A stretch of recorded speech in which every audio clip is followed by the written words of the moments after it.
Contra Hardcore is rated T for teen, and it's 75 degrees Fahrenheit.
Red is connected.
Good evening, ladies and gentlemen, and welcome back to the TomBobBlender Show. Tonight, on this fantastic Shocktober the 16th, the alien invasion continues with the Contra franchise. Yo. And on the hit list, of course, are the aliens. We must eradicate them before Shocktober is officially destroyed. And on board, none other than their own kind. Alien, welcome. It's time to slaughter more aliens. Are you ready? Yes. What's up, Alpha? Keep drinking that drink. That's good. Alright, I do warn everybody, this is a very scary game. So if you're gonna wet your pants, do it later.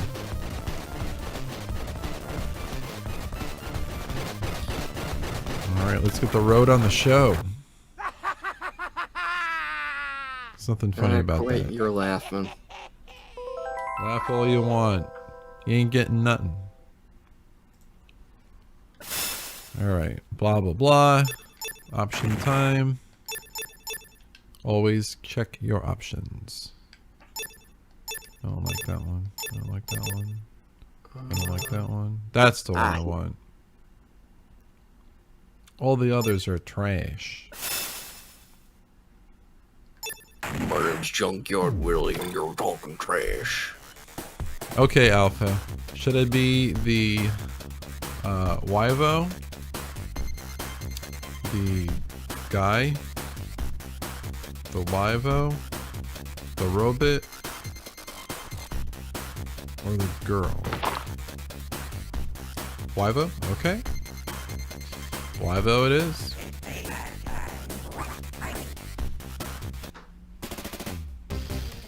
Alright, go ahead, alien.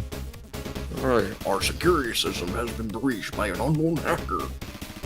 Alpha.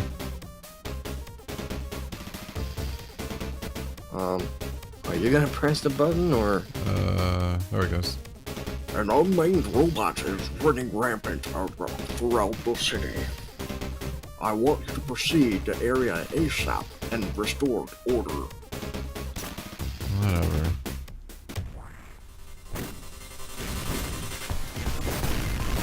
Wabam. It's 9:45 and it's 75 degrees Fahrenheit.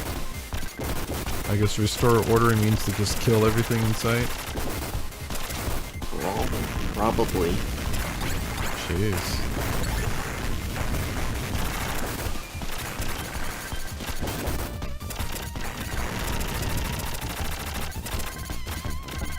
What the heck is that? Oh, what was that? Giant centipede robot. Wow. Whoa.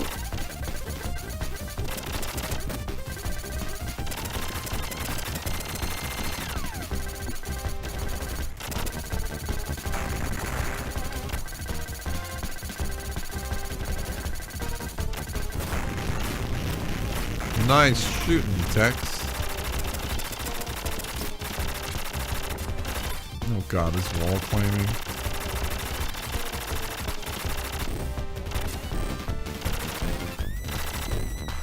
It's Mr. Stay Puft. Nobody attacks the church in my hometown. Nope. Oops. I think it just says my town. But Oh, that's sorry. okay. Or nobody steps on a church, right? Yeah, nobody steps at church in my town.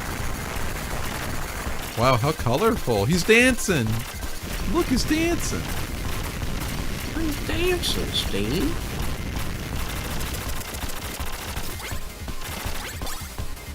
Wow, what the heck you got there? Careful. Oh god. Whoa. Whoa. This is awful. Alright, here we go.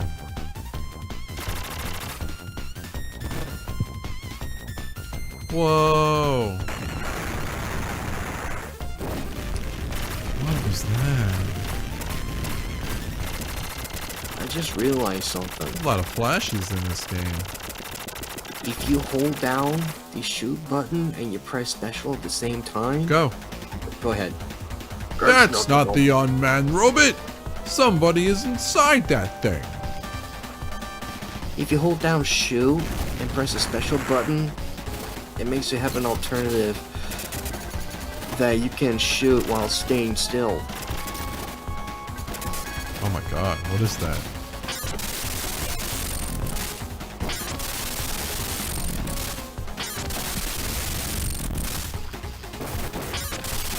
I have no idea what it is.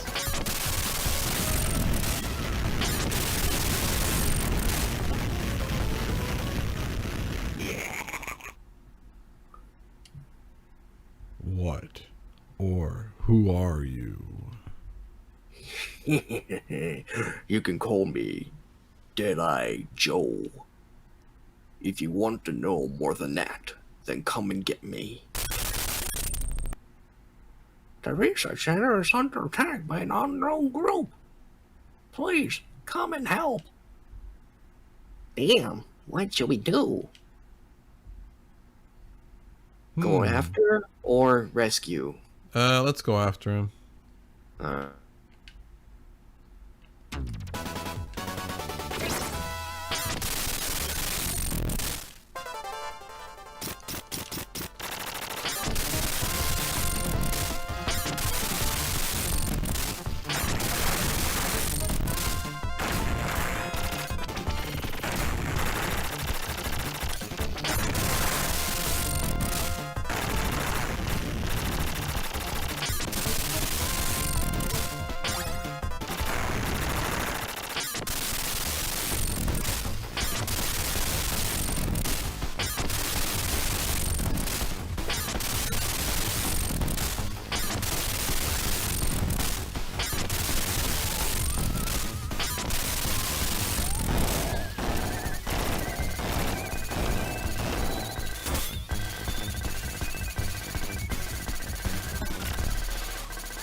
Took way too many hits. Battletoads? But there's no walls on the side. Yeah, that's good. Oh, it's a dog.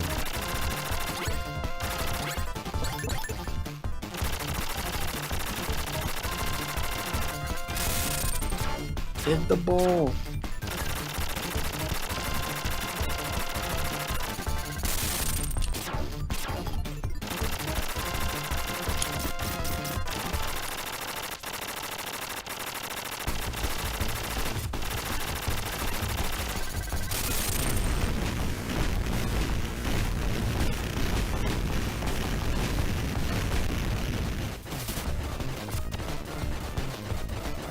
This is ridiculous.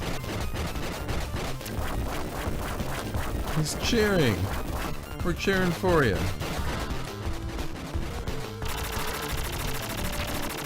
Wow, this is mode 7, like completely pushed to the max. With blast processing. It's incredible, actually. Hi, Morgan.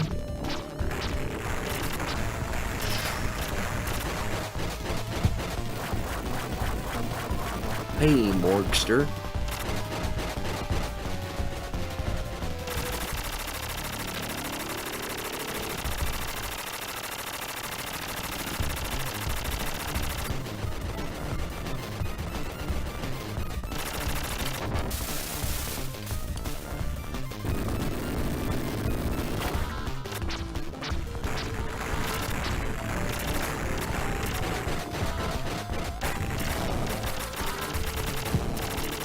Oh no.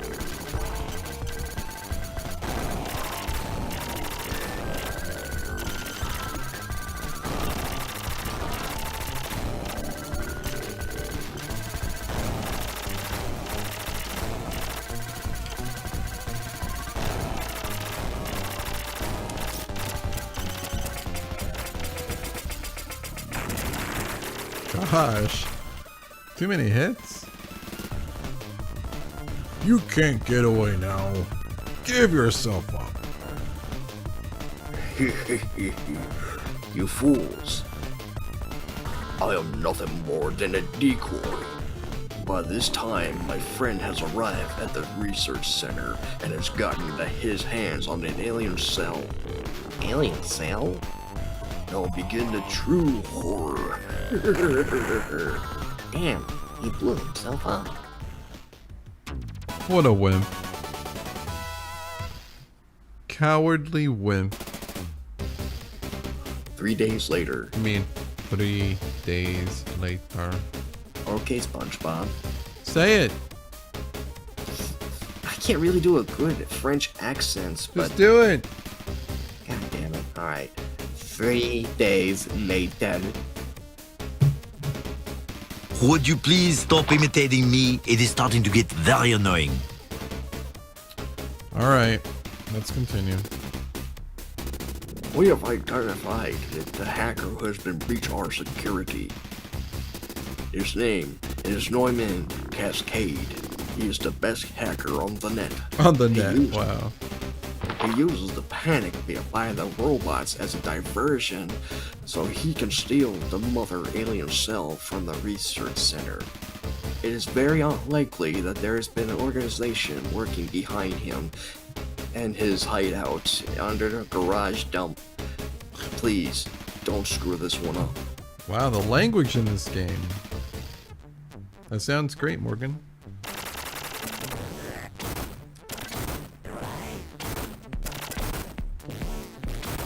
It's that Daredevil from The Simpsons.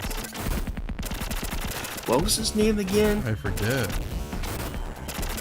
That was like the first season, wasn't it? It was the second season. Oh.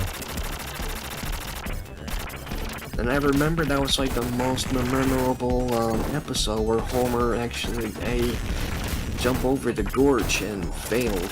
Yeah. Because Bart wasn't just about to do it. And he fell out of the ambulance. Yeah. The second time he went down the cliff. Yeah. They did reference that one from the movie. Oh, did they? Yeah, they did. But I can't really tell you how that happened. Okay, thank you. I think you need to see that too, since it's been years since The Simpsons has been around. Oh yeah. Sounds good, Morgan.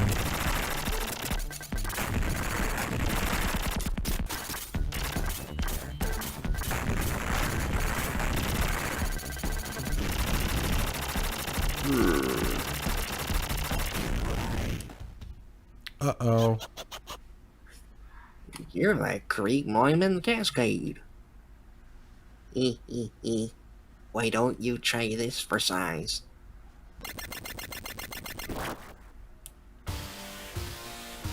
Where the heck are we? Welcome to the virtual zone. I hope you enjoyed yourselves.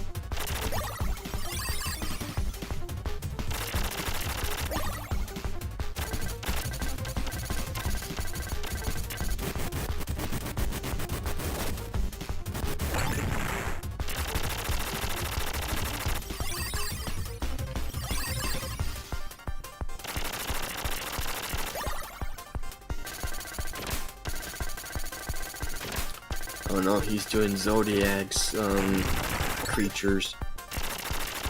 Let him. It's all hogwash anyway.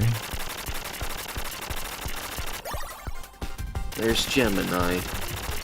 Kill it, please.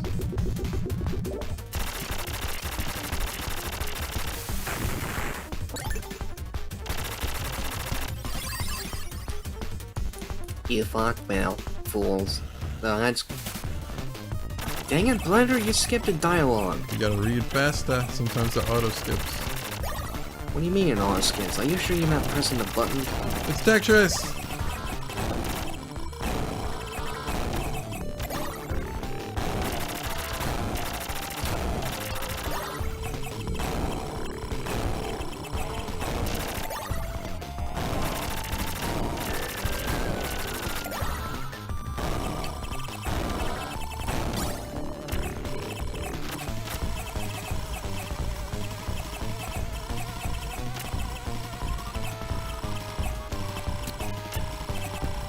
It's a battle tank.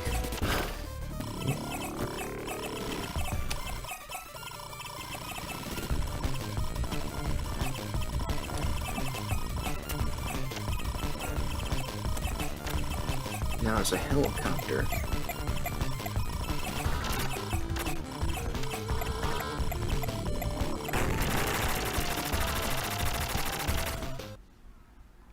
It looks like it's game over for you. Don't hurt me. I was trying to make a buck. It's not personal. You can save your sob story for the people at headquarters. He's the man. Neumann told us who is in charge. Colonel Behemoth. I believe you have heard of him. He was a hero who fought during the Alien Wars, but 2 years ago, he planned a coup petit to overthrow the government. The coup petit was stopped in time, but the colonel fled. Until now, we have heard nothing but of him. He is a dangerous man. I wonder what he's planning to do with that alien cell. His hideout is deep in the jungle. Good hunting.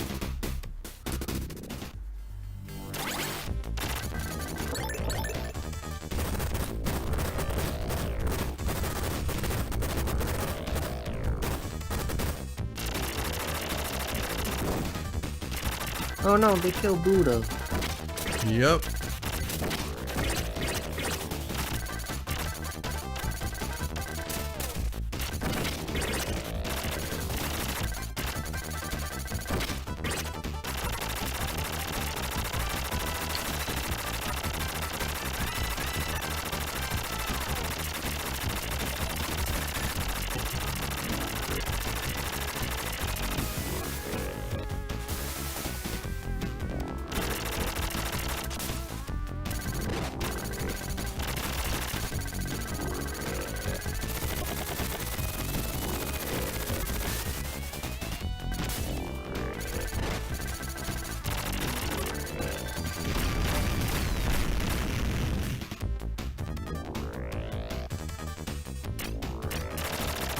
It's 10 p.m.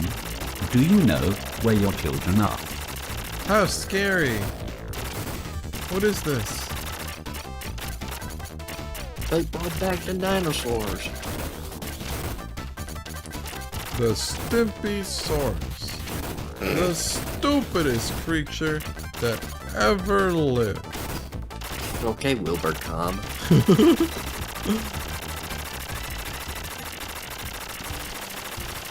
I was thinking of Croco Stimpy. Oh yeah. And you would be able to hear his mating sound. Now listen. Happy, happy. Joy, joy. And he just gets on the bus like it was this. He's going. Oh to yeah, work. that's right.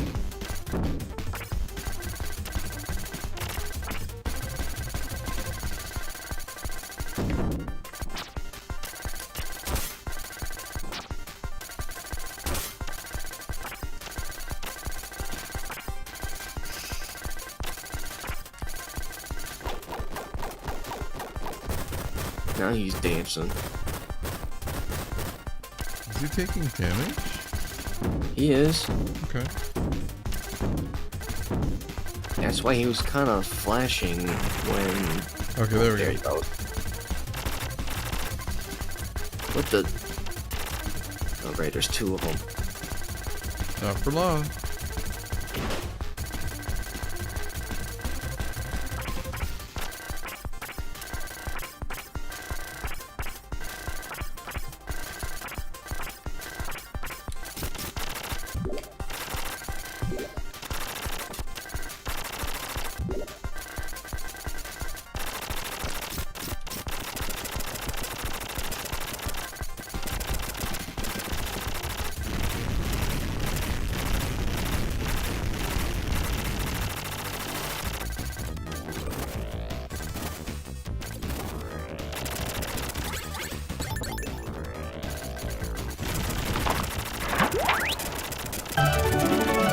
Blinky, how you doing?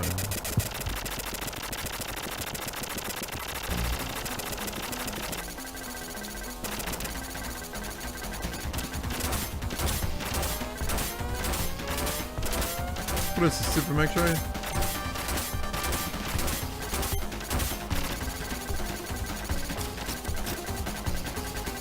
Oh wait, I forgot I have this. We should be able to, Linky, sure.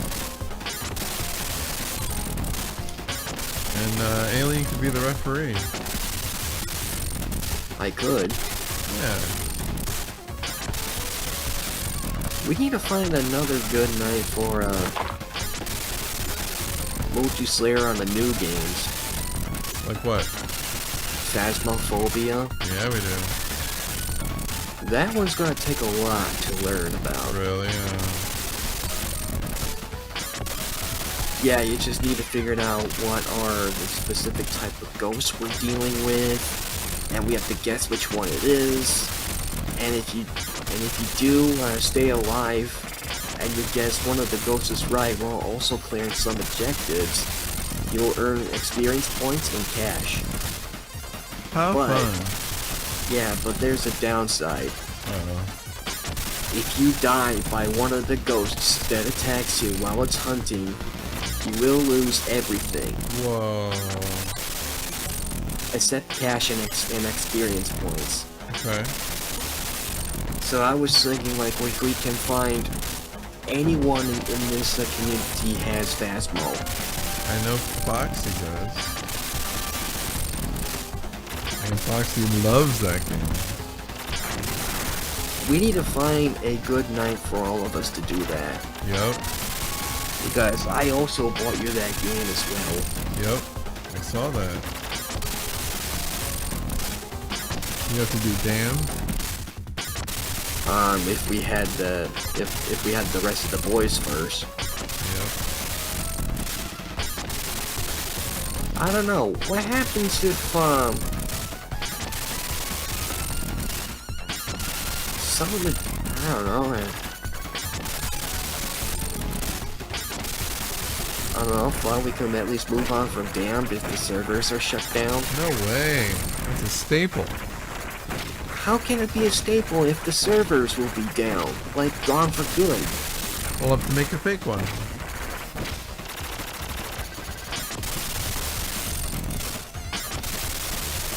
And what if it's all buggy? Then, aw, I miss Knick-Knack. That's not what I meant.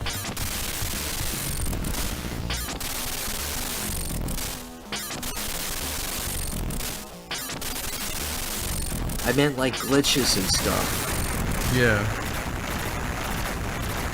Like how we're supposed to iron that out.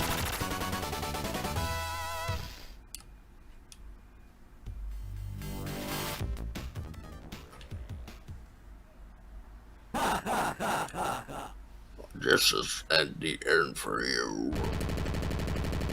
Whoa. Damn, a tramp. Just as we planned, Colonel. Doctor, what's going on? Just as you can see, the doctor has been assisting us. I am sick and tired of this weakling government. I have obtained something as magnificent as an alien cell. They squandered the opportunity by locking it away in a vault. The Colonel feels as I do. He will help me achieve my plans. Now I can carry on with my own dark experiments. Why, you treacherous little... Well said, Doctor. I will leave the rest up to you. There is no way to escape. You must surrender peacefully. Fight to the end, or surrender and fight later? Fight now. You poor fools. You will be prey for my experiments. Tonight we dine on turtle soup. We must stop the Kentucky Fried Chicken guy. Yep.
Uh-oh. Got bored.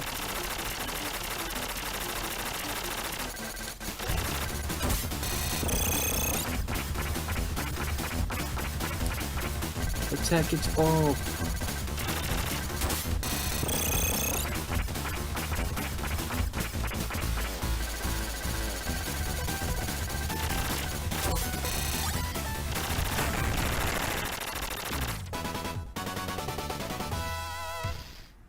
So much for him.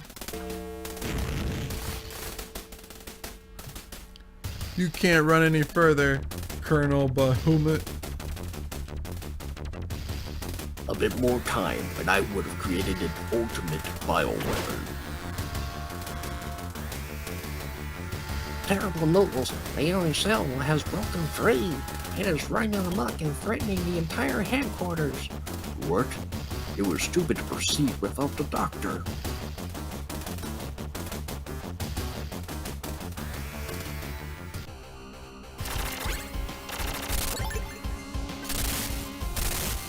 Oh no. Everything's turned into monsters. Yep.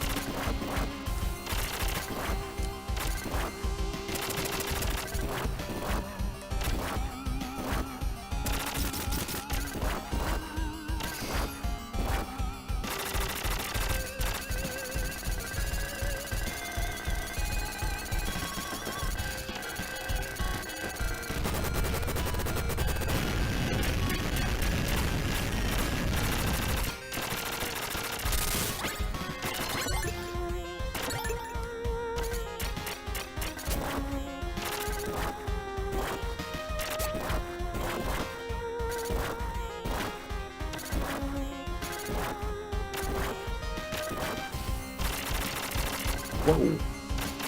Yep.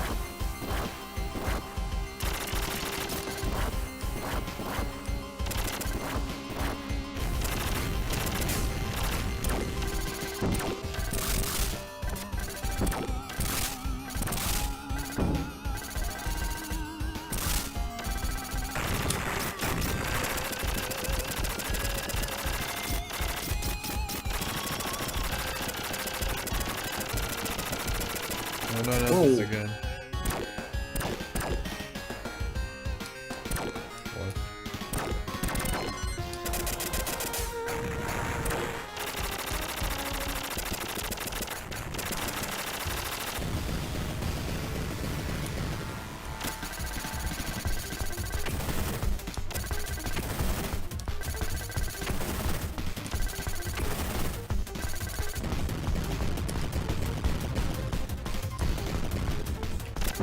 What the?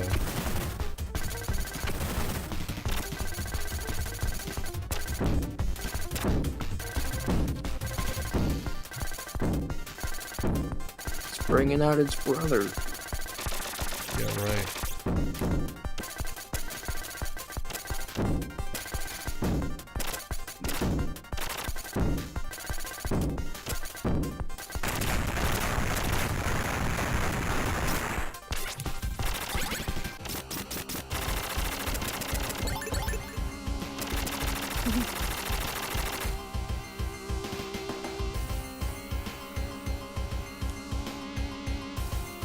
Oh boy, here we go.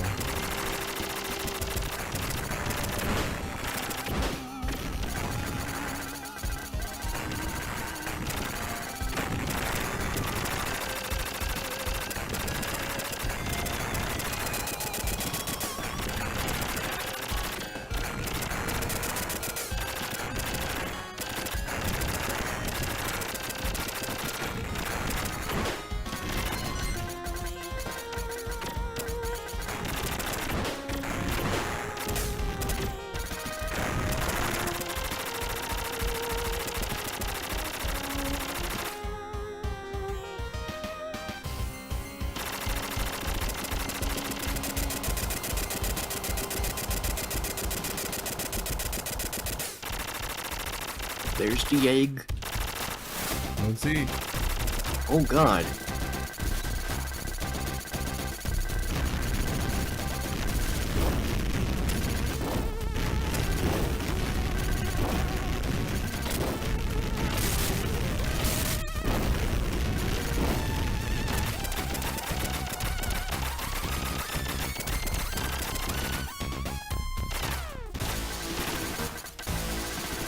Alright, let's do it.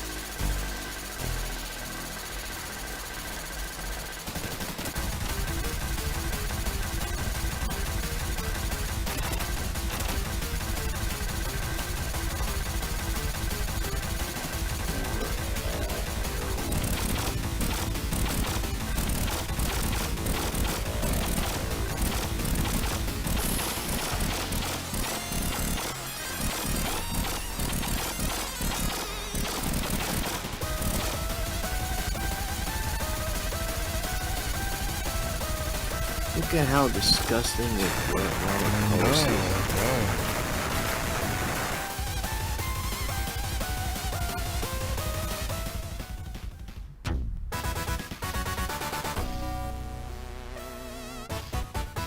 Whoa. Interesting tunage.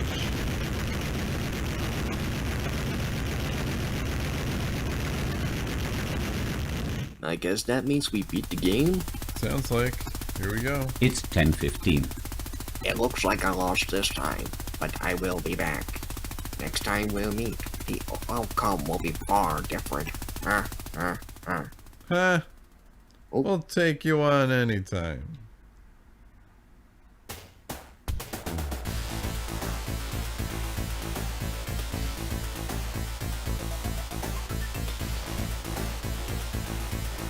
Here we go. I do remember Hardcore on the Xbox 360, and that was different. Oh, I see. Man, it's been a while since I touched that game.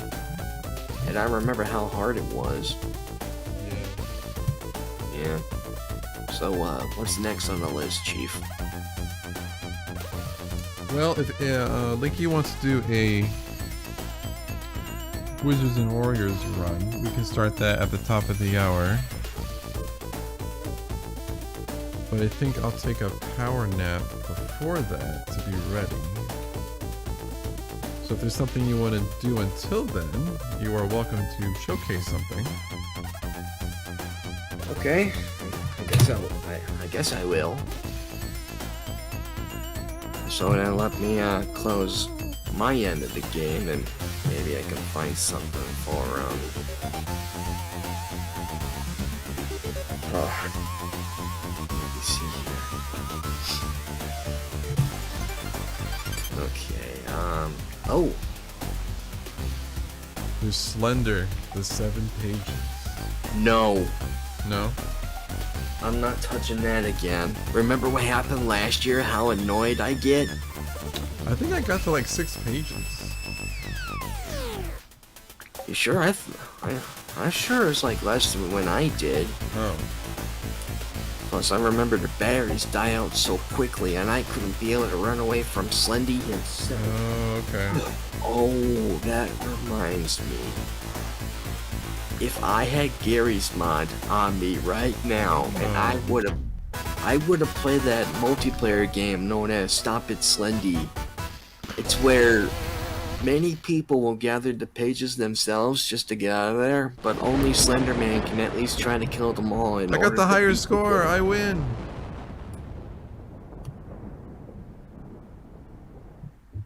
And whoever, how many Slendy kills, like all of the players, it's all game over and a victory for him. Got it. And I wonder that they still have Ultimate Chimera Chase. It's sure. It's that Earthbound, Mother 3, Right. multiplayer game where you can Yes. play as one of the pigs. Yeah, you know which one. Yeah, I played that. That's You fun. played that during Ray Coma's birthday request. Oh, was it? Oh, cool. I think so. Huh. Well, figure something out and I'll get some rest in and then take on Linky. I don't know if Doki Doki Literature Club Plus counts. That's up to you if you want to try it. Okay, I need to see how far I could possibly go further in that one. So, like, oh man, It could be Shocktober-ish, but it could be hidden with some scares along the way. But I guess I can start that game. I haven't even touched it ever since I bought it. Really? Yeah, all characters in this game are over the age of 18. I see. Yeah, let me try to invite you.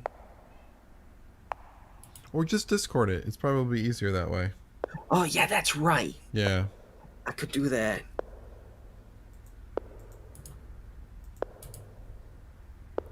Yeah, we run into so many problems with the Steam thing.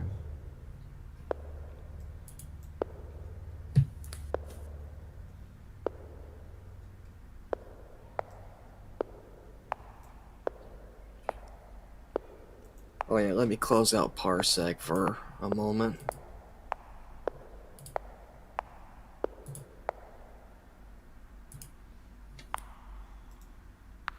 Well, let me know what you got it on screen, Chief. Okay.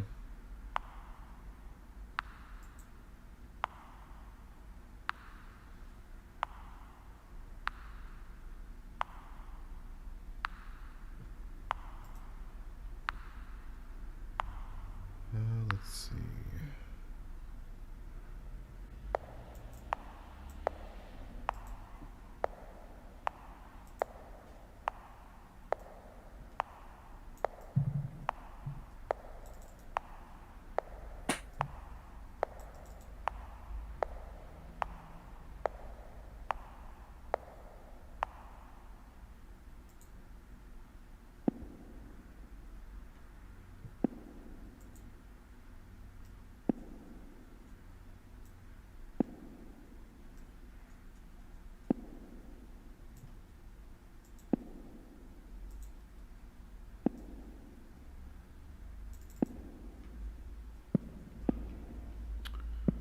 Okay, this looks like it's it.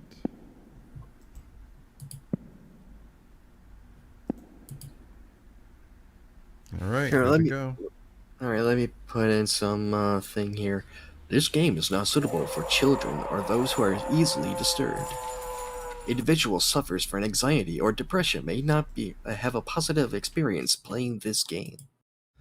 Would you like to review details? Contains warning, which contains spoilers. Alternatively, the in-game content warnings enable in the settings. I'll just keep it as surprise. By playing Doki Doki Literature Club, you must agree that you have noted. So I got a message.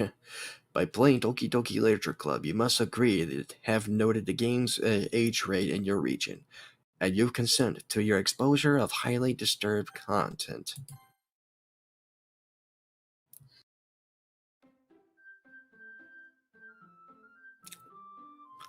This game is not affordable for children who is easily disturbed.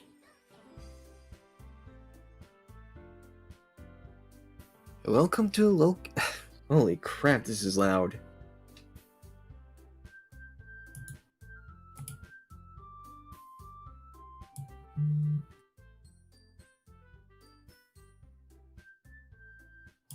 Man, this'll work. Well, welcome to Doki Doki Literature Club Plus. Wait, is this the Plus version?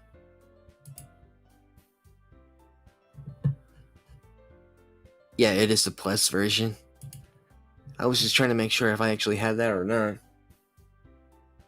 So anyways, this is the highly anticipated game, whereas it's just a dating simulation of high school girls you're actually going to meet with in this literature club that you just joined in, suggesting by one of your buddies. And I don't know what kind of horror is actually related to this, but let's just see what's going on. So I need a good name. I'm guessing.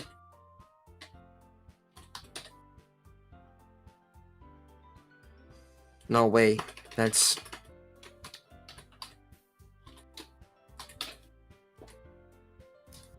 Yeah, that's better. Hey! I see the annoying girl running towards me from the distance, waving her arms in the air like she's totally oblivious to any attention she might draw to herself. That girl is Sayori, my neighbor and good friend since we were children. You know the kind of friend you never see yourself making today. But it's just kind of worked out because you've known each other for so long. We used to walk to school together on days like these. But starting around high school, she would oversleep more and more frequently, and I'd get tired of waiting on. But if she's going to chase after me like this, I'm almost feel better off running away. However, I just sigh and then idle in front of the crosswalk, and let Sayori catch up to me. I overslept again. But I caught up to you this time. Maybe it's only because I decided to stop and wait for you. Eh? You sounded like you were thinking of ignoring me. That's mean, Raccoon. Well, if people stare at you for acting weird, then I don't want them to think we're a couple or something. Fine. But you did wait for me after all. I guess you don't have it in... Sorry. But I guess you don't have it in you to be mean even so you want to. Whatever you say, Sayori. We cross the street together and make our way to school. As we draw near, the streets become increasingly speckled with other students making their daily comments. By the way, Raccoon, have you decided on a club to join yet? A club? I told you already. I told you already. I'm really not interested in joining any clubs. I haven't been looking either. Eh? It's not true. You told me you would join the club this year. Did I? I'm sure it's positive that I did. In one of our many conversations where I dismissively could go along with with whatever she's going on about. Sayori likes to worry a little too much about me. When it's perfect, I'm perfectly content. Well, just getting by on the average while spending my free time on games and anime. Uh-huh. I was talking about how I worried about that you won't learn how to socialize or have any skills before college. You're happy. Your happiness is really important to me, you know. And I know you're happy now, but I died at the thought you would become a NEET in a few years because you're not used to the real world. You trust me, right? Don't make me keep worried about you. Alright. I'll look at a few clubs if that makes you happy. No promises, though. Will you at least promise me that you'll try a little? Yeah, I guess I'll promise you that. Yay! Why do I let myself get lectured by such a carefree girl? More than that, I'm surprised I even let myself relent to her. I guess seeing her worried so much about me makes me want to ease her mind at least a little bit. Even it does exaggerate everything inside of her head. A school day is as ordinary as ever, and it's over before I know it. After I pack up my things, I stare blankly at the wall, looking of an ounce of motivation. Clubs. Sayori wants me to check out some clubs. I guess I have no other choice but to start with an anime club. Hello? Sayori must have come into the classroom while I spaced out. I looked around and realized that I'm the only one left in the classroom. I thought I'd catch you coming out of the classroom, but I saw you sitting here and spacing out, so I came in. Honestly, you're even worse than me sometimes. I'm impressed. You don't need to wait for me if it's going to make you late to your own club. Well, I thought you might need some encouragement, so I thought, Know what? well, that you could join in could come to my club. Sayori, Yeah? there is no way I'm going into your club. Meanie. Sayori is vice president of the literature club. Not that I was ever aware that she has any interest in literature. In fact, I am 99 sure she's only did it because she thought it would be fun to help start a new club.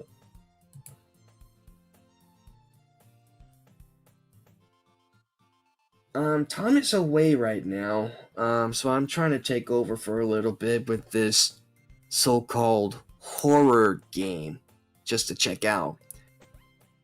Since she was the first one to show interest after the one who proposed the club, she inherited the title Vice President. That said, my interest in literature is guaranteed to be even less. Yeah, Yeah, I'm going to an anime club. come on, please. Why do you care so much anyway?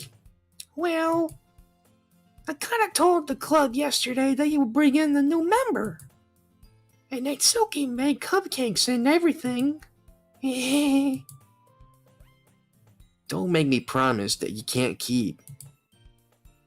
I can't tell if Sayori is really that much of an airhead, or she is so cunning as to plan all of this out. I let out a long sigh. Fine, I'll stop by for the cupcake, okay? Yes, let's go. And thus today marks the day I sold my soul for a cupcake. I dejectedly told Sayori across the school and upstairs, a section of the school I rarely visit. Sayori, full with energy, swings open the classroom door. Everyone, the new member is here. I told you, don't call me a new member. I glaze around the room. Welcome to the literature club. It's a pleasure to meet you. Sayori always says nice things about you. Seriously, you brought a boy? Way to kill an atmosphere. Raccoon. What a nice surprise. Welcome to the club. All words escape me in this situation. This club is full of incredible cute girls.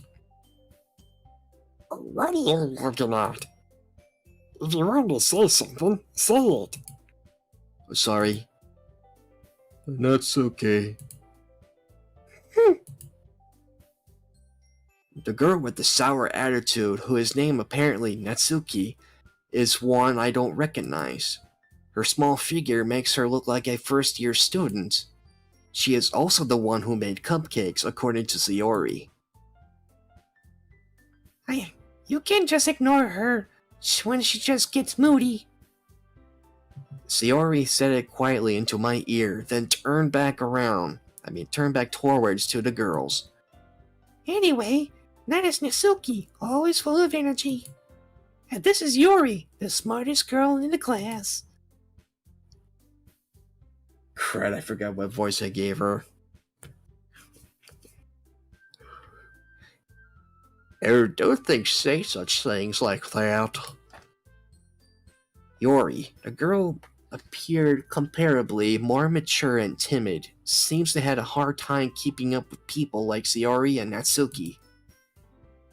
Well, it's nice to meet both of you. And it sounds like you already know Monica, is that right? That's right. It's great to see you again, Raccoon. Monica smiled sweetly. We do know each other. Well, we rarely talked, but we were in the same class last year. Monica was apparently the most popular girl in the class. Smart, beautiful, athletic. Basically, completely out of my league. So having her smile at me so genuinely feels a little... You too, Monica? Come sit down, Raccoon. We made room for you at the table so you can sit down next to me or Monica. I'll get the cupcakes. Hey, I made them. I'll get them.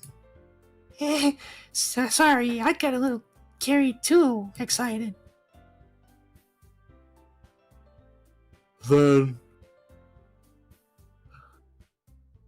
Then how about I make some tea as well? The girls had a few desks arranged in form of a table.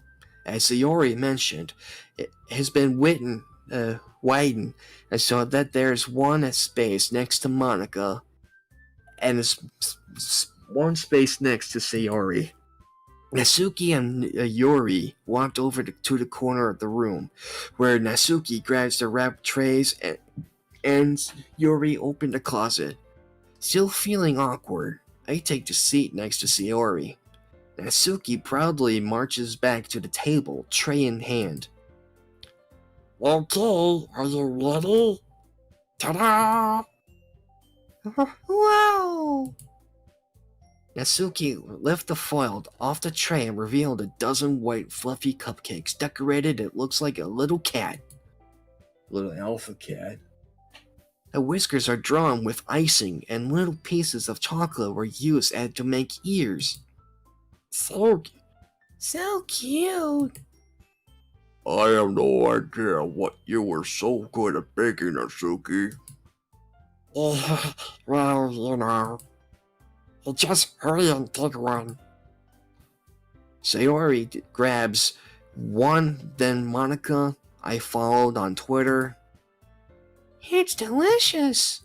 Sayori talks with her mouthful and has already managed to get icing on her face. I turned the cupcake across in my fingers, looking at the best angle to take a bite. Natsuki is quiet. I can't help but noticing her sneaking glance in my direction. Is she waiting for me to take a bite? I finally bite down. The icing is sweet and full of flavors. I wonder if she made it herself. This is really good. Thank you, Natsuki. Why are you thanking me? It's not like I haven't heard this somewhere before. Haven't I heard this before? Made them for you for anything. Eh? I thought you technically did. Sayori said. Well, maybe. But not for, you know, you dummy. Alright. I gave up on Natsuki's weird logic and dismissed the conversation. Yori returned to the table, carrying a tea set. She carefully placed a teacup in front of each of us before settling a teapot next to the cupcake tray. You keep the whole tea set in the classroom? Oh wait, that's me. You keep the whole tea set in the classroom? Don't worry, the teacher gave us permission. After all, doesn't a hot cup of tea it helps enjoy you a good book? I guess. Don't let yourself get intimidated. Yori's just trying to impress you. Oh, it's not. Insulted, Yuri looks away. I meant that, you know. I believe you. Well, tea and reading might not be the pastime for me, but at least I enjoy tea. I'm glad. Yori faintly smiled to herself in relief. Monica raises an eyebrow, then smiled at me. So, you made your what you may consider joining the literature club. I was afraid of this question. Something tells me I shouldn't tell Monica that I was practically dragged here by Sayori. Well, I haven't joined any clubs yet, and Sayori seems really happy here, so... That's okay. Don't be embarrassed. Well, make sure you feel right at home, okay? As president of the Literature Club, it is my duty to make the club sounds It is my duty to make club fun and exciting for everyone. Monica, I'm surprised. How can you decide to start your own club? You could probably be the board member of any of the major clubs. Weren't you the leader of the debate club last year? Well, you know, to be honest, I can't stand all of the politics around the major clubs. It feels like nothing but arguing about the budget and publicity and how to prepare for events. I'd much rather take something I personally enjoyed and making something special out of it. And if it encourages others then to get into literature, then I'm fulfilling the dream. Monica is really a great leader. Yori also nods in agreement. Then I'm surprised that there aren't many more people in the club yet. It must be hard to start a new club. You can put it that way. Not many people are very interested in putting out the effort of start something brand new, especially when it's something that doesn't grab your attention, like literature. You have to work hard and convince people that you have both fun and worthwhile. But it makes school events, like the festival, that much more important. I'm confident that we all can really grow on this club before we graduate. Right, everybody? Yeah. We'll do our best. You know it. Everyone enthusiastically agrees. Such different girls, all interested in the same goal. Monica must have worked really hard just to find these three. Maybe that's why they were all delighted by the idea of the new member to joining. Though I still really don't know if I could keep up with their level of enthusiasm about literature. So, Rin-kun, what kind of things do you like to read? Considering how little I read these past few years, I really don't have a good way to answering that. Manga? I muttered quietly to myself, half joking. Natsuki head suddenly perks up. It looks like she wants to say something, but she keeps quiet. Not too much of a reader, huh? I guess. Well... crap, my voice keeps changing. Well, that can change. What am I saying? I spoke without thinking after seeing Yori's sad smile. Well, what about you, Yori? Well, you see... Yori traced the rim of her teacup around her with her finger. My favorites...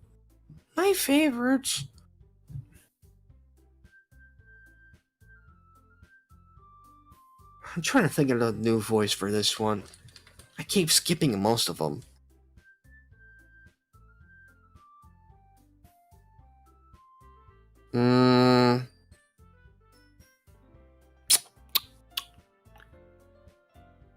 Gosh, what was I trying to think? I know. My favorites are usually novels that build deep and complex fantasy worlds. The levels of creativity and craftsmanship behind them is amazing to me. And telling a good story in such a foreign world is equally impressive. Yori goes on, clearly passionate about her reading. She's seeming so reserved and timid since the moment I walked in. But it's obvious by the way her eyes lights up that she finds her comfort in the world of books, not people. Well, but you know, I like a lot of things. Stories with deep psychological elements, such as immerse me as well.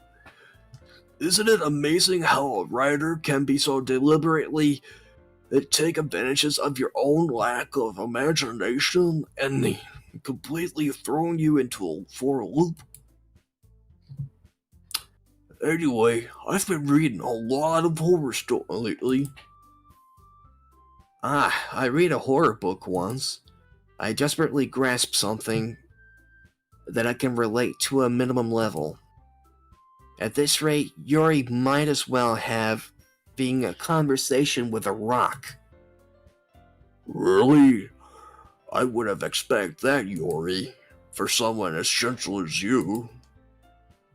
Well, I guess you could say that. But if its story takes me to another world, then I really can't put it down. Surreal horror is often very successful at changing the way you look at the world, if only for a brief moment. I hate horror. Oh, why is that? Well, I just... Natsuki's eyes dart over me for a split second. Never mind. Well, that's right. You usually like to write about cute things, don't you, Natsuki? What? What gives you that idea? You left a piece of scrap paper behind the last club meeting. It looked like you were working on a poem called... Don't say it out loud. And give that back. Fine. Your cupcakes, your poems, everything you do is just as cute as you are. Sayori settles up behind Natsuki and puts her hands on her shoulders. I'm not cute. Natsuki, you write your own poems? Well, I guess sometimes. What do you care? I think that's impressive. Why don't you share them sometime? No, Natsuki avert her eyes. you wouldn't like them. Not a very confident writer yet. I understand how Natsuki feels. Sharing that level of writing takes more than just confidence. The truest form of writing is writing up to oneself. You must be willing to open up to your readers, exposing your vulnerabilities and showing them even the deepest reaches of your heart. Do you have your own writing experiments too, Yuri? Maybe if you share some of your work, you can set an example to help Natsuki feel comfortable enough to share hers. I guess it's same for you. I guess it's the same for you. Same for Yuri. Aw, I wanted to read everyone's poems. We all sit in a silence for a moment. Okay, I have an idea, everyone. Natsuki and Yuri quizzically at Monica. Let's all go home and write a poem of our own. The next time we'll meet, we'll share them with each other. That's why everyone is even.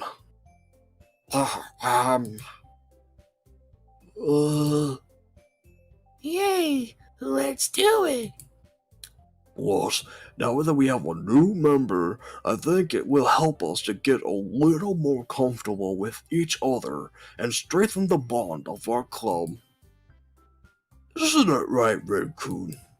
Monica smiles warmly at me once Hold on. There's still one problem.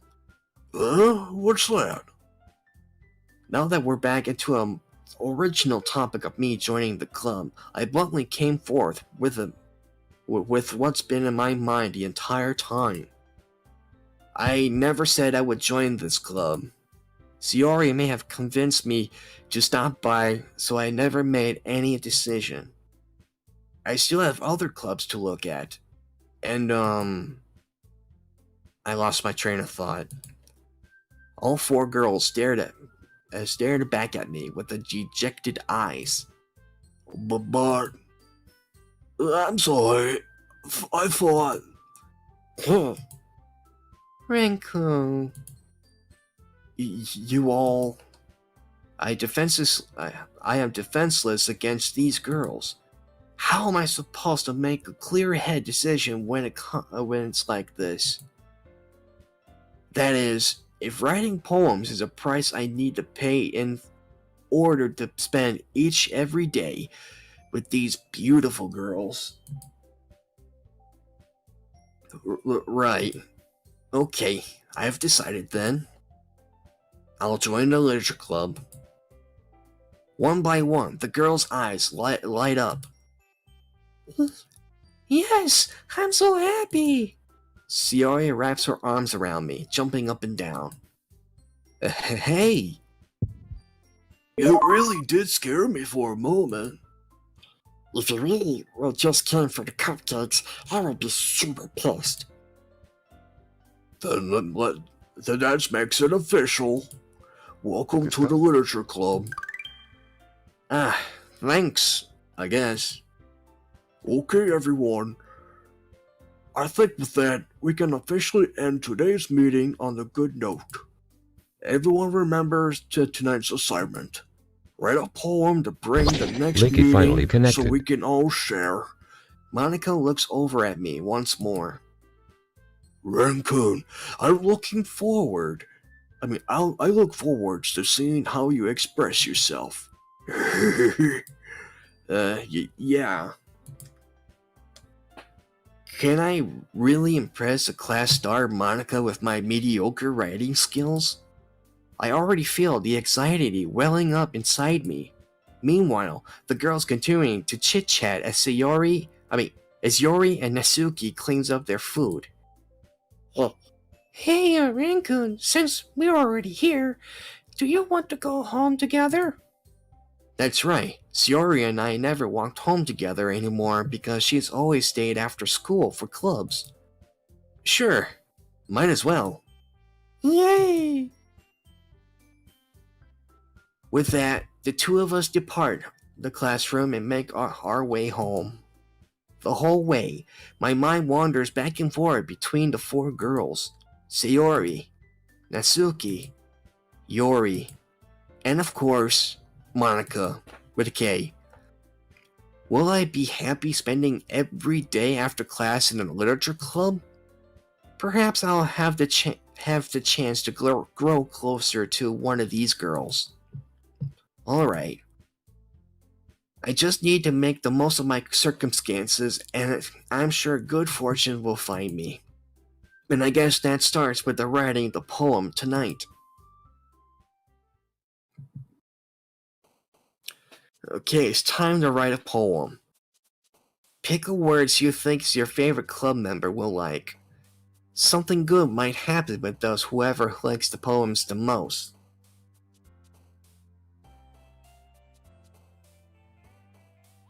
Honestly, Morgan, I have no idea. You might have to ask him yourself when he gets back. Okay, now let's see here. Who should I pick first? I don't know which one's the one that likes music. So I'm gonna take a guess. Sayori. Let's see here. Adventure? Let's see here. Spinning. Oh, okay. Happiness. Anger? No. Sweet. Empty. Intellectual. Bouncy. Fester. Disarray. Nibble. Jumpy. Love. Vivid. Socks. Passion. Excitement. Melody. Special. I think that's mostly Sayori, if I recall. What, hi again, Raccoon. Glad to see you didn't run away from us. Nah, don't worry. This might be a little strange for me, but I at least keep my word. Well, I'm back at the literature club. I was the last to come in, so everyone else is already hanging out. Thanks for keeping your promise, Raccoon. I hope this isn't too overwhelming for a commitment of yours. For you. Making you dive headfirst into literature would not... when you're not accustomed to it. Oh, come on. You think he deserves any slack. Sayori told me you didn't even want to join the clubs this year. And last year, too. I don't know if you plan to just come here and hang out or what. But if you don't take it seriously, then you won't see the end of it. That's okay. You're certainly a big mouth for someone who keeps her manga collection in the classroom. Yasuki finds herself stuck in between saying Monica and manga. Manga is literature. Swiftly defeat, Natsuki plopped back into her seat. Don't worry, guys. Raccoon's always keeps it his best. As long as he is having fun. He helped me with the busy work without me even asking. Like cooking, cleaning my room. How dependable. Sayori, that's because your room is so messy, it's distracting. And you almost set your house on fire once. Is that so? You two are really good friends, aren't you? I might be a little jealous. How come? You and Raccoon has become good friends too. Sayori. As usual, Sayori seems oblivious to the weird situations she just put me into. Oh, Yori even brought you something today, you know. Wait, Sayori? Me? Not really. Don't be shy. It's really nothing. What is it? Never mind. Sayori just made it sound like a big deal when it's really not. What do I do? Sorry, Yori. I wasn't thinking. I guess it means it's up to me to rescue this situation. Hey, don't worry about it. First of all, I wasn't expecting anyone in the first place, so any nice gesture from you is a pleasant surprise. It'll make me happy no matter what. Is that so? Yeah. So, I will make it a big deal if you don't want it to be. Alright. Well, here. Yori reaches into her bag and pulls out a book. I didn't want you to feel left out, so I picked out a book and I thought you might enjoy it. It's a short read, but it keeps your attention even if you don't usually read. And we could, discuss it if you wanted. That is, how did this girl accidentally being so cute? She even picked out a book that she thinks I'll like, despite me not reading much. Yori, thank you. I'll definitely read it. I enthusiastically take the book. Phew. Well, you can read it at your own pace. I look forward to hearing what you think. Now everyone's settled in. I expect Monica to kick off some scheduled activities for the club. But that doesn't seem to be the case. Sayori and Monica are having a cheery conversation in the corner. Yori's face is already buried in the book. I can't help but noticing her intense expression, like she wanted for this chance. Meanwhile, Natsuki is rummaging around the closet. Man, it looks like no one wants to be bothered today. I slumped into the nearest desk. How am I supposed to occupy myself with something literature related by myself like this? I guess I could always read some of the book Yori gave me. But I'm feeling a little too tired to read. I could probably fall asleep right now. I close my eyes and end up listening in on Sayori's conversation with Monica. Well, we're probably going to be really late compared with all the other clubs, though. Well, we can't give up. The festivals are a chance to show everyone what literature is really all about. The problem is that the idea of the literature club sounds too dense and intellectual. But it's not like that at all, We need a way to showing that to everyone. Some things that speak to their creative minds. That doesn't solve the problem, though. What do you mean? Even that we came up with the most fun thing ever, nobody will come in the first place if it's a literature event.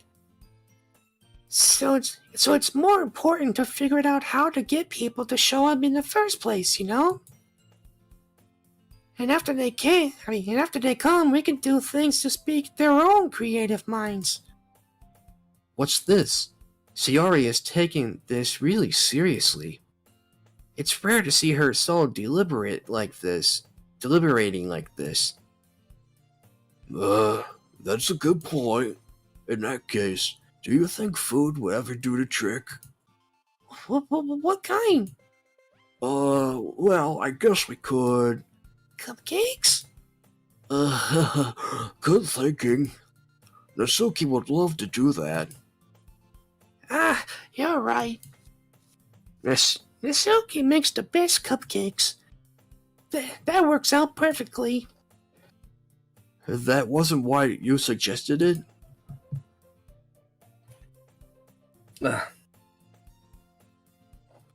Cupcake speaks to my creative tummy.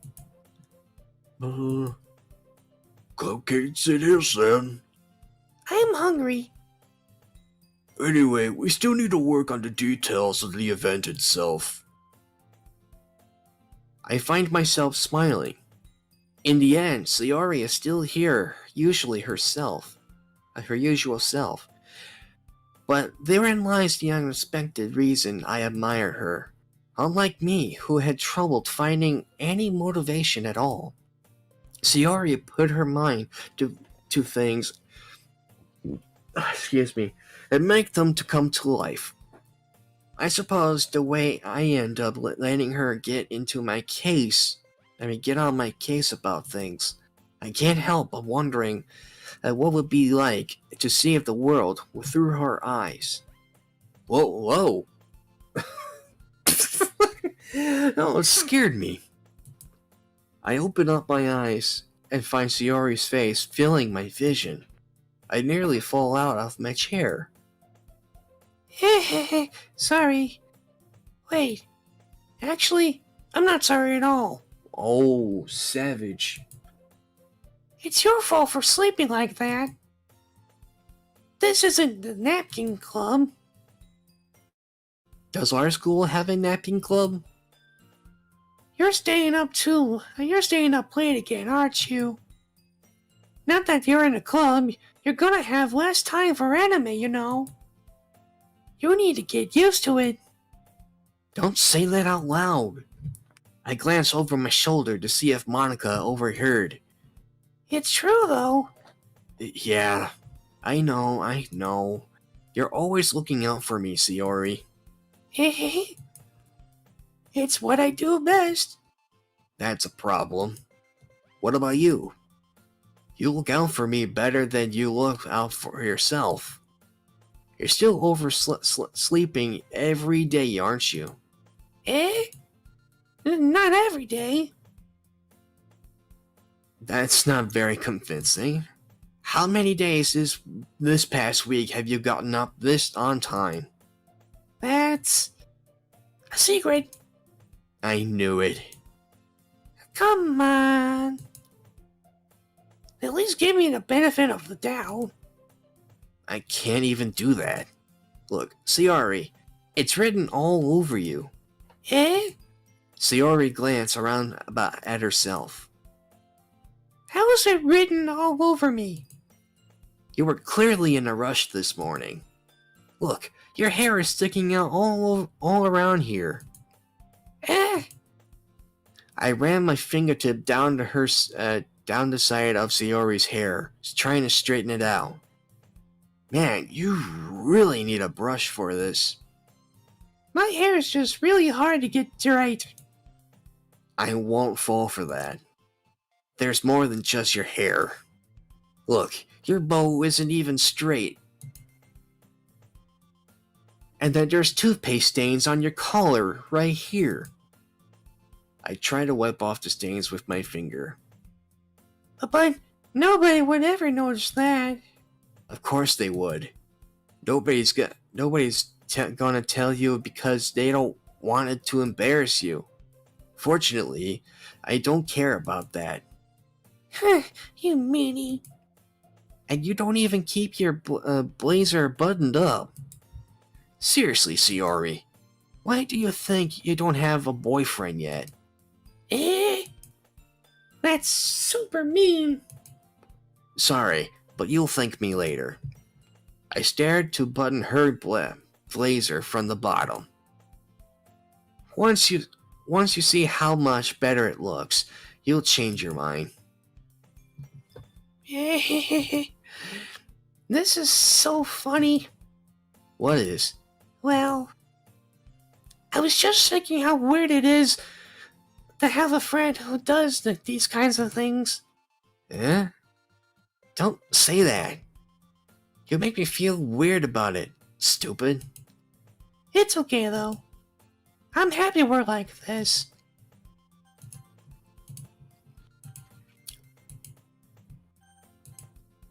Aren't you? I guess. Hey, be careful. Hey, be careful! Damn it. The button might come off.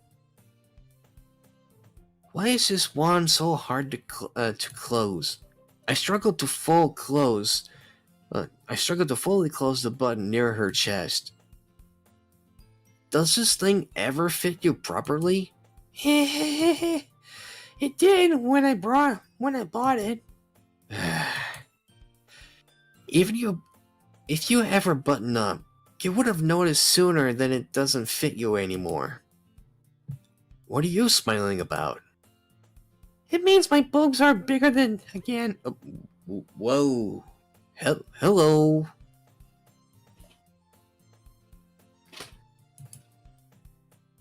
Don't say that out loud. Anyway, you look more better now, so... Why does it feel strange to see Sayori's blazer buttoned up like that? It's so stuffy. It's not worth it at all. Sayori quickly unbuttoned her blazer once more. Phew, that's so much better. Sayori put her arms out and twirled around. So I keep up unbuttoning, and then I won't have a boyfriend, right? Look, What kind of logic is that? And why you're saying like it was a good thing? because if I had a boyfriend, then I wouldn't even let you do things like that. Man, I need a drink. And you could take care of me better than anyone else would. Anyway, so that's why I keep it unbuttoned. Stop saying all of these embarrassing things. Eh? I didn't say anything embarrassing. Jeez. Well, anyway, let's just focus on trying to wake up a little early. Oh, if you focus on getting to bed early. Fine. It's a deal. Hehehe. I guess we really better take care of each other than what we are taking with ourselves. Yeah, I guess so, huh? So maybe you will come to wake me up in the morning? You're doing it again, Sayori. But I was joking that time. Man, it's impossible for you to tell. It's so impossible to tell with you sometimes. Okay, everyone. Monica suddenly calls out, "Why don't you share the poems we wrote now?" Yay! Raccoon, I can't wait to read yours. Yeah, same. I failed to sound enthusiastic, but Sayori still trot around to retrieve her poem. By the way, do you remember write a poem last night? Yeah. My relaxation ends. I can't believe I agreed to do something so embarrassing.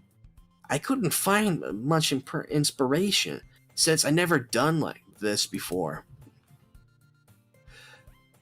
Well, now that everyone's ready, why don't you find somebody to share with? I can't wait.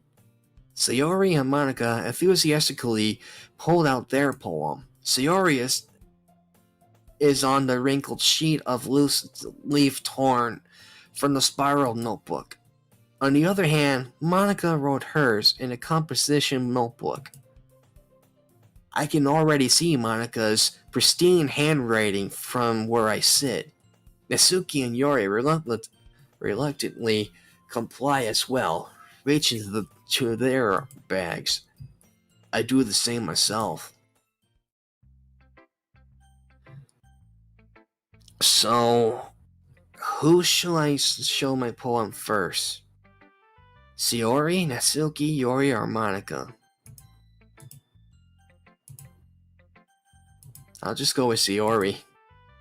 I definitely am most comfortable sharing this with Sayori first. She's my good friend after all. Oh my goodness. This is so good, Raccoon. Eh? I love it. I have no idea you were such a good writer. Sayori, you must be seriously overreacting. I'm not a good writer at all. I honestly have no idea what I'm doing. Well, maybe that's why. Because I have no idea what it's like either. Jeez. I'm sure Yori's opinion has to be a little more constructive than this. Maybe even Natsuki's. Are you sure you don't like it just because I wrote it? Eh? Well, I'm sure that's part of it. I think I understand you better than a lot of other people, you know? So, when do I read your poem? It's not just a poem. It's a Rinku poem. And it makes it feel extra special. Like I can feel your feelings in it. Sayori hugged the sheet against her chest. You're so weird, Sayori. I'm really happy just that you wrote one. It just reminds me of how really a part of the club now. None to mention the fact that I'm standing in front of you in the club room. Well, of course. I'm not really into it yet, so it doesn't mean I'll break my promise. See?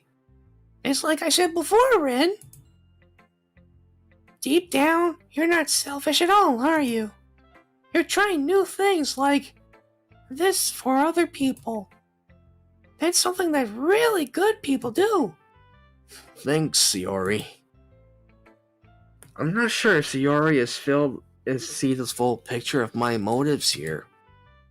Then again, I can't deny that she is part of the reason I joined, knowing how much it means to her at all. Yeah, and I'm gonna make sure you have lots of fun here, okay? That would be my way of thanking you. Alright, I'm going to hold you to that then.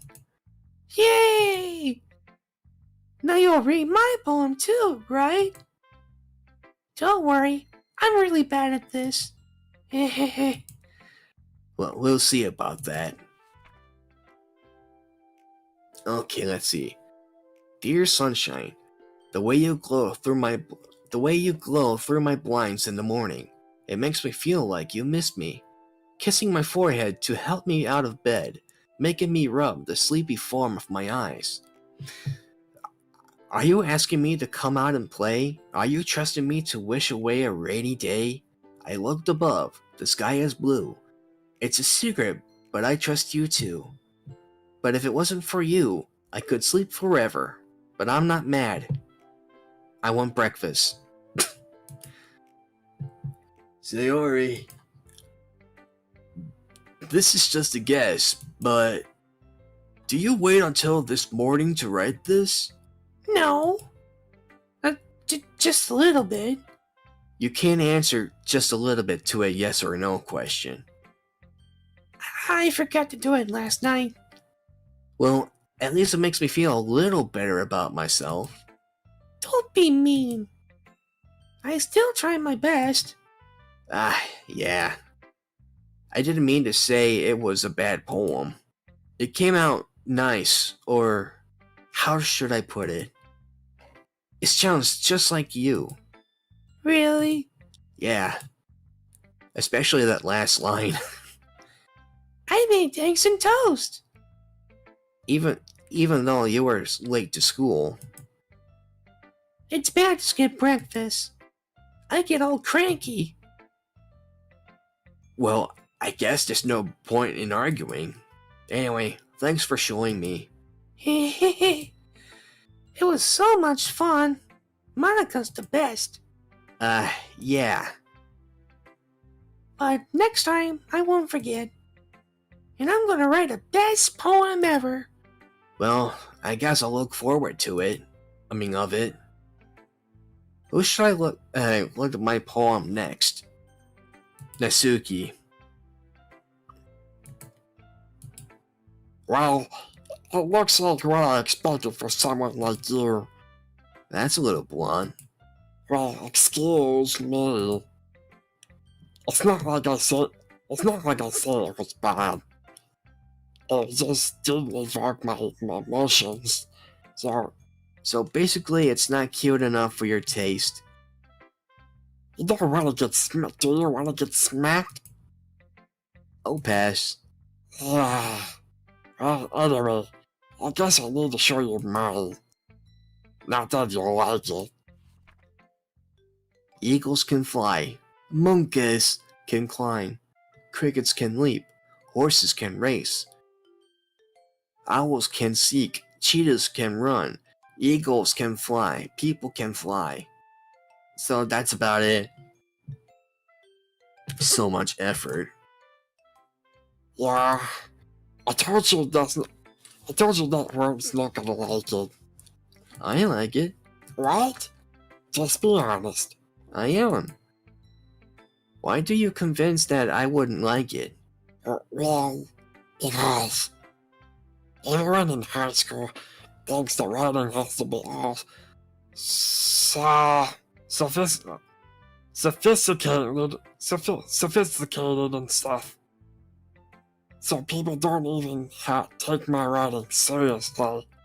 So it isn't the point of poems that people express themselves. Your writing style wouldn't make your message any less valid. Yeah, exactly. I like really fun, easy to read, but it hits you hard. Like in this poem. Seeing everyone around you doing great things can be really disheartening. So I decided to write one about it. Yes, I understand. But the only nice thing would be simple writing. Instead of putting more weight on the wordplay, like I'll set up the rhymings in the end, but then made it fall flat on purpose. It helps bring it out the feeling of the last line. So you did. I guess more went into it than I realized. That's what it means to be a pro. I'm glad you learned something. Didn't expect that from the youngest one here, did you? Yeah, guess not. I decided to humor her with that last comment. I really don't care how old everyone is. But if Natsuki is feeling proud, then I won't take that away from her. Who should I show it next? Yori.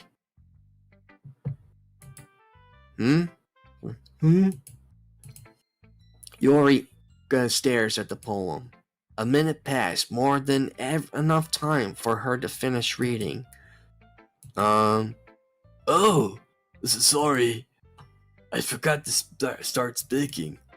It's fine. Don't force yourself. Oh, I'm not. And I really need a drink. I'm just...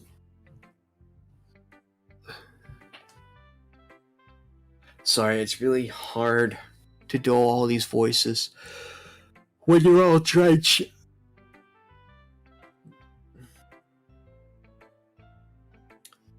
Anyways, I have to read it normal. Enough with the dumb voices anyway. I just need to put my thoughts into words. Hold on. Okay. This is your first time writing a poem, right? Yeah. Why did you ask? Why do you ask? I'm just making sure. I guess it might be after reading through it. So it's that bad? No. Did I just raise my voice? I'm so sorry. Yori buried her face in her hands. I couldn't help but noticing that it's been several minutes and we haven't gotten anywhere. It might have taken Yori a little to get used with two new people. It's fine. I really didn't notice. What were you saying? Right, it's just that there are specific writing habits that are usually typical of new writers. And having been through that myself, I kind of learned to pick up on them. I think the most noticeable things I recognize in new writers is that they try to put their style very deliberately. In other words, they tend to pick a writing style separate from the topic matter, so they forfeit the two together. The end result then is both the style and expressiveness are weakened. Once Yori finds find herself, once Yuri find her train of thought, it has her demeanor totally changes. Her stammering is completely gone, and she sounds like an expert. Of course, that's not something you can be blamed for. There are so many different skills Well, it and turns techniques out it's just some goes lady's into fur writing, coat that must have even in fallen out her simple car. poem. So, hey, free coat, Not right? fighting Now, them and owls won't building normally them, attack and- a man, getting but in them this and case work they were together is hungry, probably and that the made most them challenging reckless, part. man. Keith reckons they must have been there for hours watching what they thought was a bear carcass, because as soon as he picked it up, them owls had claws in him an inch deep. Anyway, It's one time my buddy Keith started it up might a take you some historic tour time, on account his but mom it took all him to comes Colonial. with practice and learning by example and Sorry, trying didn't mean new to put you out things. none. I'm also hope that everyone else in the club gives you valuable feedback. Natsuki can be a little biased, but biased? How? Well, never mind. I couldn't be talking about people like that. So sorry. It's fine.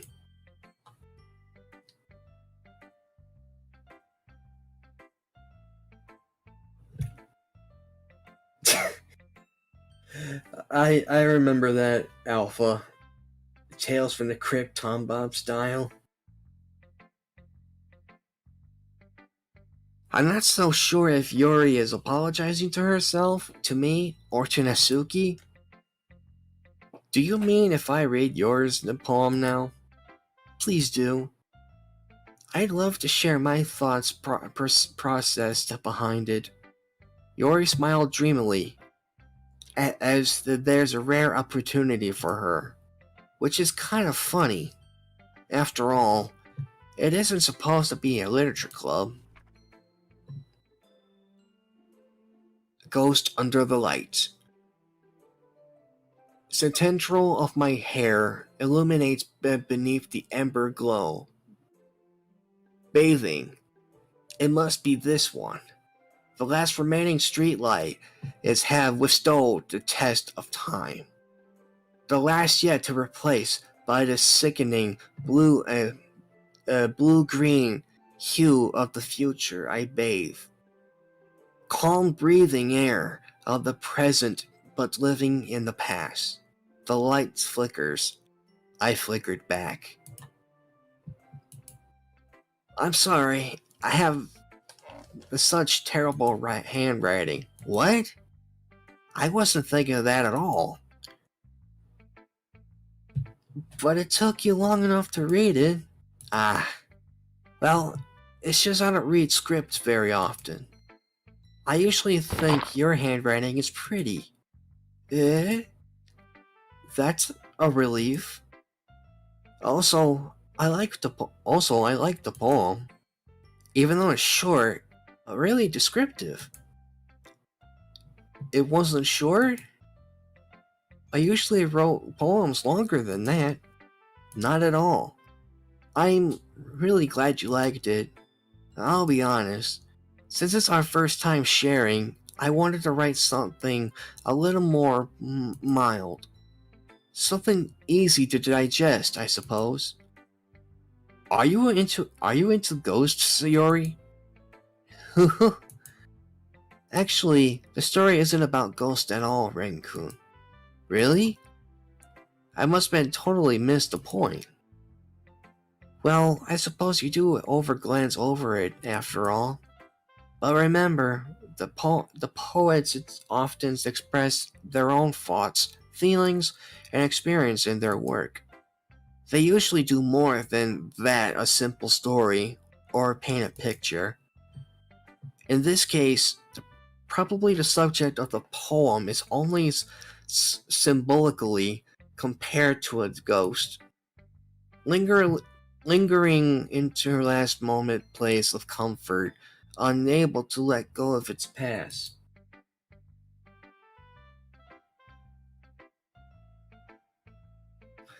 And soon to be left without it, with nothing. There are so solemn putting it that way. I never thought of that. That's impressive. It's not really, though. I mean, it's nothing really, but it makes me happy that you think of that. Just remember that it won't be long before you picked up on these things too. Yeah, maybe you're right. I guess I'll have to keep trying. I'm counting on you.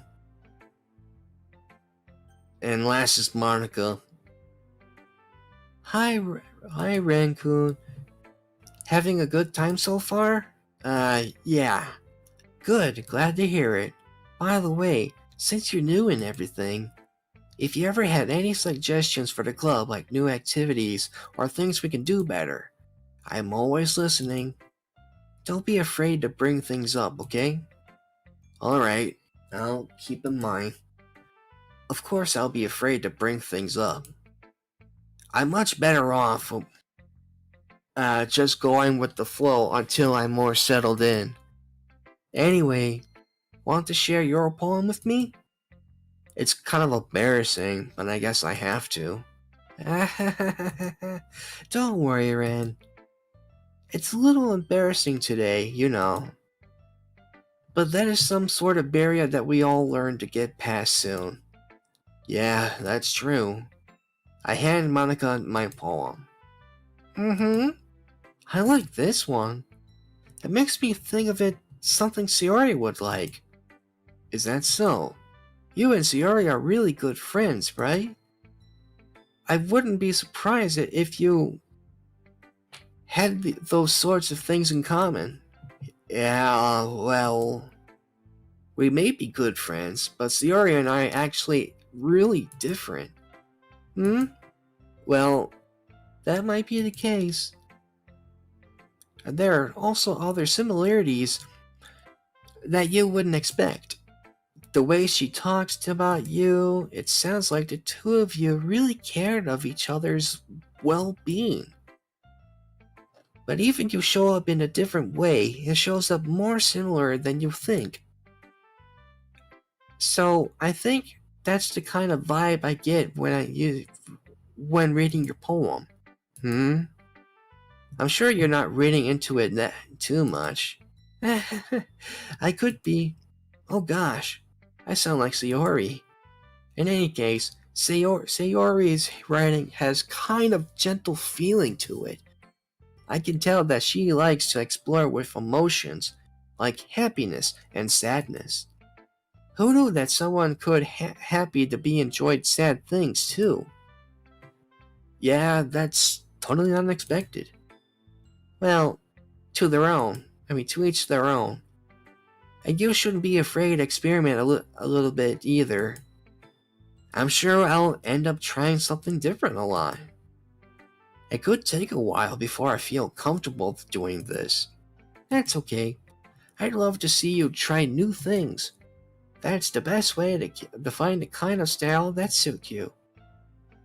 Everyone else might be a little biased towards each their own kinds of style. But that's all. But I always help to find what suits you the most. But don't force yourself to writing the way everyone else wants you to write. It's not like you have to worry about impressing them or anything. Anyway, do you want to read my poem? Don't worry, I'm not very good. You sound really pretty confident for someone who claims it's not to be very good. Well, that's because I have to sound confident. It doesn't mean I always feel that way, you know. I see. Well, let's read it then. Hole in wall. It could have been me. See the directions that speckled protrudes. A noisy neighbor? An angry boyfriend? I'll never know. I wasn't home. I peer inside for a clue. No, I can't see. I reel. Blind. Like a film left out in the sun. But it's too late. My retinas already scorched with a permanent copy of a meaningless image. It's just a little hole, but it wasn't too bright. but it was too deep, stretching forever into everything. A hall of infinite choices. I realized now that I wasn't looking in, I was looking out. And he, on the other side, was looking in. So, what do you think? It's very freeform, if it's what you call it. Sorry, I'm not really the right person to ask for feedback. That's okay. Yeah, that kind of style has gotten pretty popular nowadays. That is, a lot of poems have been putting emphasis on the timing between words and lines. While performing out loud, it can be really powerful. What was the inspiration behind this one? Well, I'm not sure if I know how to put it. I guess you could say that I have some kind of epiphany recently.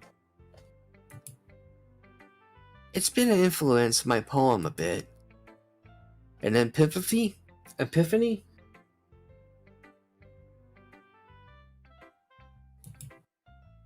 Yeah, it is epiphany. Yeah, something like that. I'm kind of nervous to talk about deep stuff like that, because it's kind of coming on strongly. Maybe it's everyone better friends with each other. Anyway, here's Monica's writing tip for today. Sometimes when you write a poem or a story, or your brain gets a little fixated on specific points, if you try so hard to make it perfect that you never make any progress, just force yourself to get things down on the paper and tidy up later. And another way to think about it is this. If you keep your pen in the same spot for too long, you'll get a big dark puddle of ink. Bendy and the ink machine, anybody? So just move with your hands and go with the flow. That's my advice for today. Thanks for listening. Phew.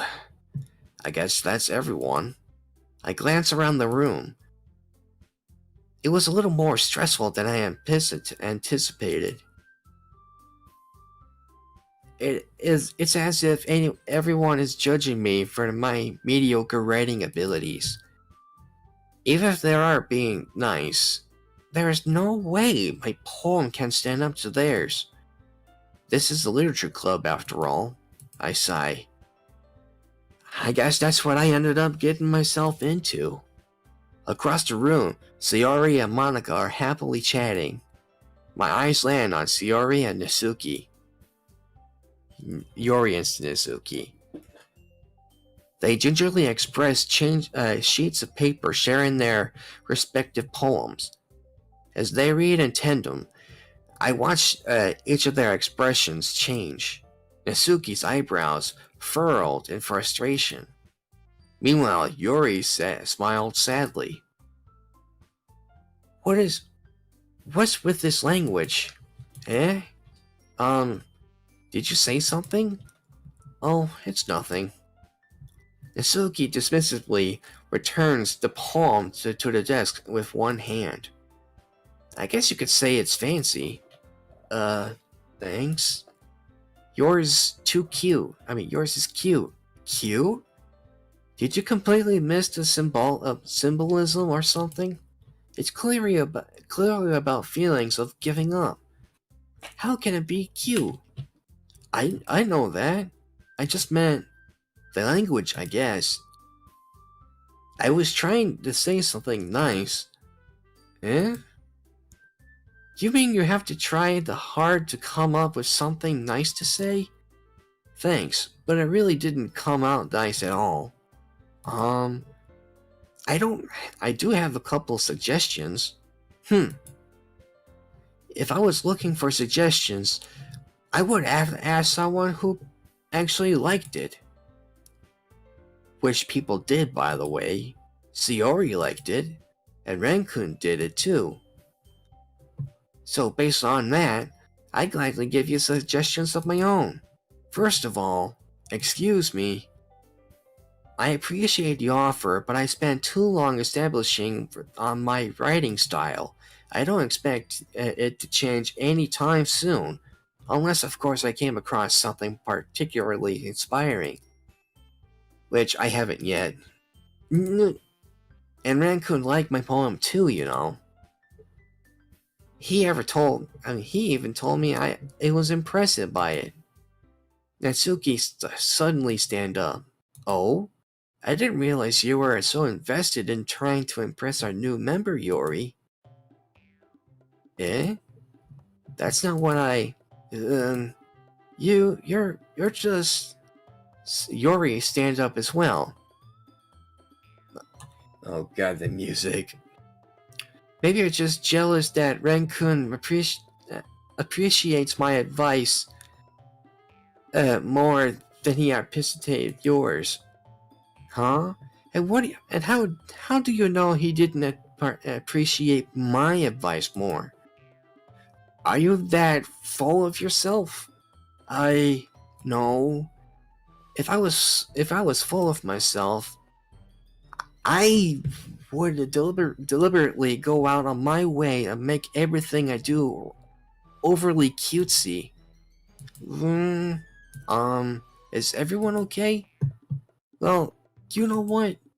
I wasn't the one whose boobs magically grow to bigger size as soon as Raccoon started showing up. Natsuki, that's a little... This doesn't involve you. I don't like fighting, guys. Suddenly, both girls turned towards me, as if they just noticed I was standing there. Ren, she's trying to make me look bad. That's not true. She started it. If she could get over herself and learn to appreciate the simple writing as more effective, then this wouldn't happen in the first place. What's the point of making your poem so convoluted?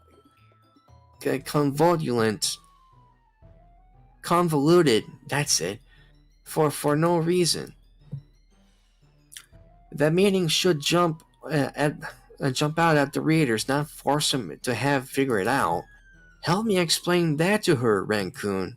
But wait, there's a reason we have many deep and expressive words in our language. It's over way to convey complex feelings and meaning the most effectively. Avoiding them is not only unnecessarily limiting yourself, it's also a waste. You understand that, right, Ren?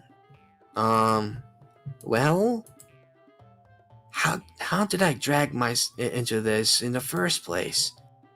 It's not like I know everything about writing, but whoever I agree with, they probably think more highly of me. Of course, there has gotta be...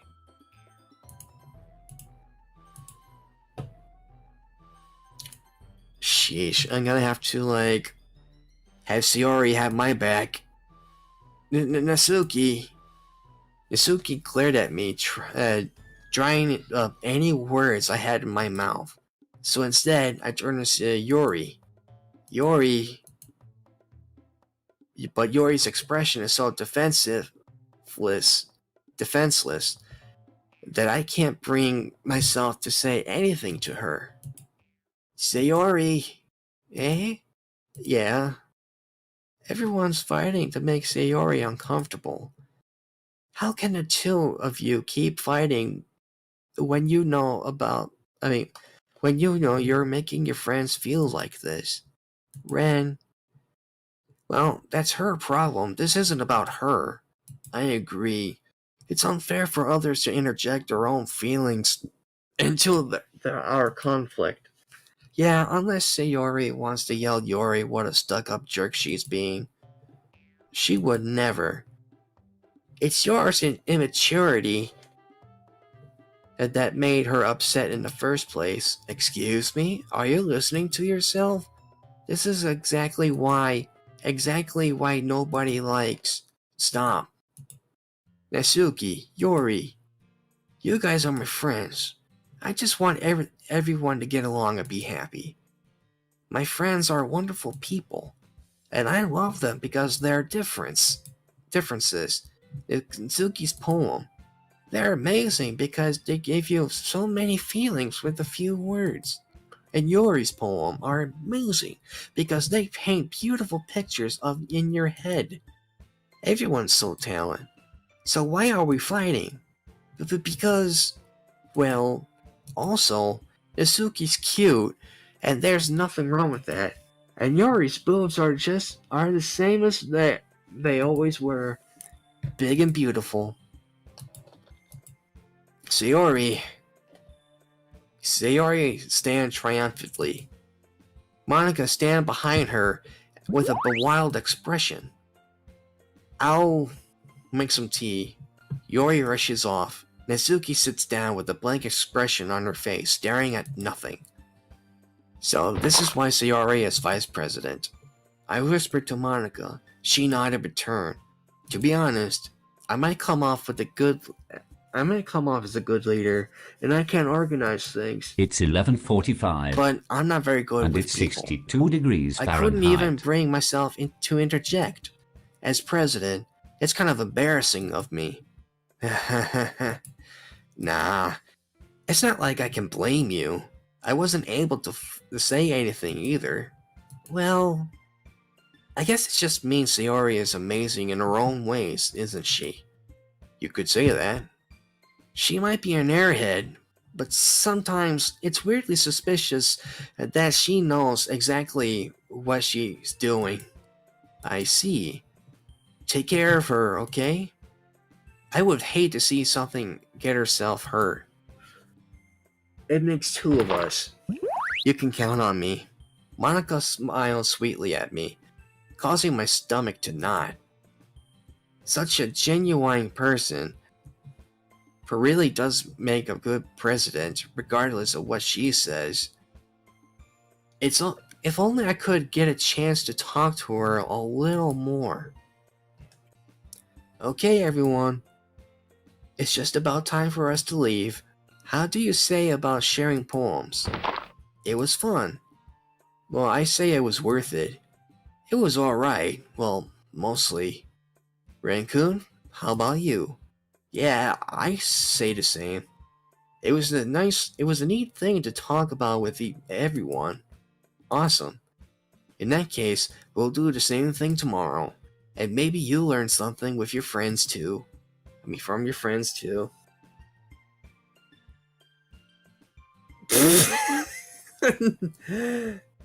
Actually, guys, we just did Contra earlier. And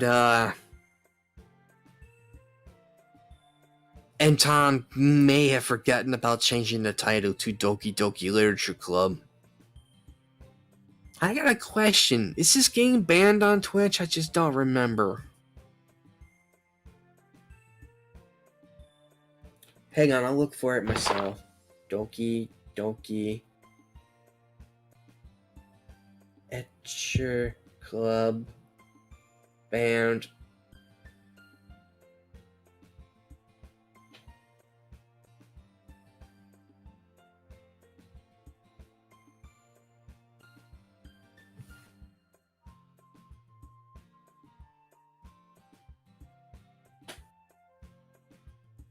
Okay, it didn't say anything about banned on Twitch.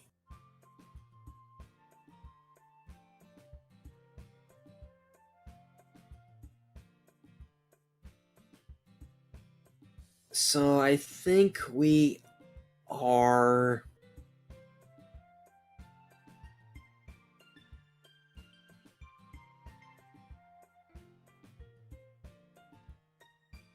Yep, it's not banned. But your Yandere Simulator is. So so anyways, let me get back to the game. So your poem turned out even better.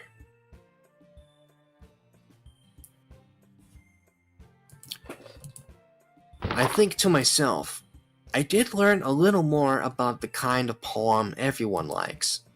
With any luck, that means I can at least do a better job impressing those I want to impress. I nod to myself with newfound determination. Ring! Ready to walk home?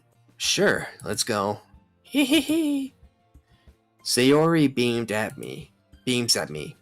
It truly has been a while since Sayori and I have spent.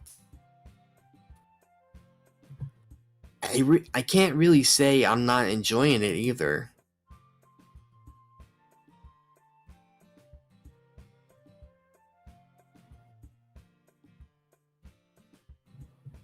No thanks, Ginger King. You don't have to, because I already knew about this game on YouTube, so I just wanted to play this on stream here since this game wasn't, suggested as much in this stream community.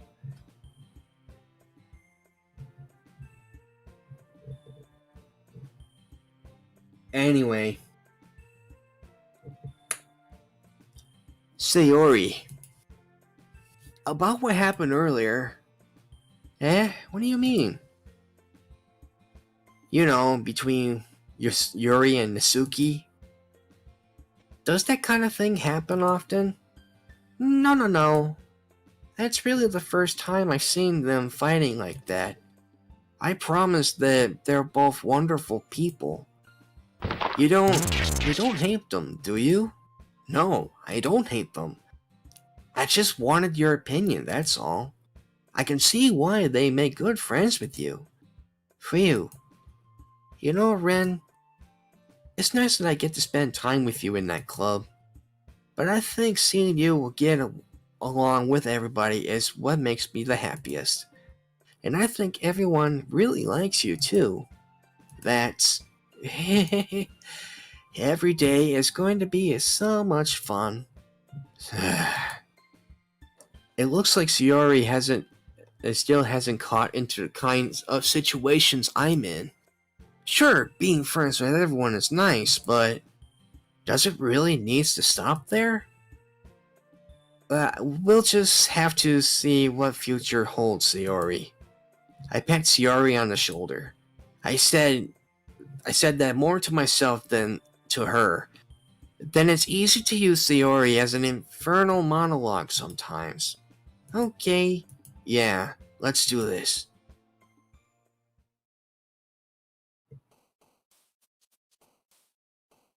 Yeah, I don't know what Tom's doing right now.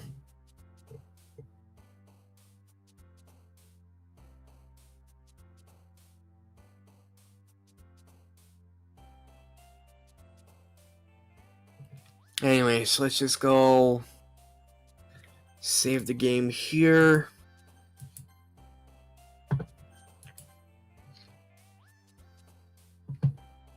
Now let's see here. Comfort.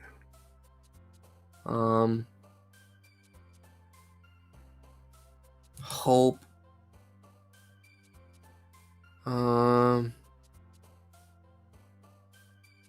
Ambience. Agonizing. No. Peaceful. Sensation. Excitement. Amazing. Intellectual. Doki doki. Love. Fantasy.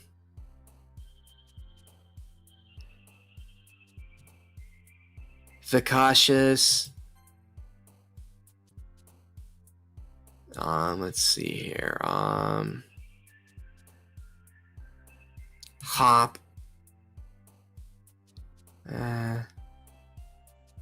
Cry. Desire.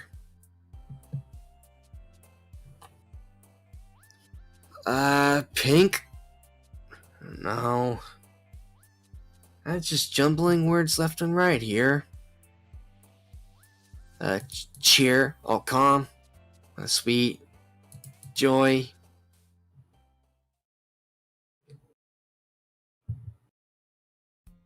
Another day passes, and it's time for the club meeting already. I've gotten a little more comfortable here around the past couple days. Entering the club room, the usual scene greets me. Hi, Ren. Yo, Sayori. You look like you're in a good mood today. I'm still just not used to you being in the club, that's all. I see. That's a pretty simple thing to get you in a good mood. But I guess it's always a simple thing with you all anyway. Speaking of which, I'm kinda hungry. Will you come with me to buy a snack? No thanks. Eh? That's not like you at all. I have my reasons. Why don't we take of your purse, Sayori? Eh?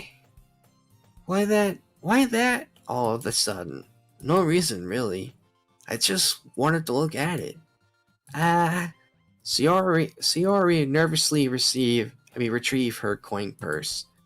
She fumbled with the latch and gets it open.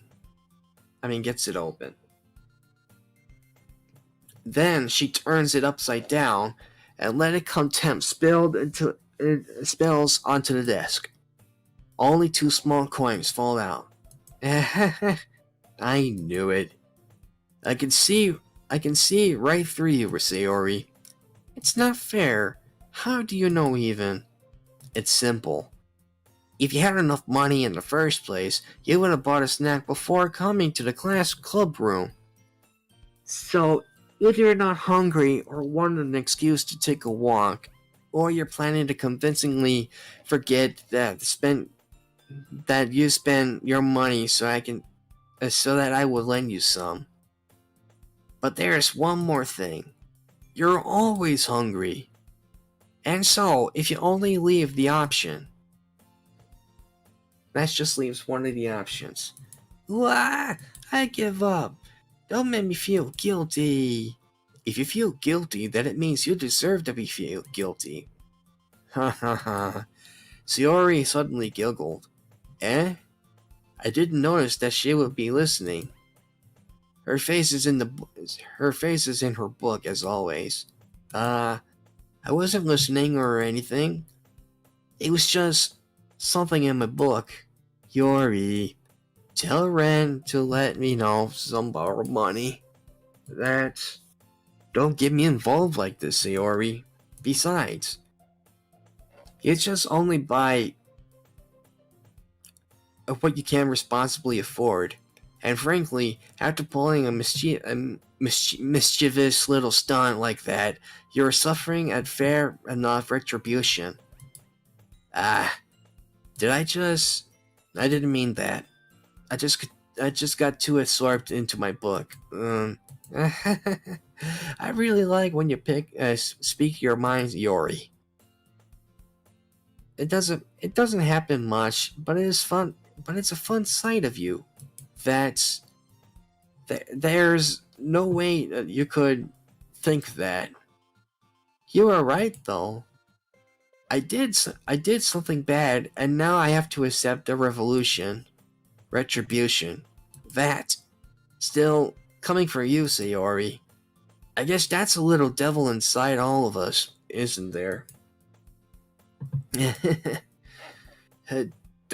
Don't let her fool you. Sayori knows exactly what she's doing. After all, she told you guys she was bringing me to the club before she even told me.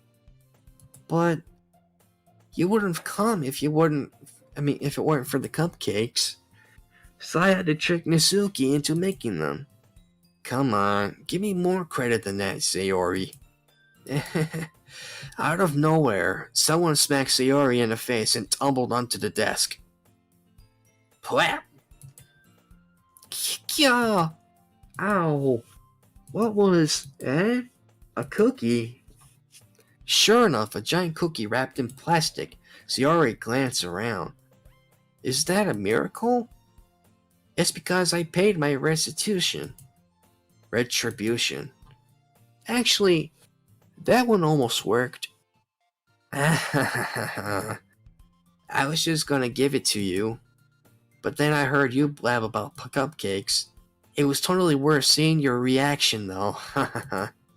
Nasuki, that was so nice of you, even though you slapped me in the face with the cookie. I'm so happy. Sayori hugs the cookie. Jeez, just eat it. Sayori rapidly tear open the wrapper and take the big bite. So good. Well, Sayori suddenly claps her hand around her mouth. I bit my tongue. You're going through a lot just for one cookie. Sayori took a bite of her own cookie. Ah, yours is looking good too, Nasuki. Can I try it? Sheesh. Beggars can't be choosers. But yours is chocolate. Yeah, but why would you think I'd give you that one? Fine. Still, I'm really happy that you shared this with me. Sayori gets out of her seat and goes behind Nasuki, then wraps her arms around her.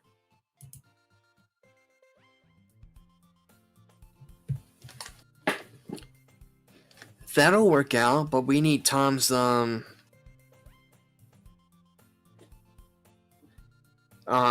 approval to that.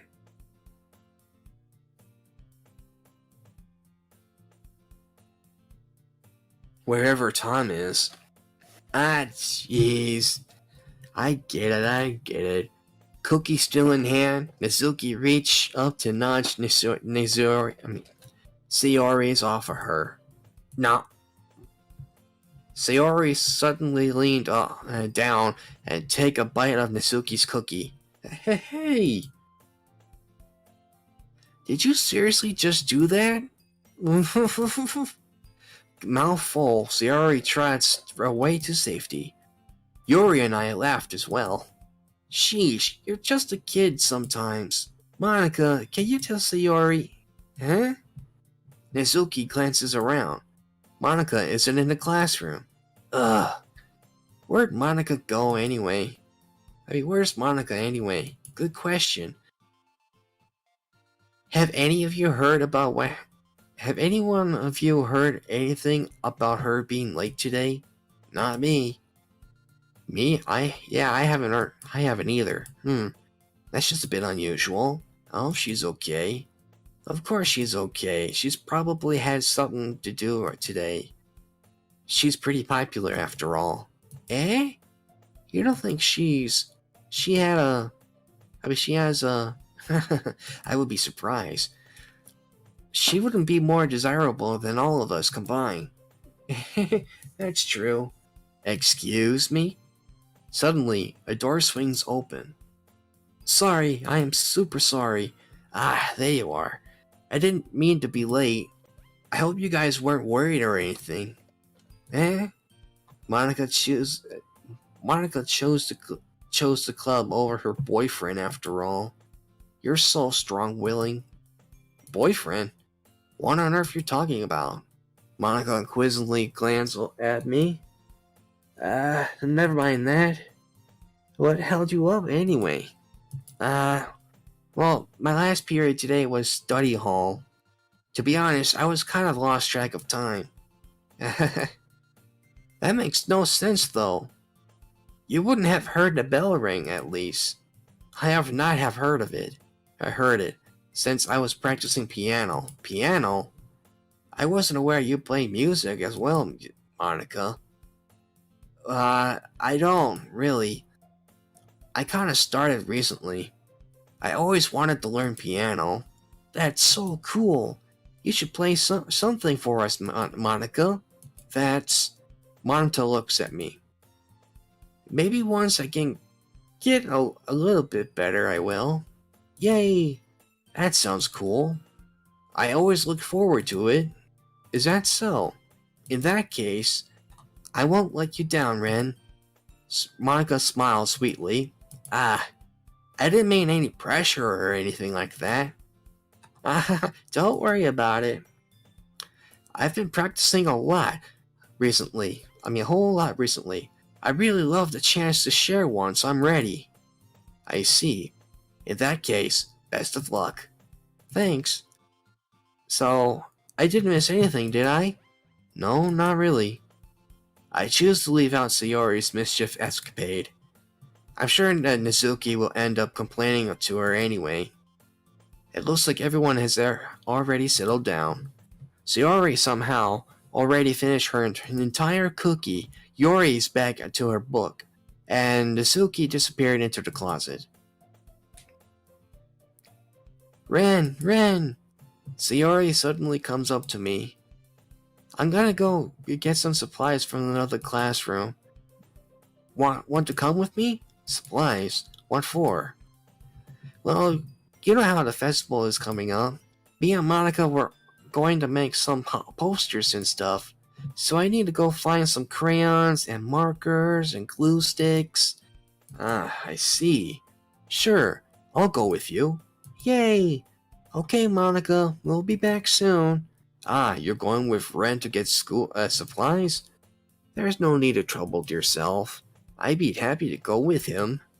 Aw, but I wanted to go. It's so much fun exploring empty rooms and stuff. Okay. But it was just a suggestion. See if you can find any poster papers too, okay? Okay. Ready, Ren? Yep, let's go. Sayori and I escape the classroom. I follow behind as Sayori humps and skips around the hallway on Twitter. Honestly, it feels like that I'm talking to a kid to the mall or something. Sayori finds pleasure in the simplest things sometimes. Hey, Sayori? What exactly are we doing for the festival anyway? I'm not sure. I'm not sure how you would make an event out of literature. Me and Monica have it all planned out. Don't you worry. Is that so? Yep. We're gonna have a poetry performance. A performance? Of what kind? Well, everyone's gonna take turns on stage and recite their favorite poems. Ah, that sounds kinda dull. Ren! You're not thinking about it the right way at all. It's just not about reading poems. It's about performing them. It's like you say in the lines of the poem, like, between my feet, the last remaining flowers beckons to me. I twist the stem, freeing it from its clinging root, caressing the final joyous moment between my fingers. But to what ends I have to summon this joy.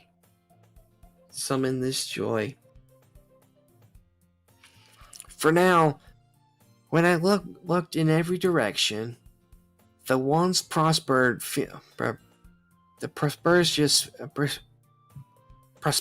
field before me, and it is barren, but a barren wasteland.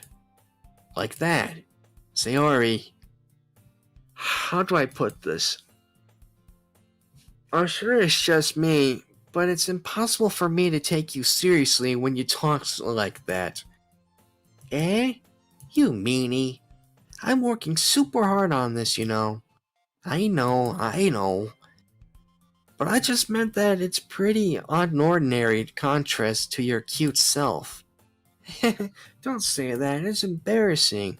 But I guess that means I'm doing a good job. Yeah, I guess so. I'm so excited. The festival is going to be so much fun. Sayori spins herself into a spring around in the hallways again. Hey Ren, this classroom over here is empty. Let's begin the mission. The mission, eh? It's been a long time since I spent time with Sayori like this. But in the end, she hasn't changed one bit. She is nothing but a ball of sunshine drawing happy vibes from the world around her. It's a pretty nostalgic feeling for me. As the years went by, I began to hold myself up in my room more and more. So going adventuring with Sayori brings about a special sort of feeling I forgot I had in me. The two of us entered the classroom. Sayori heads straight to the closet, and I followed on Twitter. Let's see what we have in here. Crayons. Sayori pulled a box full of crayons off the shelf. They're the best brand too. They're kinda dirty though. Sayori pulls various crayons out of the boxes, reading the colors' names. Alright, that's one down. Don't get distracted, but we still need to find... Wait, I'm looking at my favorite color. Fine. Then at least move aside and I can look at the poster papers. For the poster papers. Ah, I dropped one by accident. Oh, yeah. Sayori smacked and bends and smacked her forehead right into the shelf. She falls to the floor and the crayon spills all over her lap. Ow, ow, ow, ow, ow, ow, ow, ow, ow. You okay?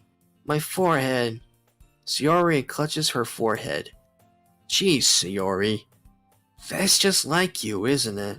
Come on, let me see.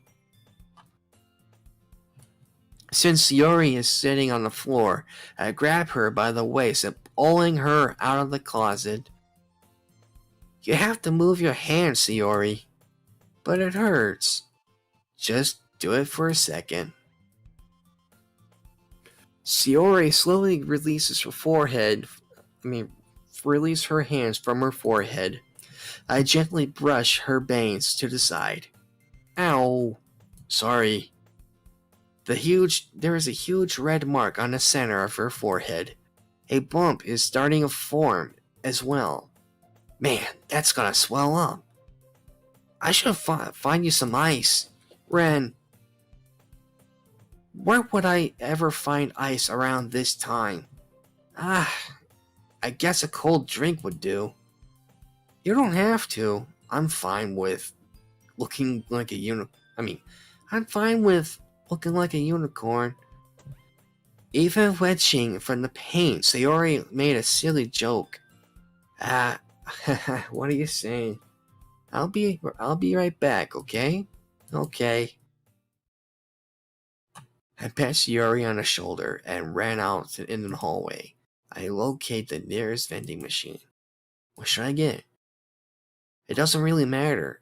It will be a packed ice rather than a drink. But I know Sayori likes apple juice, but I'll purchase that one. In a moment, I'm already returning to the classroom where I left Sayori. She had one palm on her forehead and is using the other hand like clumsily scoop crayons. Scoop crayons back in the box. At least they were already in the wrong spot before they spilled them. Sayori, here. I hand Sayori the bottle of apple juice. It's nice and cold. Sayori opens the cap and starts drinking from it. Sayori, what are you doing? It's for your forehead, idiot. Sorry, I forgot. How hard did you hit your head? Sayori placed a bottle against the bump on her head. It stings. Just bear with it. It'll feel better soon. It looks like you cleaned up most of the crayons, so that's good. Hey, Ren, this constantly reminds you of growing up, isn't it? Doesn't it? What do you mean? You know how we used to play outside all the time? I would try to keep you... I would always try to keep up with you. You were kind of oblivious in some way. Like, I usually fell behind or had trouble climbing on the things you did. But sometimes when I tried to do things I couldn't, I would get myself hurt. I fall and scrape myself or get a bump. I would be starting crying really hard. You would rush over as quick as you could. You would try really hard to get me to stop crying. It was almost like you blamed yourself, and were afraid of getting in trouble if someone finds out. even though it wasn't really your fault at all, you know. Did I really do that? Yeah, don't you remember?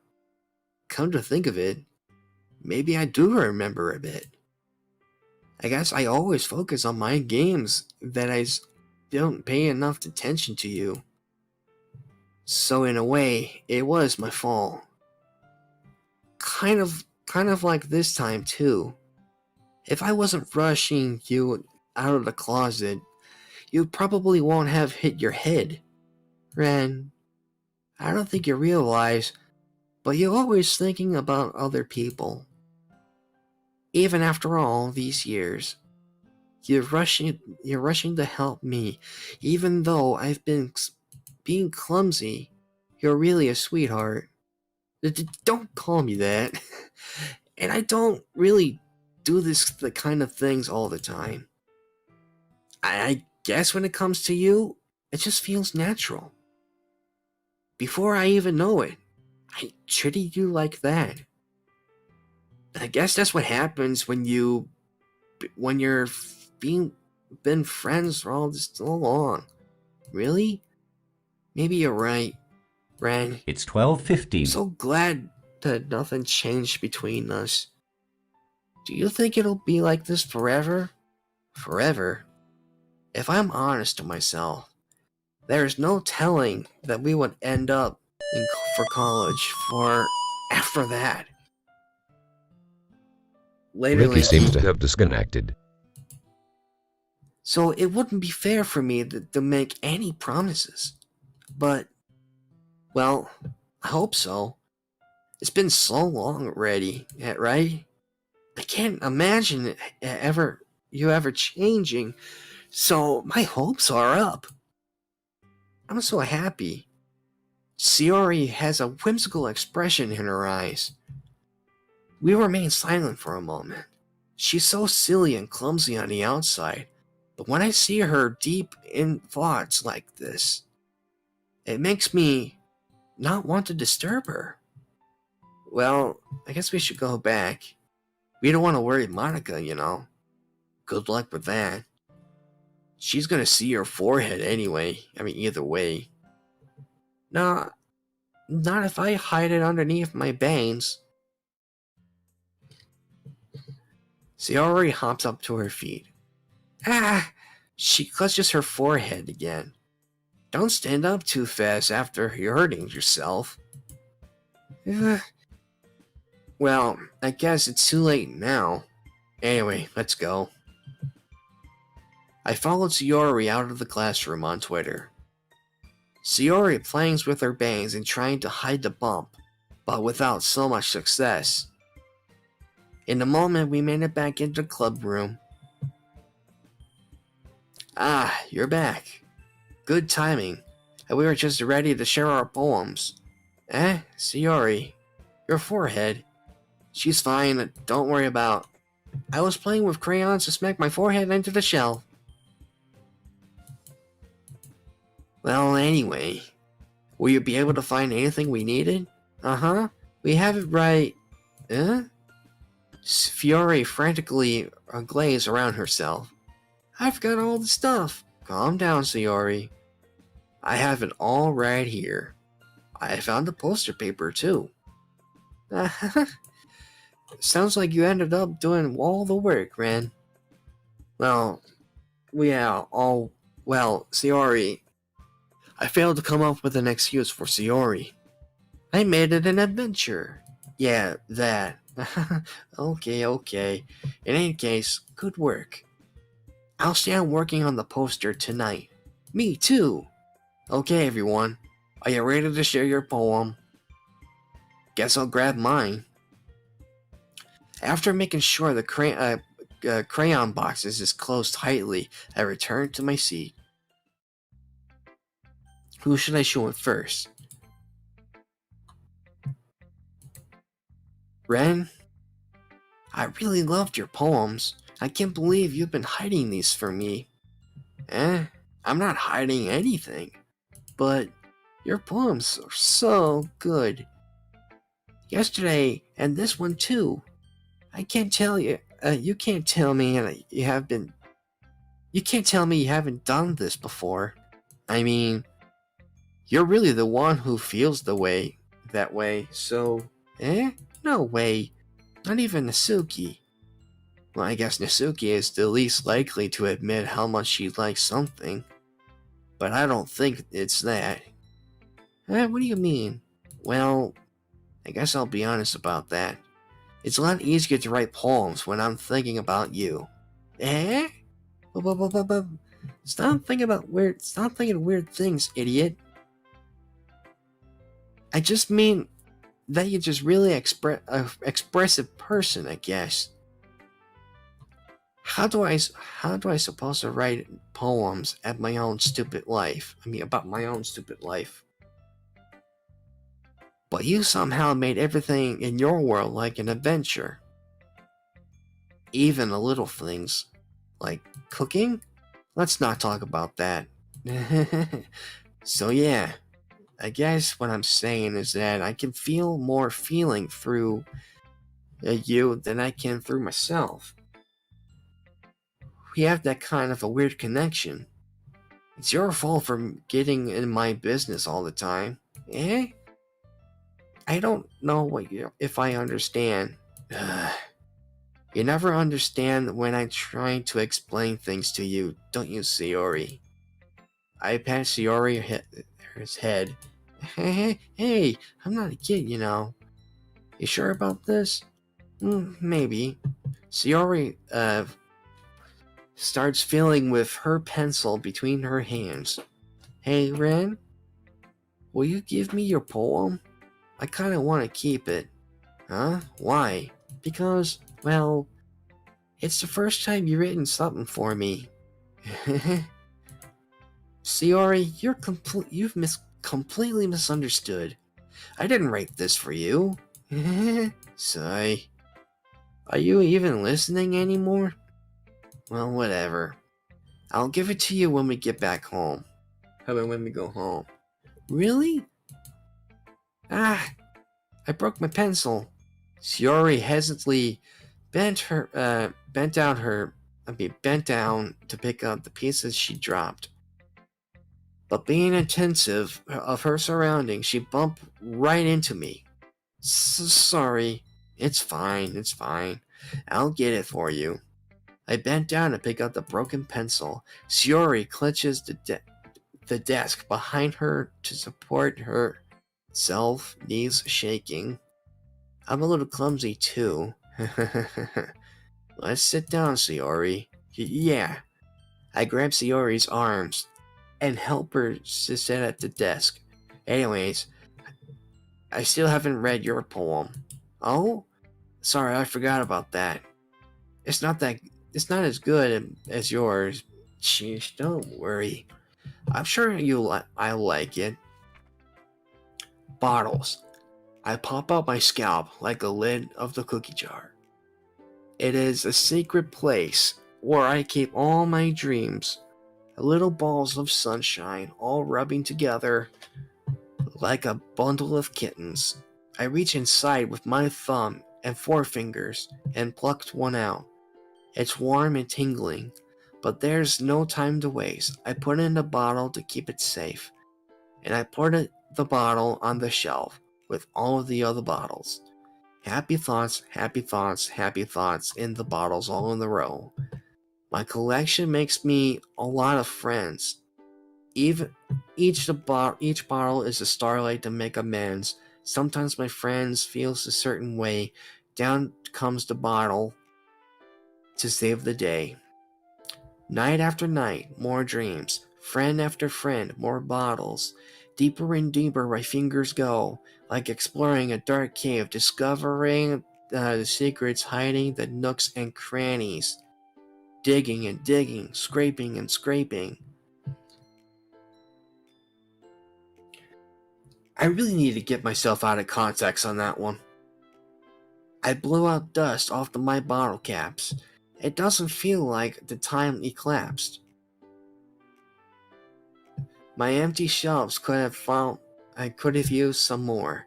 My friends looked through my locked front door. Finally, I all done. I open up and then come my friends.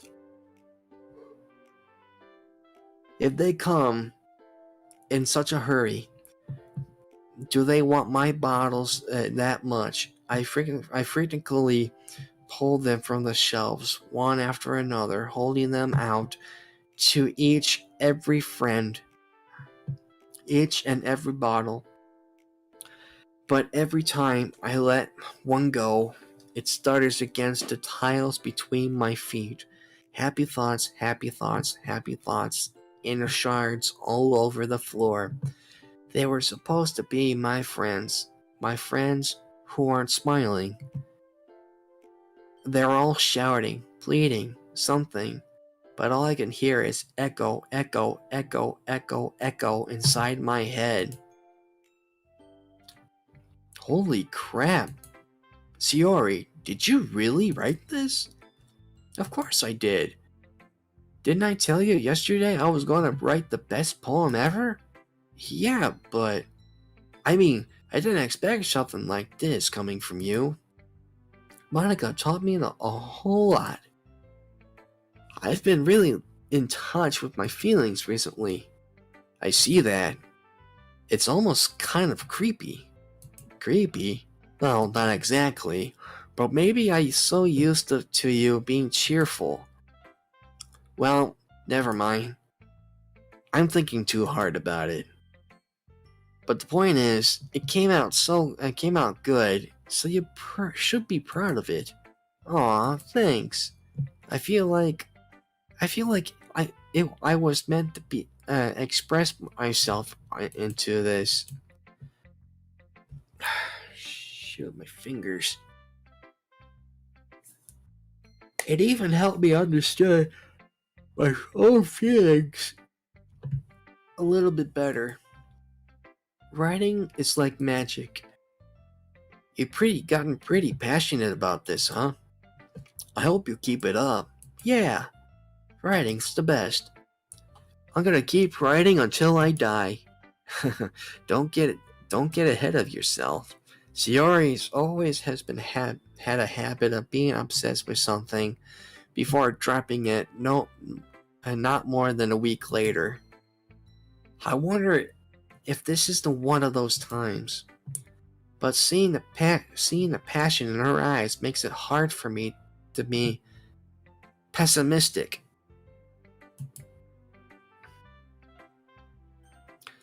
Alright, next is Nasuki's.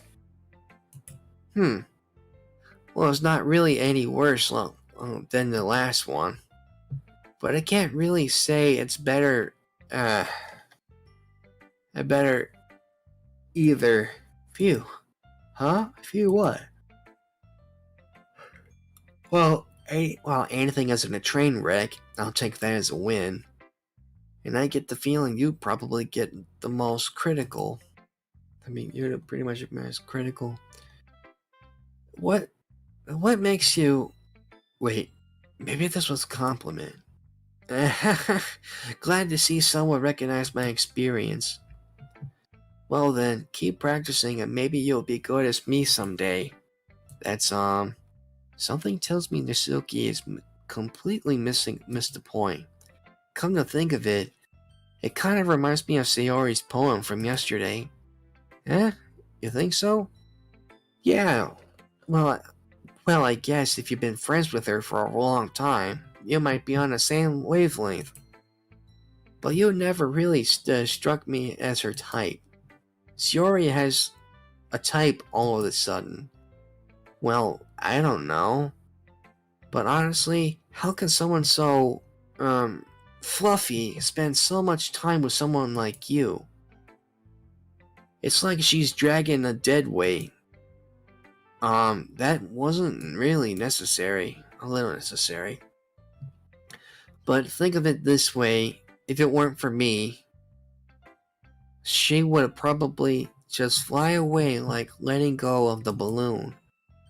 You could say we each take care of each other in our own way. Whatever it is, I don't get it. Oh yeah, I suppose I show you my own poem. Here. Amy likes spiders. Oh. You know what I like to hear about Amy? Amy likes spiders. Icky, wriggly, hairy, ugly spiders. That's why I'm not friends with her. Amy had a cute singing voice. I hear her singing my favorite love song. Every time she sang the chorus, my heart would pound into the rhythm of the words. But she likes spiders. That's why I'm not friends with her. One time, I hurt my leg really bad. Amy helped and took me to the nurse. Okay, the note is really just gotten to me. I try not to let her touch me. She likes spiders, so her hands are probably gross. That's why I'm not friends with her. Amy has a lot of friends. I always see her talking to people. She probably talks about spiders. What if her friend starts to like spiders too? That's why I'm not friends with her anymore. I wish it doesn't matter if she has other hobbies. It doesn't matter if she keeps it private. It doesn't matter if it doesn't hurt anyone. It's gross. She's gross. The world is better It's evolved 12:30, without spider and lovers. it's 62 degrees And I'm going to Fahrenheit. tell everyone. Not bad, right? It's quite a bit longer than yesterday's. Yesterday was too short. I was just warming up. I hope you didn't think it was the best I could do. No, not of course not.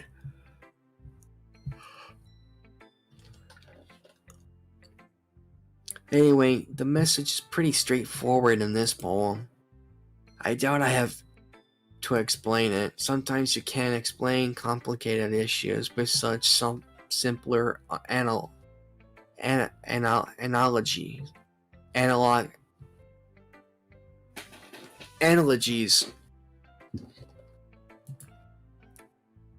it helps people realize how stupid they're being. Like, someone would agree the subject of this poem is an ignorant jerk. Do you know people like that? Of course. It's not about everyone thinks mine. That doesn't matter. That can be about anything. I wrote it to be easy to relate to. Everyone has kind of weird hobby or a guilty pleasure. Sometimes, if you're afraid if people find out they've been making fun of you or think less of you, but that just makes people stupid. Who cares what people likes, as long as they're not hurting anyone, and it makes them happy. I think people really need to learn to respect others for likely weird things. Well, you're definitely right. At least I can relate to that. And I'm sure a lot of other people can too. It's what I do best, after all. I don't like writing. Oh God. I don't like writing unless there's a good message to take away from it. Like, conveying emotions is important. But I want to make people think, not just feel. Remember that. I'm gonna write the good one for tomorrow too, so look forward to it.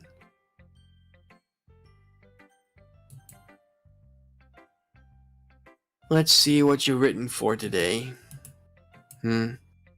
Well done, Ren. Your skills is already improving. Really? Thanks, Yori. Coming from you, that means a lot. Eh? That's nothing. I'm just happy to help inspire fellow writers. I know you're new to this, so don't worry so much if it seems like you can't get your poems to feel perfect. You don't need to be afraid to write a little more daring. Metaphors can go a long way. Don't feel you need to work your brain like turning a bunch of gears. Try letting your mind wander through your feelings and write down the things you see and hear. That's one way to truly enable your reader to see into your mind. It's very intimate exercise. I see. That's certainly interesting a technique. Thanks for sharing. I have, well, an example of that, if you like to read it, of course. Is it a poem you wrote for today? Yuri nods, and Timid handed me over her poem. The Raccoon. It happens in the dead of night, while I was slicing bread for a guilty snack. My attention was caught by a scuttering of the raccoon outside my window. That was, I believe, the first time I noticed my strange tendencies were as an unordinary human. I gave the raccoon a piece of bread, my subconscious well aware of the consequences. Well, aware of that the raccoon that is fed will always come back for more. The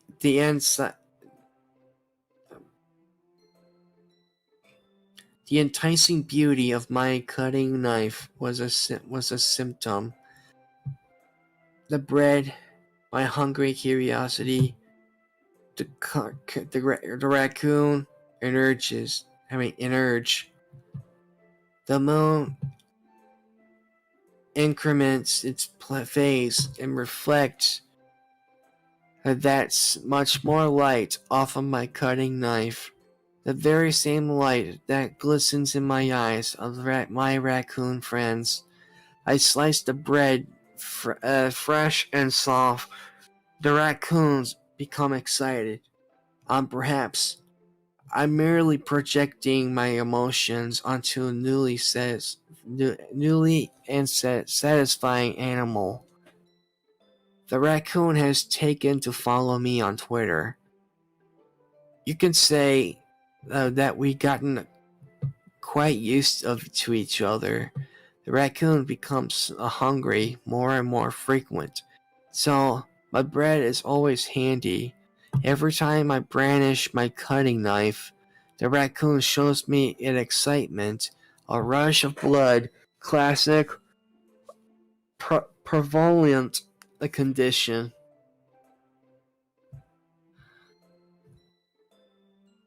I sliced the bread and I fed myself again. I was a little more daring in this one than yesterday. I can see that. It's a whole lot more metaphorical. I don't know if it's my fault that I can't begin to imagine what this poem is about. That's right. It's a bit closer to my preferred writing style, using the poem as a canvas to express my vivid imagery and conveying emotions through them. Yeah, if I take it as face value, and then I ever figured out what was supposed to mean, well, I think it's something that everyone's different people can be relate into their own way.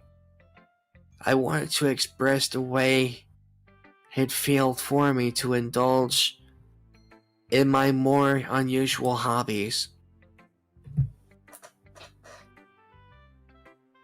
It's those sorts of things that I'm usually forced to keep to myself.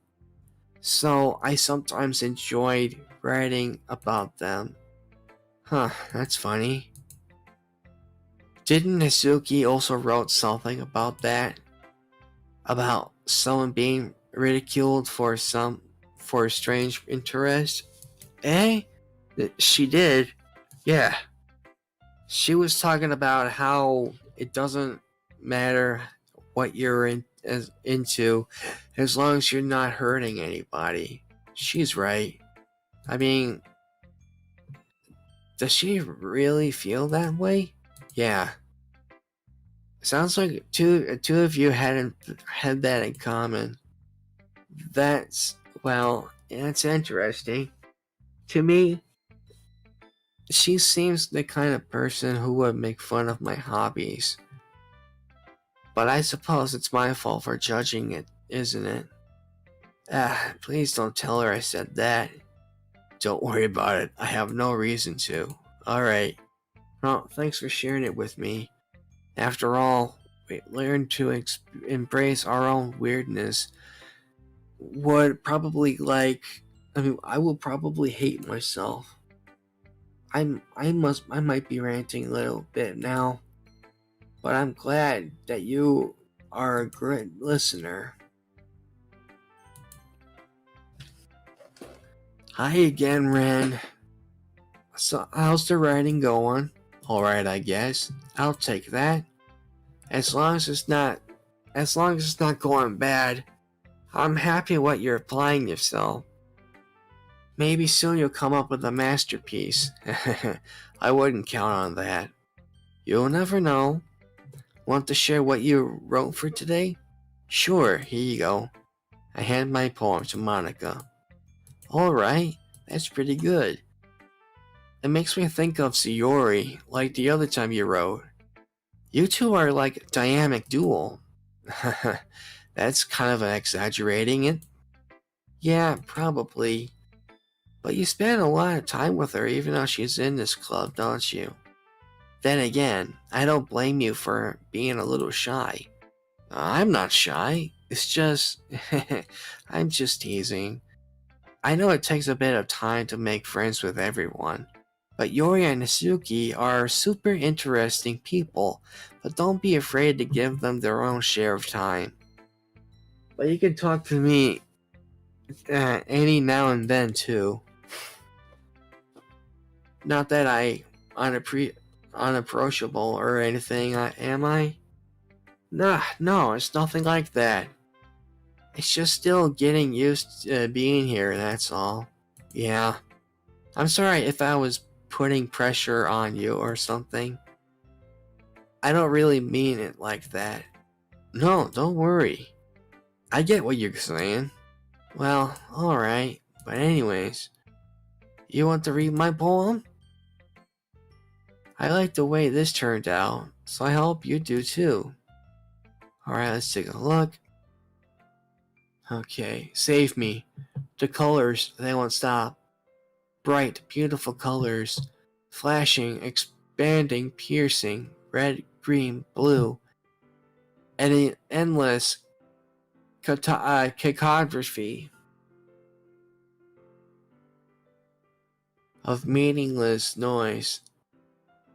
The noise, it won't stop. Violent, grinding waveforms.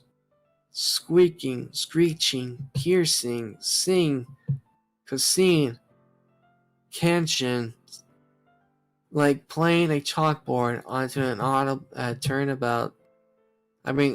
turntable, like playing a vinyl record on a pizza crust, an endless poem of meaningless. Load me.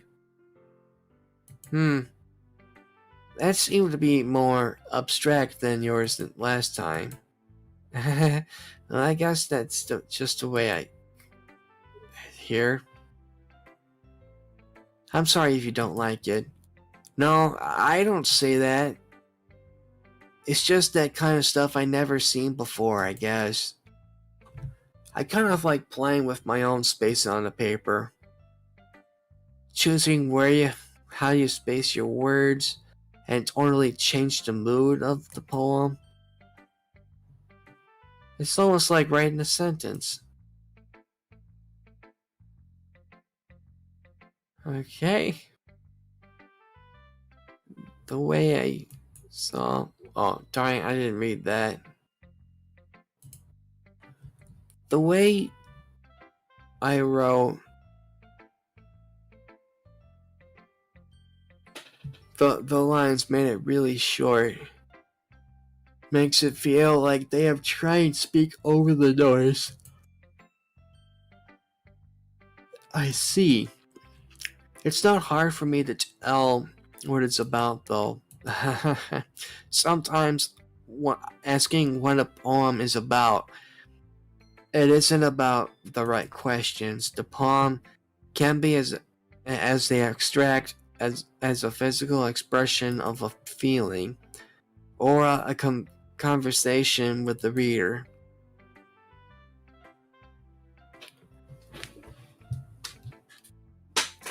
Sorry, I'm just a little tired. Putting it that way, not every poem is about something. Anyway, here's Monica's writing tip for today. Sometimes you'll find yourself facing a different decisions. That's when happens. Don't forget to save your game.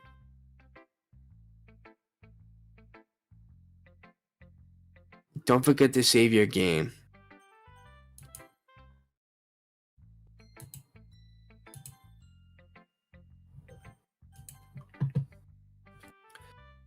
When you have, yeah, here we go. You never know when you might change your mind, or when something unexpected may happen. Wait, is that a tip even about writing? What am I even talking about? That's my advice It's for today. 12:45. Thanks for listening. Okay, everyone. We're all done reading each other's poem, right? I have something extra planned today. If anyone will come sit in front of the room. Is this about the festival? Well, sort of. Ugh. Why do we have to do something for the festival? It's not like we can put together anything good in a few days. We'll just end up embarrassing ourselves instead of getting any new members. That's a concern of mine as well. I don't really do well with the last minute preparations. Don't worry so much. We'll keep it simple, okay? We won't need much more than a few decorations. Sayori has working on the poster. I've designed some pamphlets we can give out during the event. Okay, that's great and all, but that doesn't tell us what exactly they're going to do. Going to be doing for the event. Sorry. I thought you heard about already. We're going to be performing. Performing? But, Monica? Yeah, we're going to have a poetry performing. Each of us are going to choose a poem to recite during the event. But the cool part is, we're all going to let any more come out to recite poems too. Sayori is putting it on all the posters in case anyone wants to prepare ahead of time. Sayori, who's been coloring the poster, holds it up for us to see. Are you kidding me, Monica? You didn't already start putting those posters up, didn't you? Well, I did. Didn't you really think that is bad fun of an idea? Well, no. It's not a bad idea. But I didn't sign up for this, you know. There's no way I'm going to be performing in front of the group of people like that. I agree with Nisuki. I could never in my life do something like that. Imagining it, Yori shakes her hand in fear. Guys, no, Sayori. I understand where they're coming from. Remember that Nisuki and Yori has never shared their poems with anyone else until a couple days ago. It's a lot to ask for them to recite their poems out loud to a whole room full of people. I guess I kind of overlooked it. I'm so sorry. But I still think we should give it a try, give it our best. We're the only responsible for the fate of this club. If we start the event and each put a good performance, then it will inspire others to do the same. And for more people who will perform, the better we'll be able to show everyone what literature is all about. Yeah, it's almost expressing your feelings, being intimate with yourself, finding new horizons, and having fun. That's right. And it's those reasons that we're all in this club today. Don't you want to share that with others? To inspire them to find the same feeling that brought you here in the first place? I know you do. I know we all do. If it's all take is standing in front of the room for 2 minutes and recite the poem, then I know you can do it. Natsuki and Yori remain silent. Sayori looks worried. I guess that leaves me no choice. I agree. I don't think it's much to ask. I think that Sayori and Monica has been trying so really hard to get new members. But at least we can do is help them out for a little bit. Well, maybe, but it looks like Natsuki doesn't have any arguments left. Okay, fine. I guess I'll have to just get it over with. Alright, phew. Thanks, Natsuki. What about you, Yori? Yori dejectedly glanced around everyone else's expectant faces. Sigh. I guess I don't really have to have a choice. That's everyone. You're the best, Yuri. This club is seriously going to be a death of me. Oh gosh, he'll be fine, Yuri. But anyways, let's move on to the main event. I want each of you to choose a poem of yours. Choose a poem of yours. We're going to practice reciting them in front of others. No way, Monica. This is all too sudden. Well, if you can't recite your own poems in front of the club, how do you expect to do it in front of strangers? Oh no, don't worry.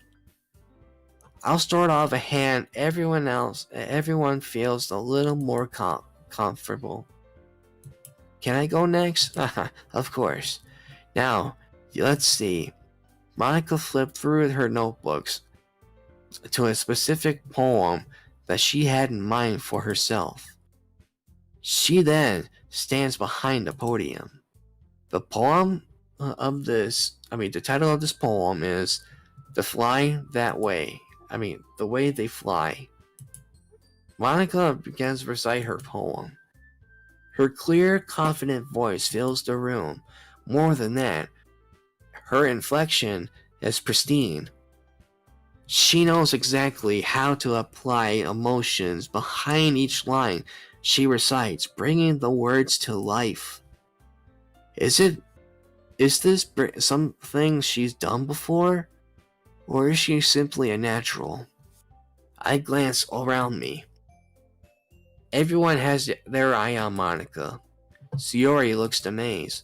Yori has an intense expression on her face that I don't understand. Finally, Monica finished her recitation. The four of us applaud. Monica takes a breath and smile. So, that was so good, Monica. Thank you very much. I was hoping to set a good example. Are you ready to go next, Sayori? I'll go next. What? Yori's fired up all of a sudden. Yori clutches a sheet of paper between her hands and stands up. Keeping her head down, she walks quickly over the podium. This poem's called Yori anxiously glance around at each other. You can do this, Yori. It's called The After Image of the Crimson Eye. Yori's voice shakes as she started reading the poem. Just a moment ago, she's practically refusing to do this. Why would she suddenly putting in so much effort? As Yori gets past the first couple of lines, her voice changes. It's almost like what happens when Yori gets so absorbed into her books. Her quivering words transform into shape, whatever it is, of the fierce and confident woman. The poem is full of twists and turns in a structure that is enunciates with perfect timing. This must be a rare glimpse into a whirling fire Yori keeps concealed inside her head. Suddenly, she's finished. Everyone is stunned. Yori snaps into reality and glances around her as if she's bewildered, even herself. It's up to me to save this situation. I'm the first to start applaud. Everyone joins me afterwards. We give Yori a recognition she deserves. It's not that we didn't want to applaud for her. We were so caught off guard that we must have forgotten. As we applaud, Yori holds the poem to her chest and rushes back to her seat. Yori, that was pretty good. Thank you for sharing. Looks like Yori is down for the count. Okay, I guess I'm next then. So Yori hops out of her chair and cheerily walks to the podium. This one is called my medal. Sorry, I giggled. Sayori, it's a lot harder than I thought. How did you guys do it so easily? Try not to think of it like you're reciting to other people. Imagine you're reciting it to yourself, like in front of the mirror or in your own head. It's your poem, so it'll come out the best way that way. I see. Okay then. Sayori begins her poem. Somehow it feels like her soft voice was made as the perfect match. A poem isn't aimlessly cheery like Sayori is. It's serene and bittersweet. If I was read this on the paper. Alright, let me see here.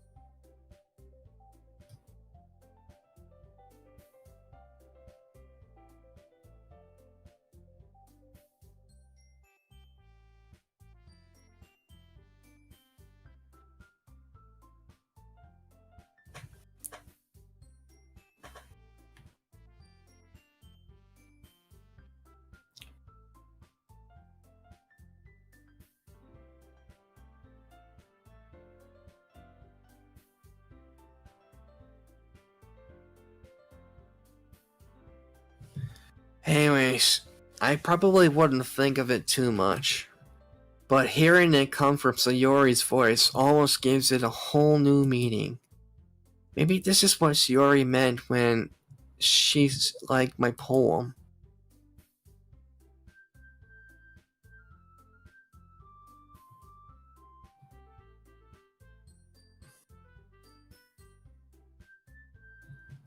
It's like it gets to reach more deeply into someone I thought I knew through and through. Sayori finishes and we applaud. I did it! Good job, Sayori. Even Ren liked it. And I guess that's a good sign. What's that even mean? It came out nicely, Sayori. The atmospheric of the poem fits you nicely. It might be other poems I wouldn't like. Oh gosh.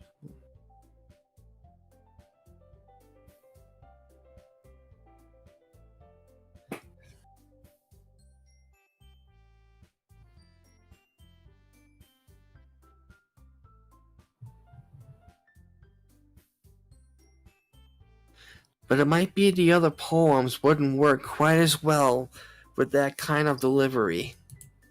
Eh? I don't really understand.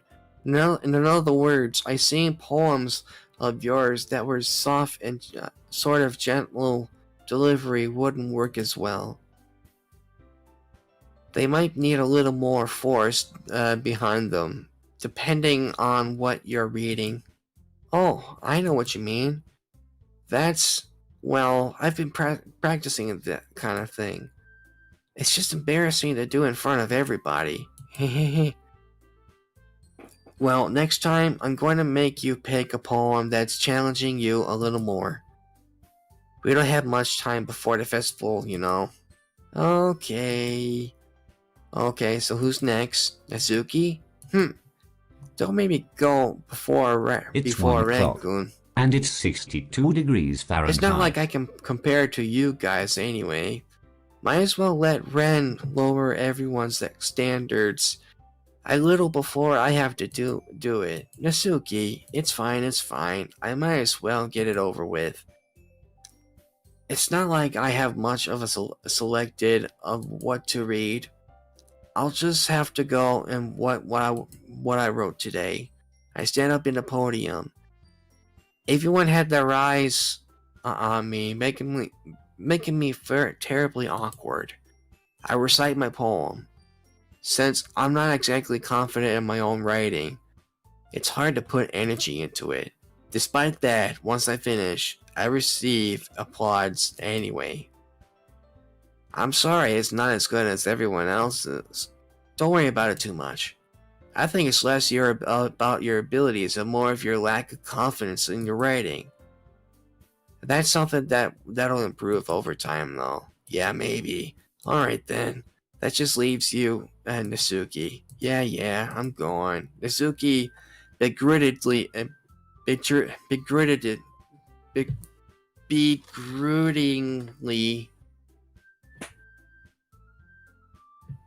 gets out of her seat and makes her way to the podium. The poem is called Why y'all looking at me?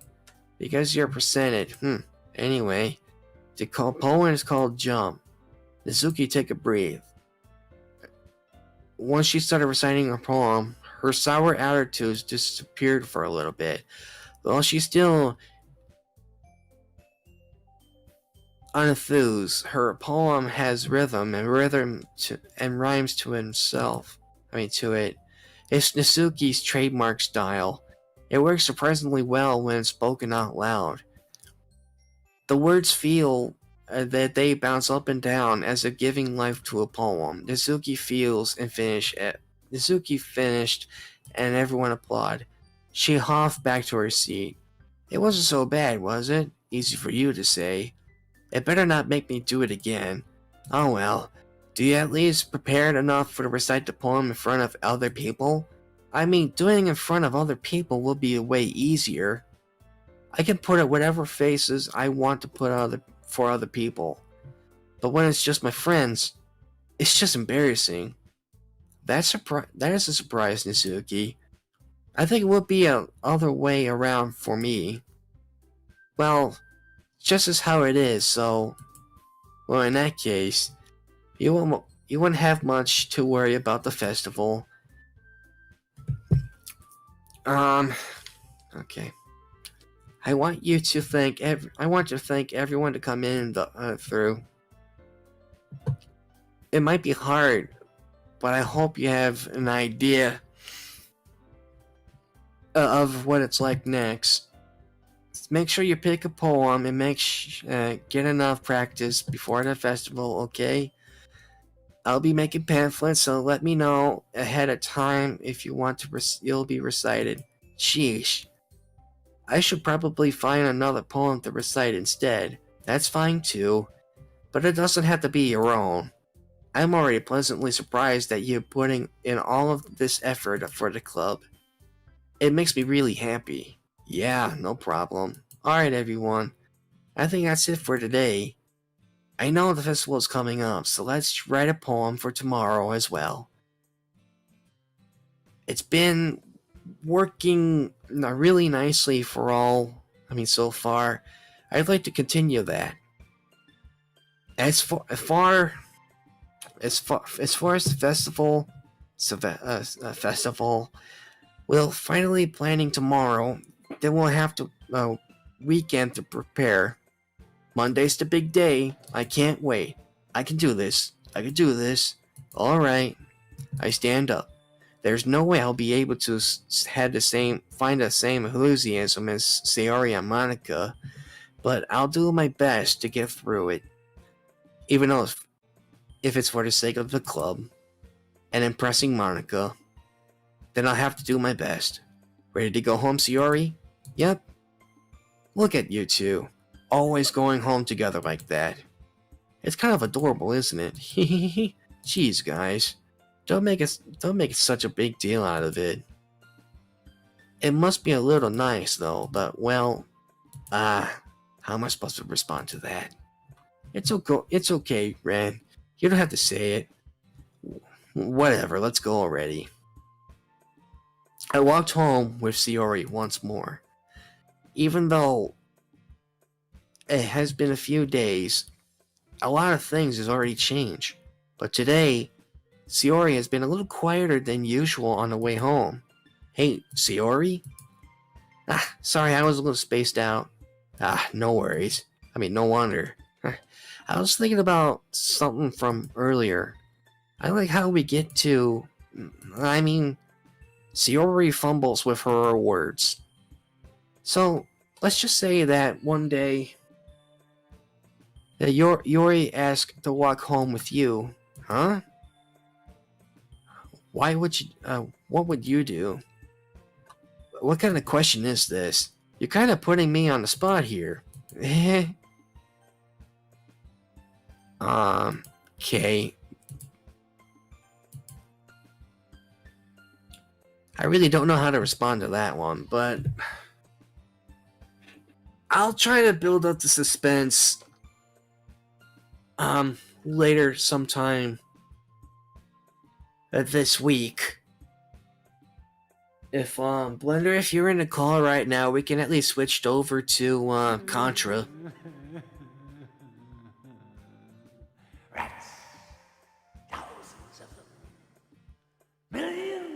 Unless you want me to try to, get to the part. Oh no, let's save that for later. Alright. So I guess I can at least just end the Interesting game, Alien.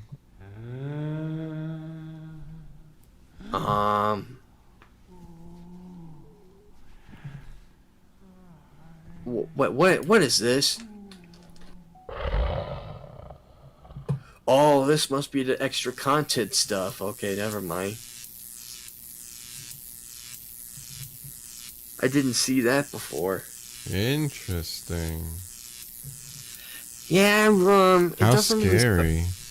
it doesn't start off scary at first, but it's gonna take a very long time until we actually get to the good stuff. I gotcha. Yeah, so let me be it. Yeah, sorry about I stuttered a few words that couldn't pronounce any other ones as well. Well, that's fine. It's never a problem. Yeah, I'm almost close getting tired. So I thought, maybe one more game will do the trick. Okay. Yeah, so I just don't want to stay up too long.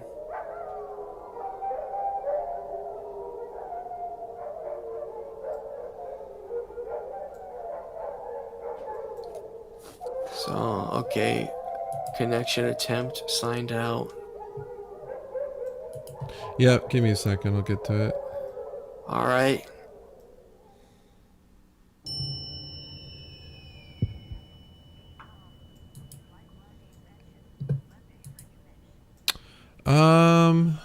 Afternoonish, that might work. Sunny.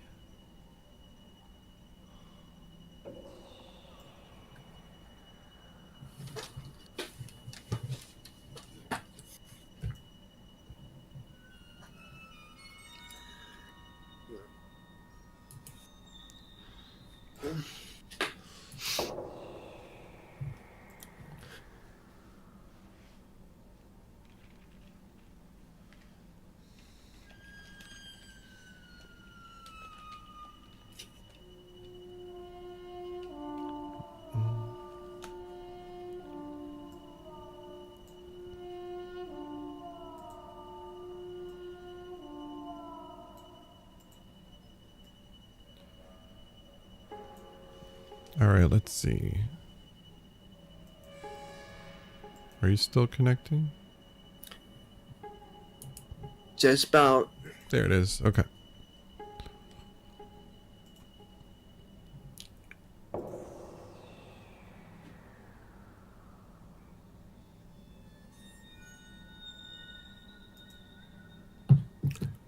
Button mash your controller.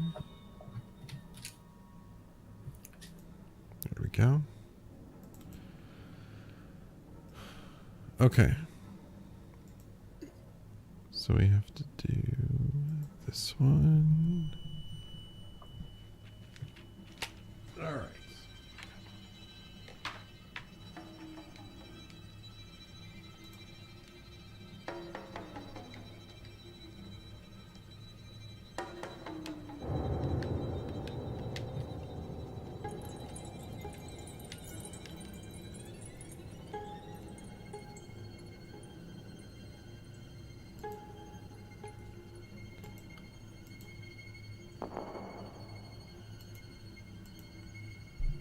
All right, Alien, go for it.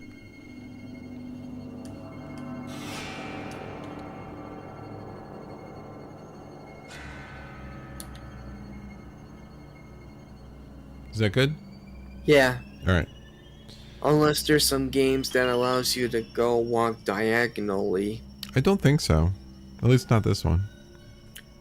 Well, for Zelda, of course, I have problems with that. Oh. Because it wants me to go walk around in every 8 directions. That's crazy.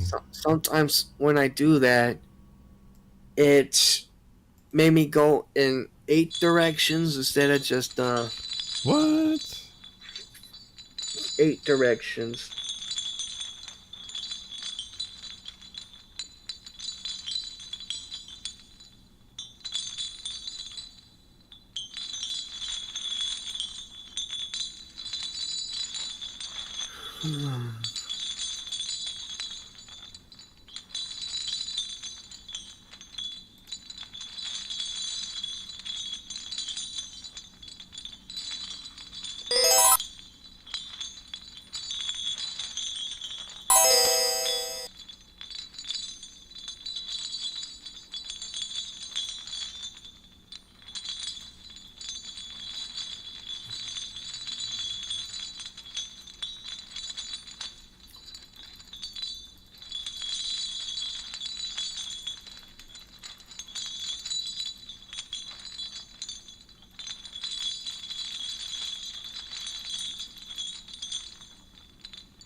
Alright, does that look pretty, alien? Pretty enough as it is to be spooky. Okay.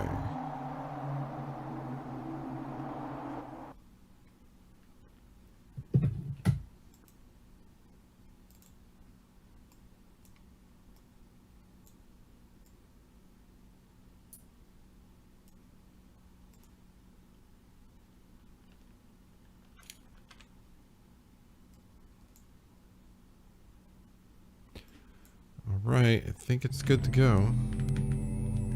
Okay. Whoa. Strobing lights. Alright. In 2638. I mean 6. Just a couple of years away. Oh no! Alien devastate. Whoa. Scary.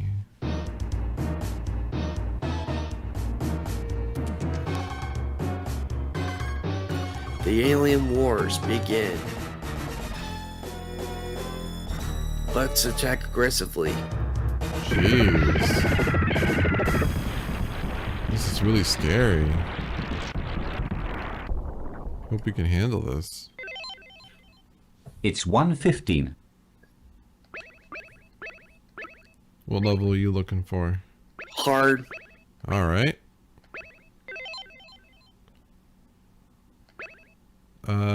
A or B? I think it was A last time we did. Okay.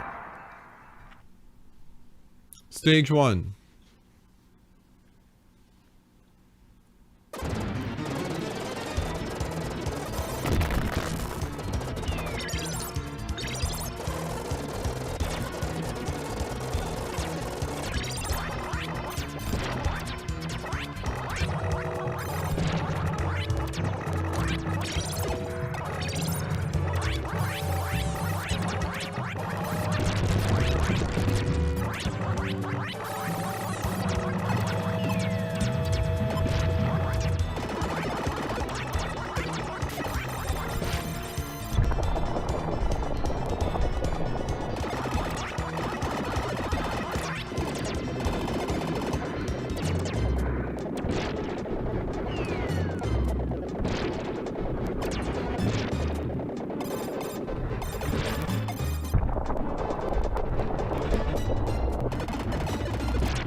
It's an alien!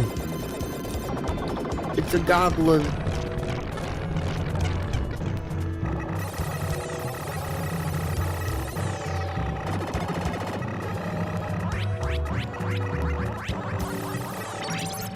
Oh no! Where'd it go? You didn't switch your weapons, man.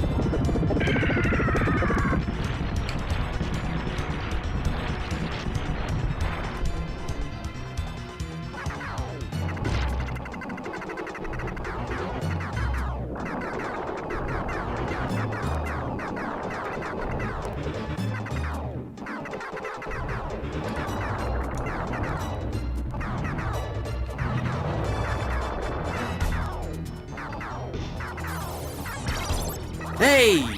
Got it. Thank you. No! No. I shot that thing. It's supposed to be mine. Oh, whoopsie doopsie. Finders, keepers.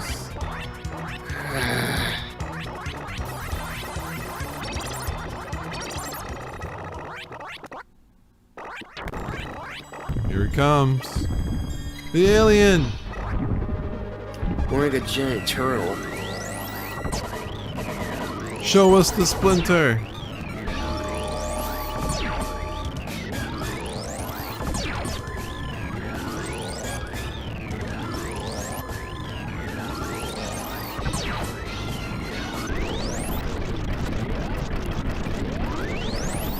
He's already dead.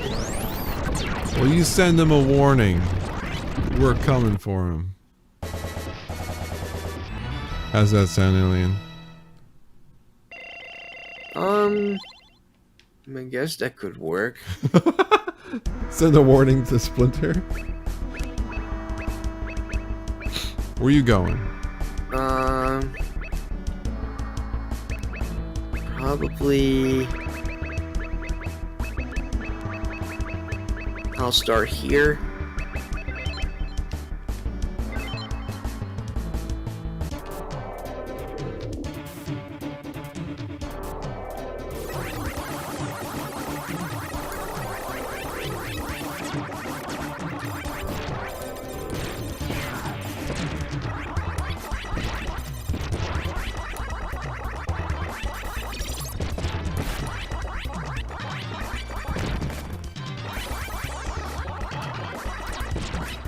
We just have to kill everything in sight? We have to kill one of those, What the heck? What was that nonsense?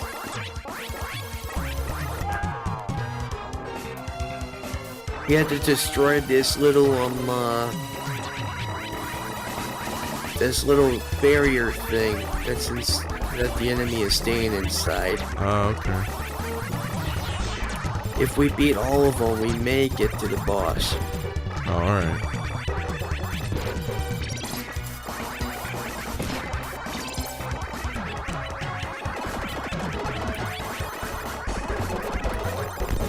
Because the arrows in our screen indicates where the next one is located. Oh, okay. Like, one of them you saw already, but you have to be a distance away from the thing. I mean, shoot, I can't be able to speak right now. I'm so Yeah, what is this?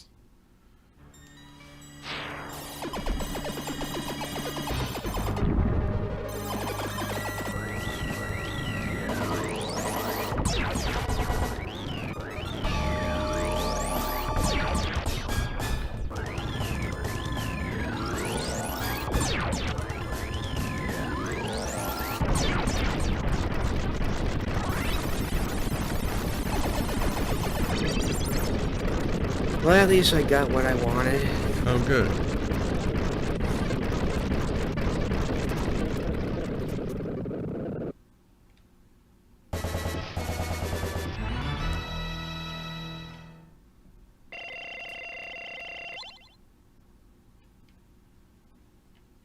Alright, up the Stage floor. 3.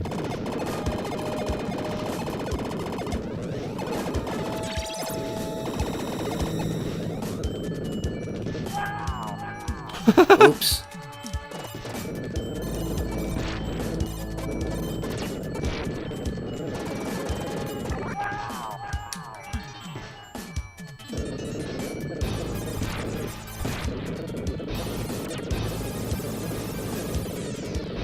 Oh, those things again. The bees! Kill the bees!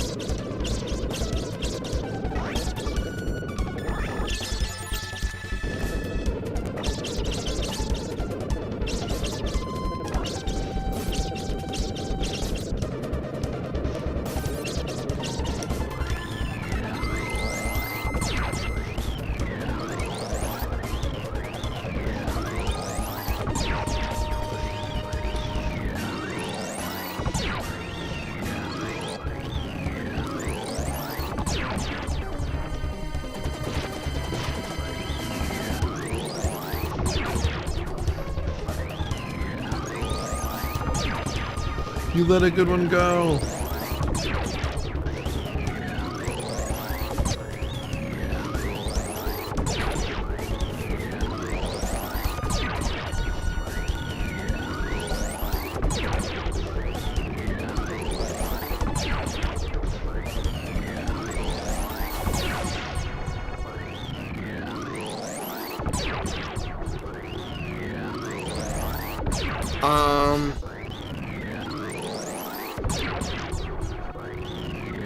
I was just gonna say, could we just not like spam so much right now?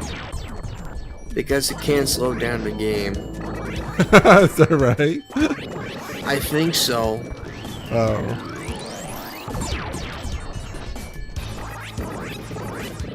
What is Super Metroid doing in here? It's not Buzzsaw Pants. No. It's not. No. Why won't you die? Why won't anything die? So true. I know they're aliens, but come on.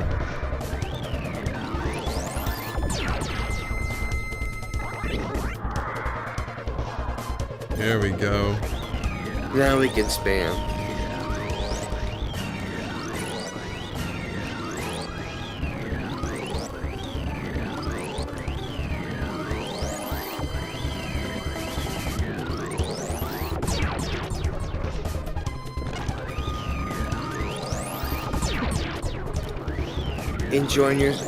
Enjoyed your death? See you in see you next mission.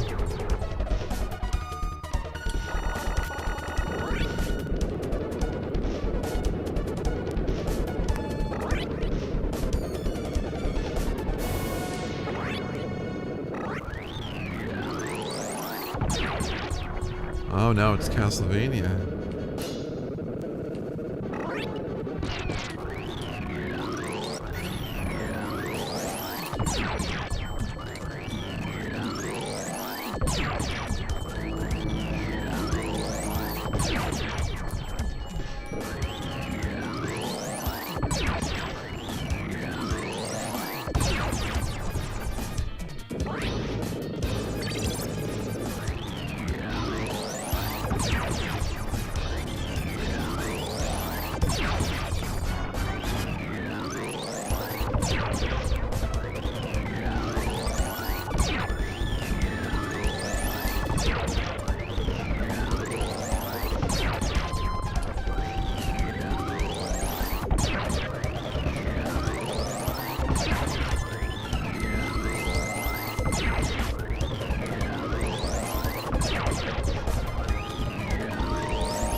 There they are. Vulcan Skull. Yep.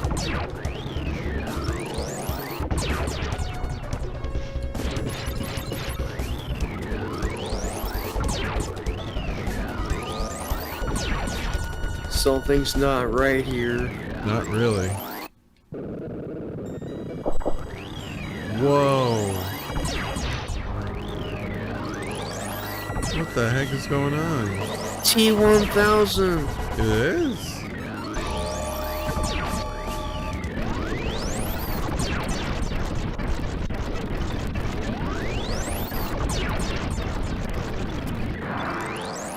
Hey, chop the head off. There's the bee. Where's the bee? Where's the beef, Roni? Stage 4. We're on the bike.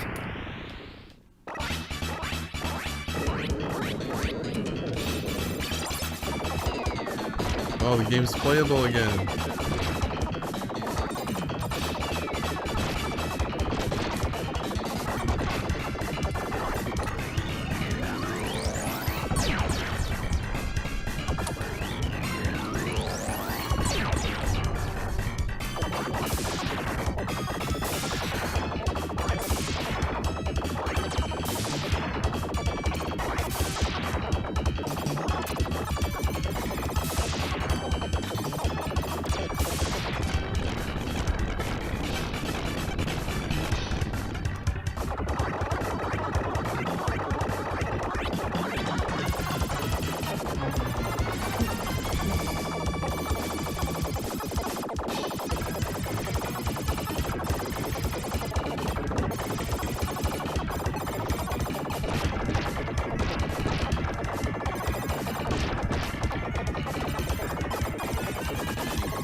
Contra 3, the Alien Wars rated E10 plus for everyone 10 and older, and it's 62 degrees Fahrenheit.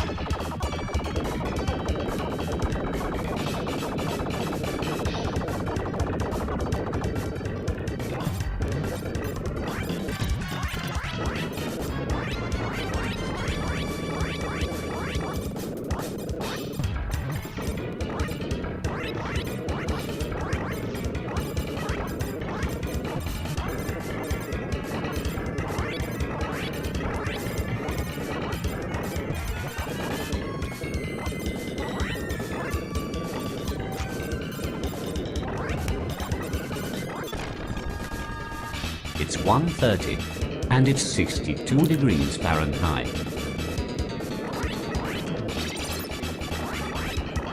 Jump aboard. I can't move. I can only shoot. I don't know what's going on.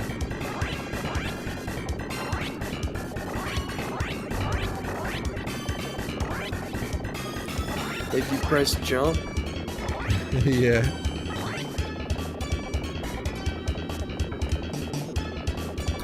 well, I'm doing just fine.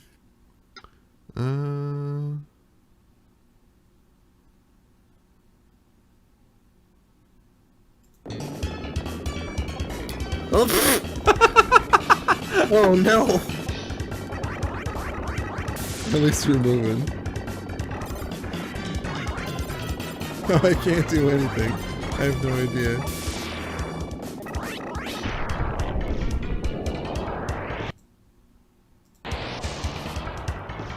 There we go. Hey, there you go. That was very odd. I have no idea. Well, that's another game breaker. Yep. Excuse you, game. Let's bomb this dude.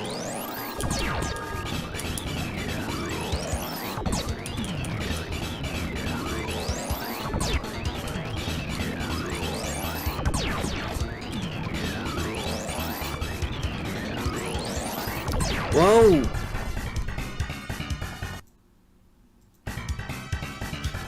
Oh no, what the heck? I think we spammed too much. You think so? Oh no, okay, hang on.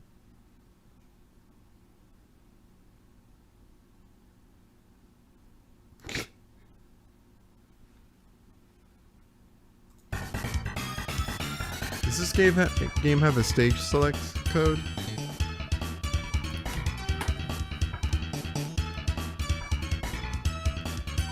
Let's see here. Contra 3 stage select.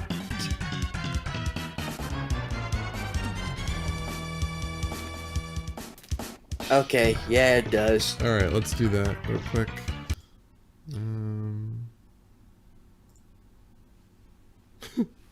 So weird. Alright, what's up? Alright. It's like drawing a... It's drawing like a half circle. Okay. Except you have to press down, down left, left, up, and press start. Oh, it needs the diagonals.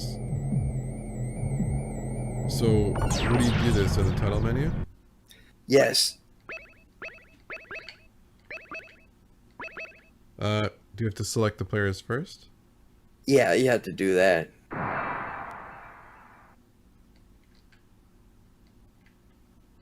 Then where do you do it? You have to reset the game. So where do you do this? Title screen. Oh, you told me it was after you select the characters. No, I did not. Yeah, I said, do you select the two players? You said yes. Yeah, I said select 2 players when you're in the title screen. No, you have to. No, you have to use the code on a selected menu, either 1, 2A, or 2B, to do this combination. It's only D-pad? D-pad and start button. Oh. Let me see, just in case.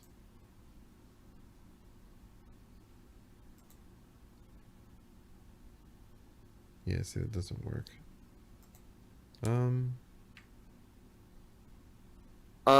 You may have to like allow it first, but not that way.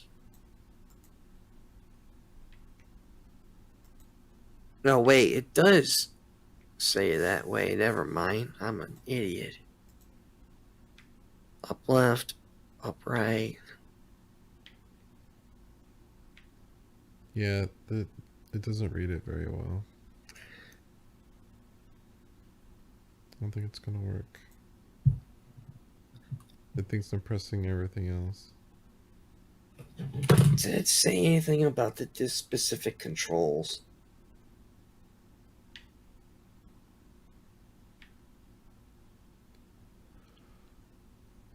If this only applies to Japanese mode, I'm gonna be sore.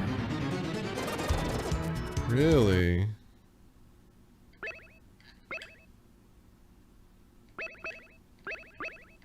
Yeah, because when I move the D-pad, it moves the menu option. I don't think that's right.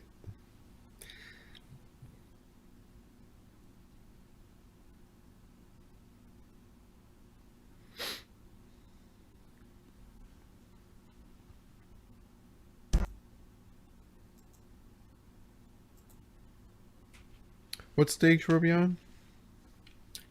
We were on 4. Okay. But here's a problem. You have to play the Japanese version of this one. Okay, well, we might have an option. Let's see.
Oops, file. What is that? I don't know.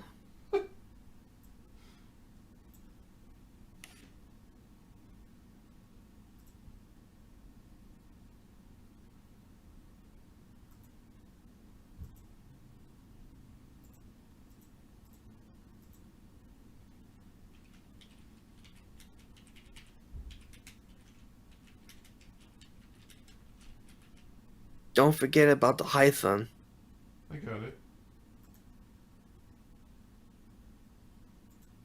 Oh, I see what they did.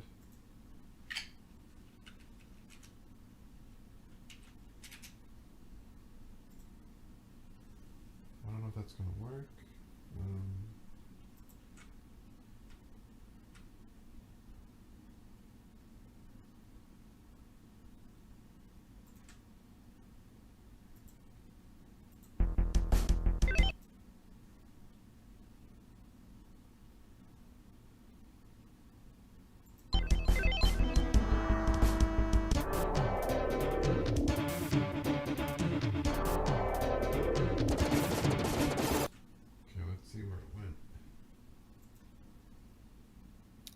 I see it. There it is. I don't know if that's gonna work, but we can find out.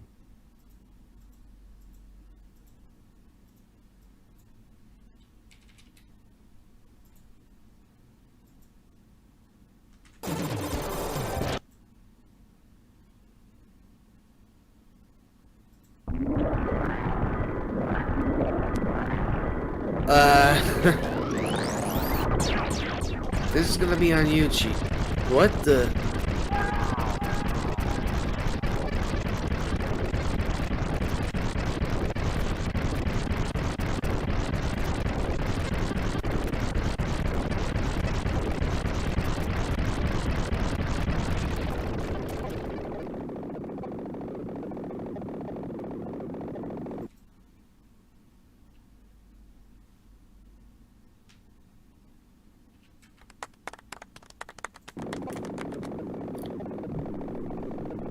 All right, we got it.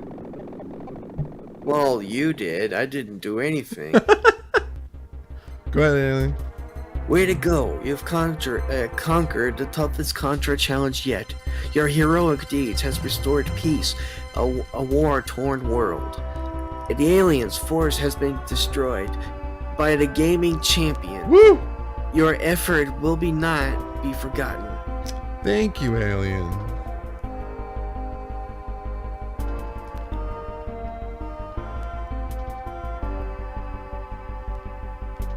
That was a fun game.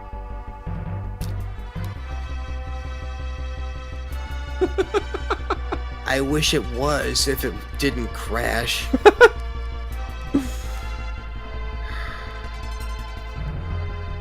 Alright, where to? Is there another Contra game we're missing?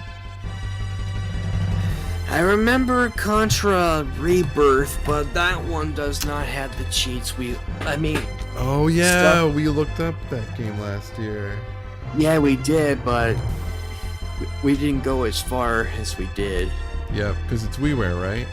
It's WiiWare, and it Yeah. does not have the codes for it. Ugh. Well, that was last year. Maybe they've expanded since last year. Let's check. I don't think they would. Besides, it only just came out years ago, and I don't think anyone else has bothered doing that. So, Oh, all right.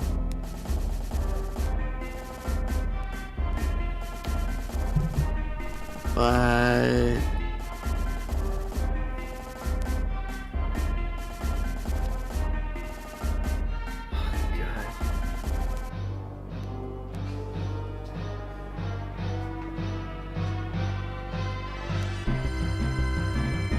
I really can't think of anything else because it's almost 15 minutes till 2.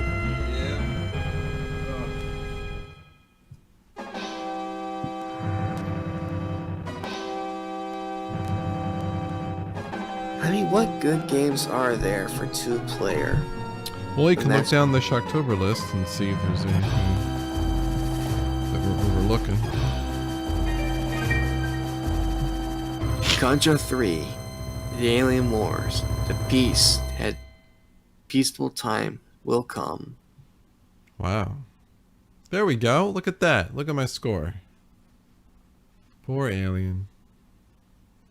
That's because you had to go through things that ended up in this end result. Alright, let's do some research. It's just called Contra Rebirth? Yeah.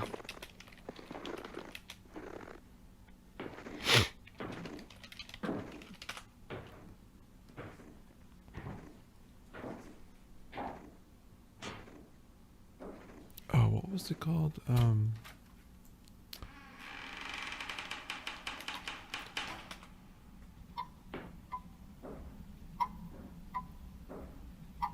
Oh, look at this. Let me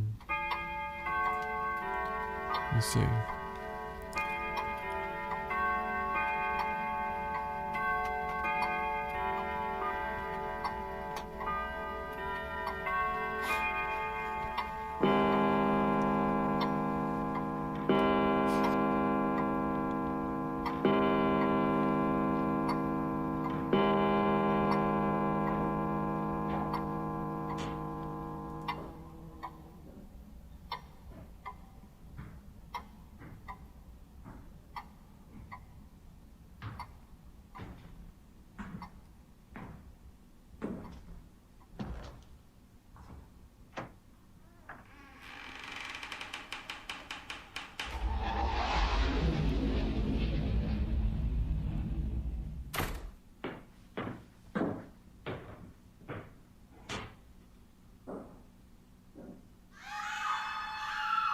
It's 1:45.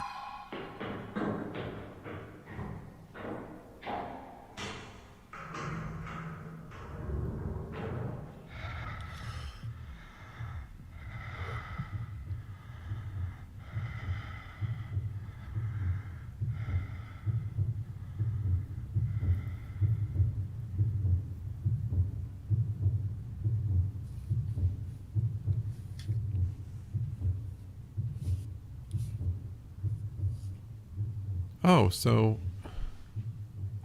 I guess it does exist. I found something. Huh. Let me see another.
Alright, let's see.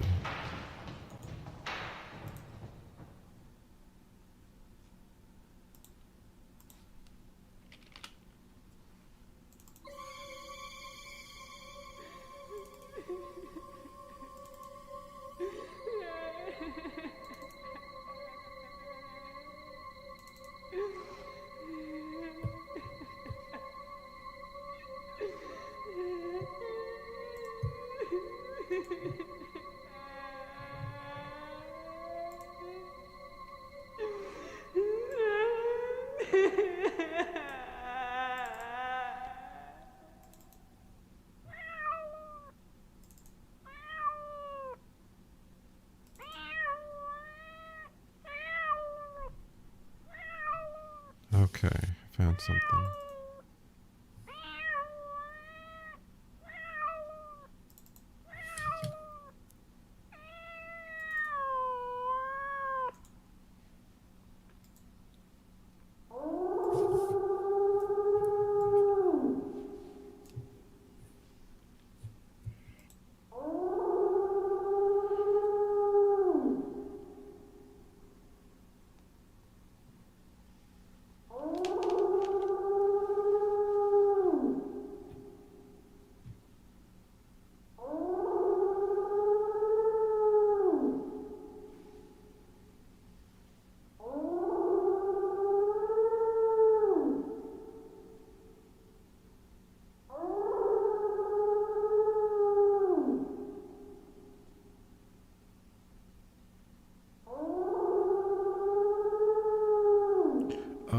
Okay, so we need this one. WKTA4.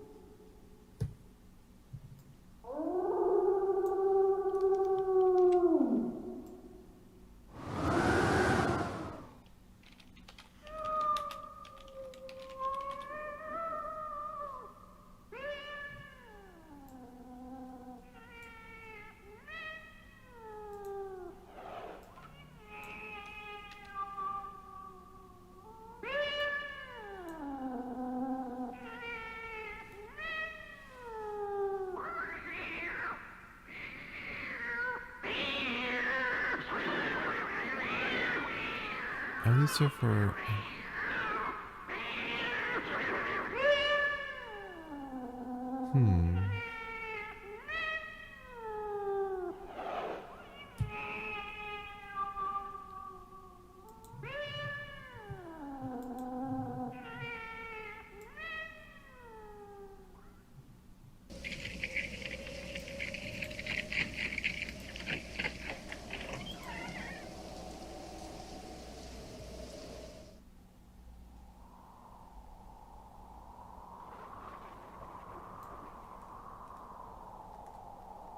Welcome to Greystone Mansion. No one ever comes to this house on the hill anymore. At least not mortal souls. It is a gloomy place, in terrible disrepair. What once were magnificent windows are boarded shut, or stare out like vacant eyes. What once was a garden is overrun by weeds and scattered white trunks of decayed trees. To rein the horses tight and shackle the dogs, for they have a second sense of it.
Oh, look, alien.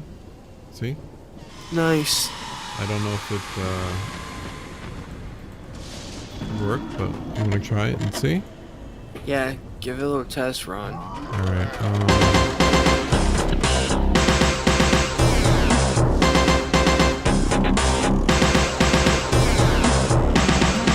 What is this place?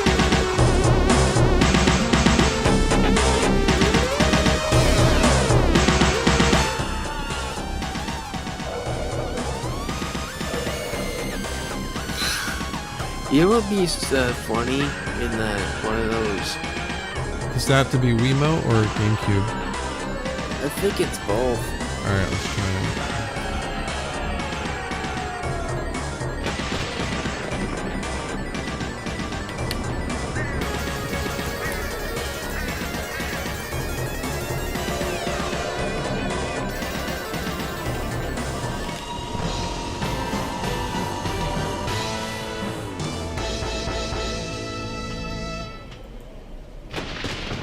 Yeah, that controller is yours.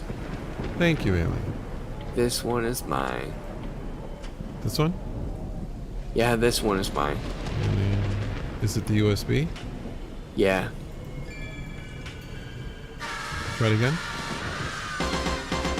Okay. This one? Yeah? Yeah, I need to change buttons. Alright, let's hope it works, huh? I said I need to change buttons. Oh, sorry. What do you need to change? I need to change the buttons like A, Okay. B, X, Y, trigger, start. That should be it. Okay.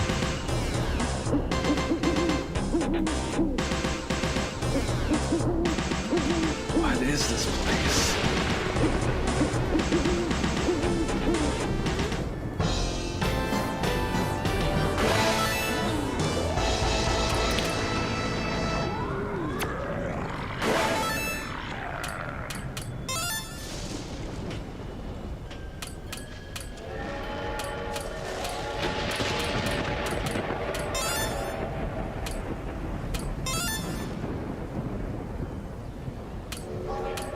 Looks good, right? Yeah.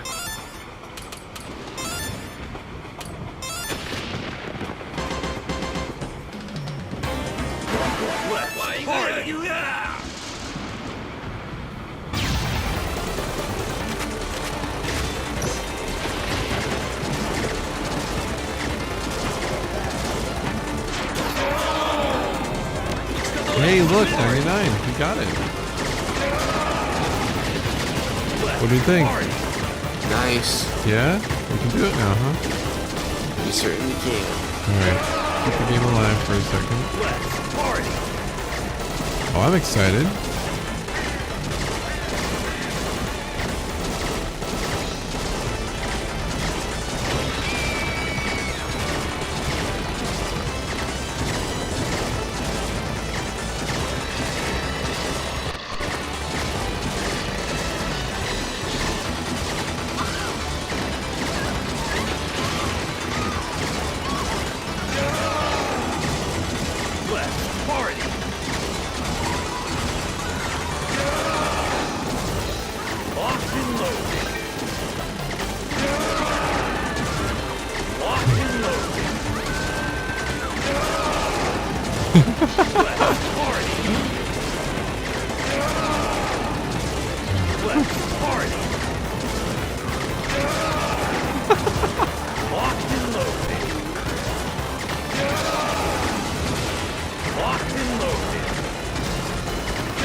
We're just gonna have to get used to the part where... Was that alien? I guess we're gonna have to get used to the part where we die, we lose our items. Oh, yeah, that's right. I didn't find anything about that, so...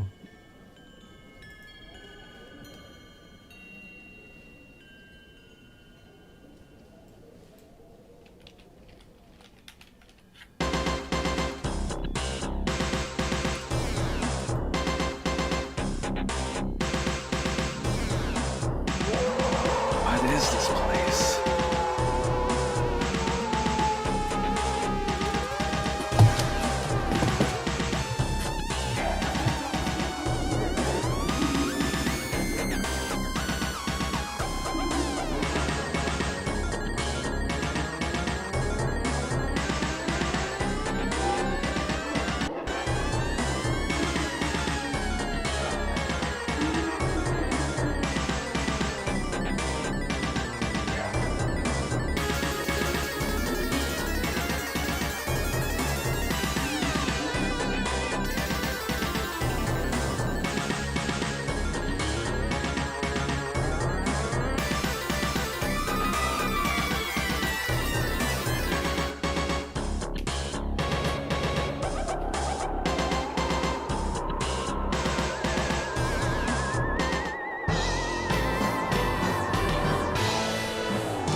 What is this place?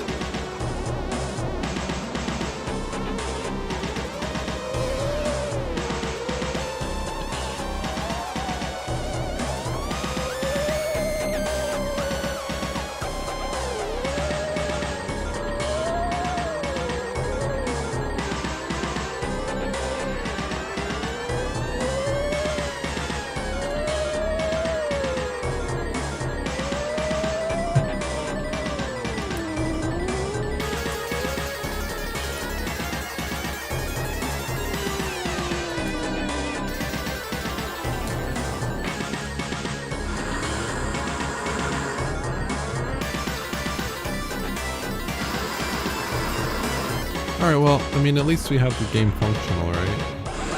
Yeah. We can just see what we can do with this for now.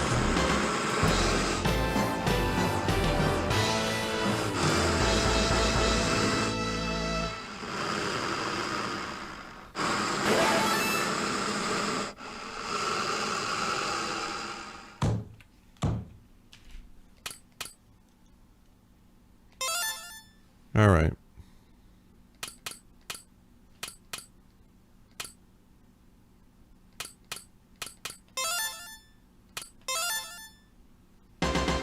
Go ahead, alien.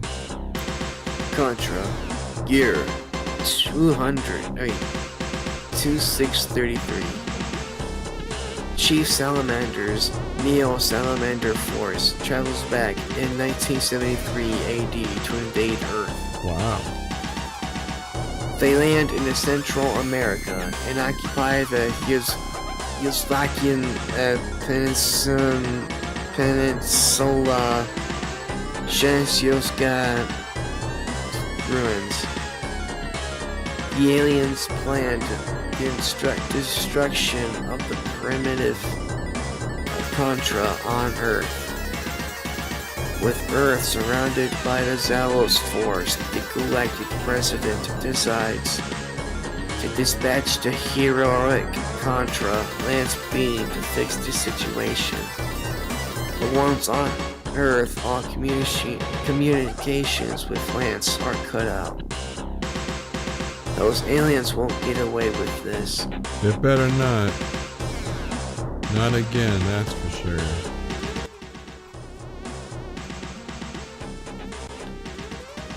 Bill Reiser, the last hope for the Contra, picks up his gun.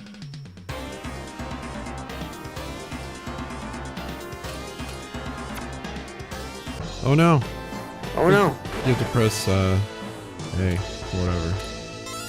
What? Ah! What happened?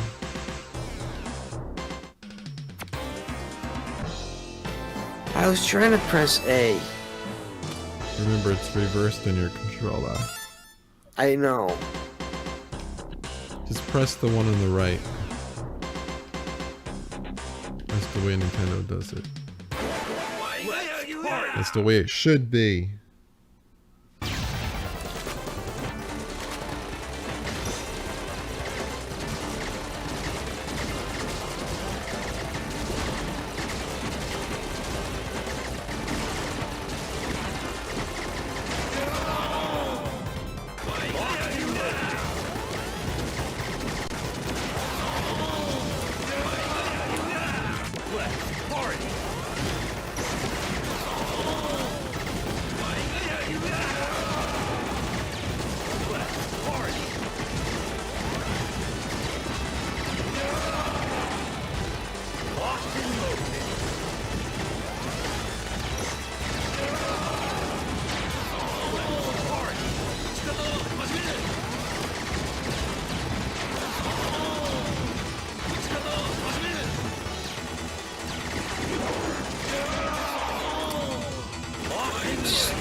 So you're speaking Japanese?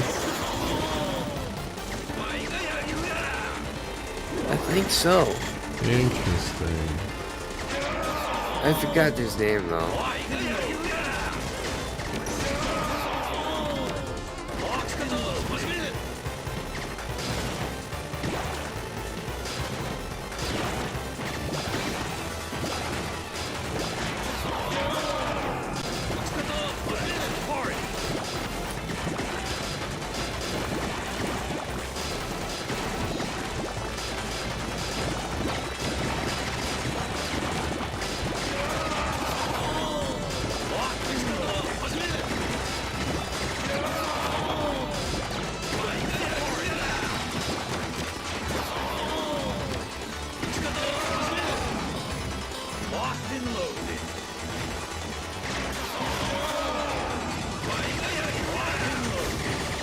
It's those suits from Aliens. Yep. Get away from her, you bitch.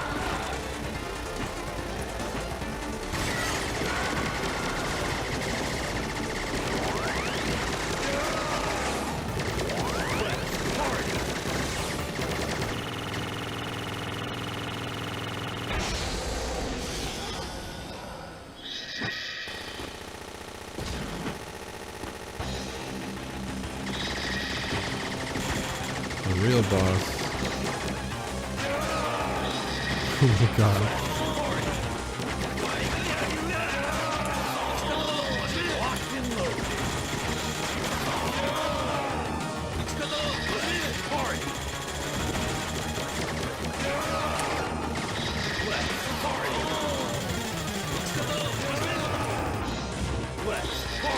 Even the little pieces of scrap kill you. Ridiculous. Hey, we got bonus points. Yep. And so the spaceship transport contract was blasted to Earth. The robot captain BR-79, known as Brownie, sent out the distress call to the home planet. But without warning for help, she soon thrust herself into the heat of battle. Girl. For she, too, is a Contra. Ah, Area 2. Cowards. Eater. You're welcome. Get out of here.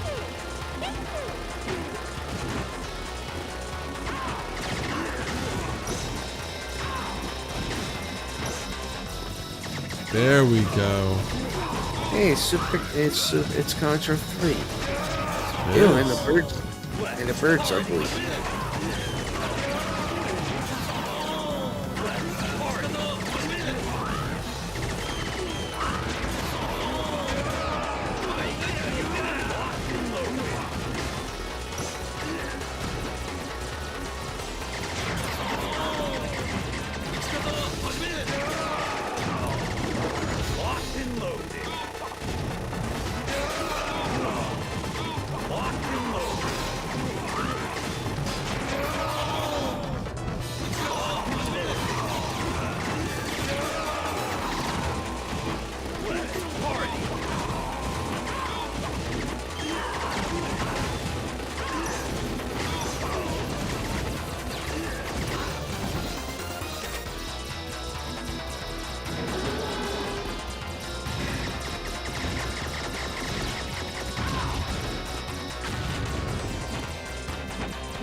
Let's go, baby.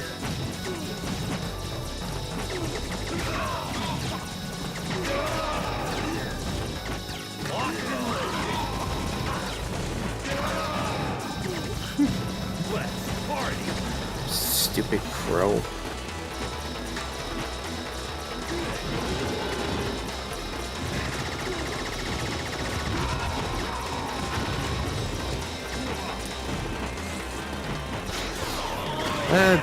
Giant bugs.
So what if I tell you there's actually Contra 4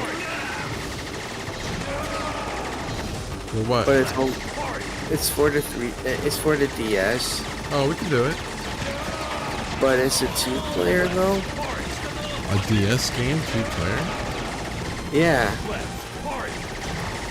Is that possible? I don't know. I never played Contra 4 on the DS back then. Look.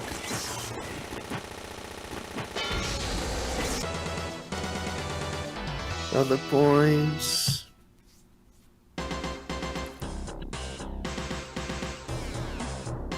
Not much is known of Chief Salamander. This sketch is a mere guess of his form. But one thing is clear. The Contra must overthrow this dictator. Area 3. Waddles!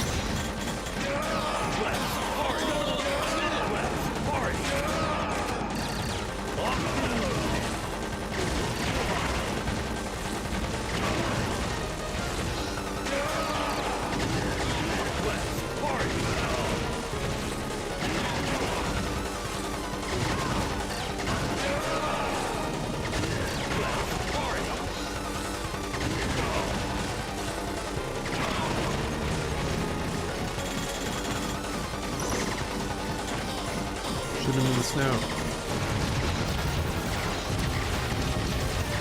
Well, missiles.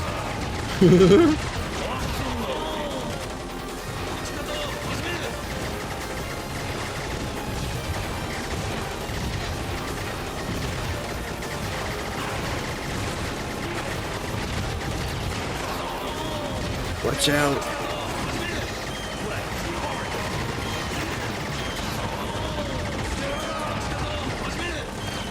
This is a bit much. Are you kidding me? Tell me about it.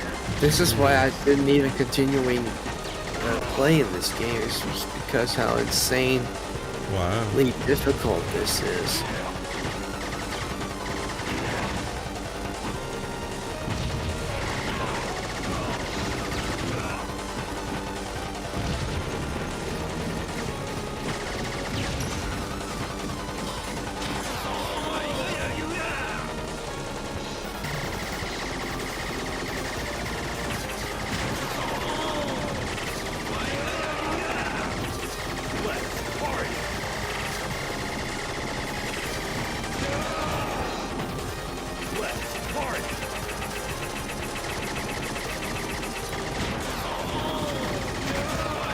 Oh my god.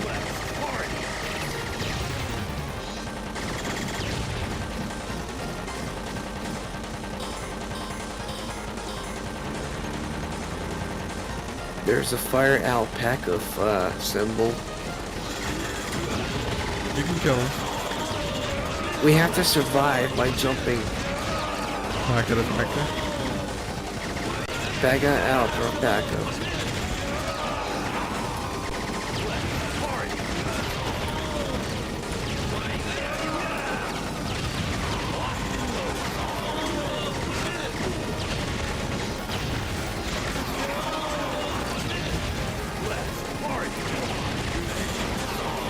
Oh my god, this is so messy. It's just so excessive.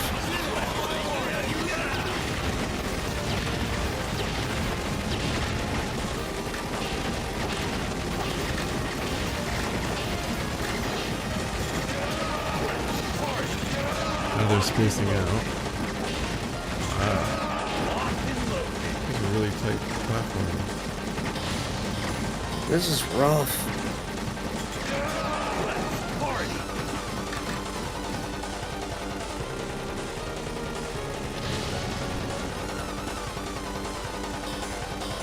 Great, we're on another moving platform.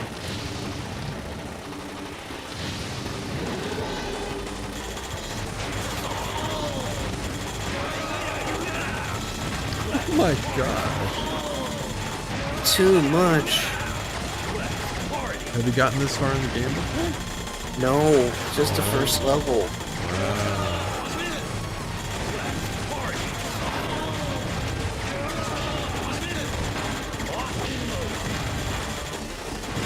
And that's why I kind of gave up on it. It's just because I'm bad at it. Where did he shoot? There. Probably in the mouth. Yeah, probably in the mouth. Yep. What the heck is this? A robot with a big whatever.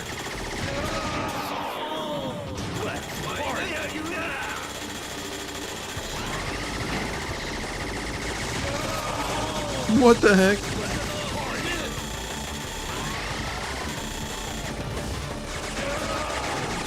Takes so many hits.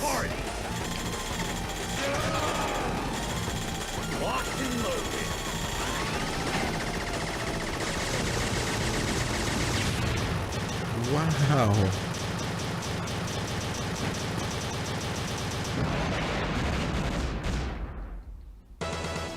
So over the top.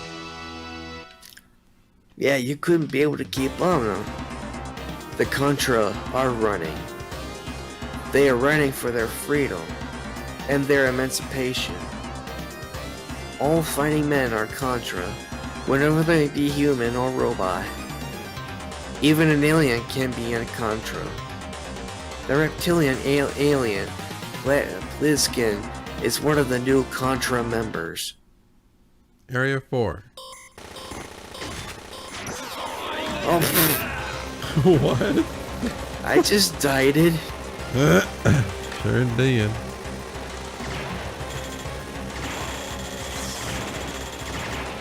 Oh, this is a kind of a platforming Yeah, I'll let you do this. I'm gonna look up some extra help here.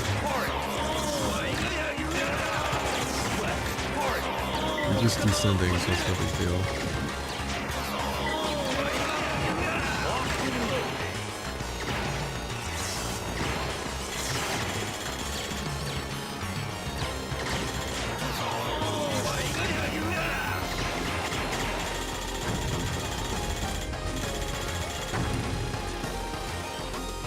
Jump.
Yep, I don't see anything. Well, I could probably figure it out, but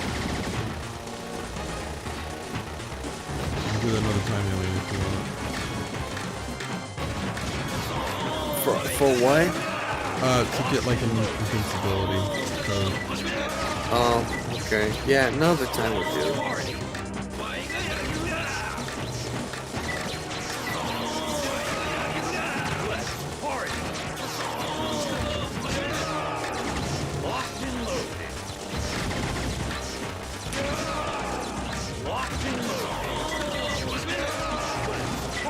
This is so bad.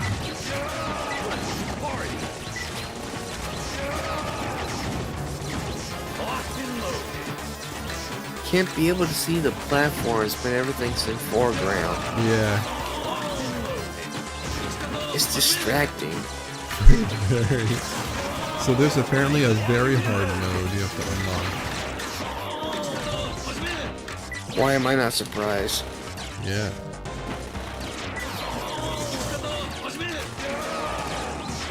Oh my gosh.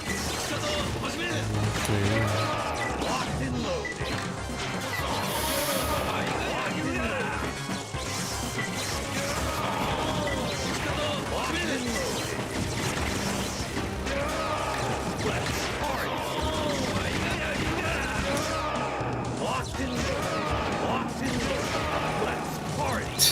Lock and load. I know.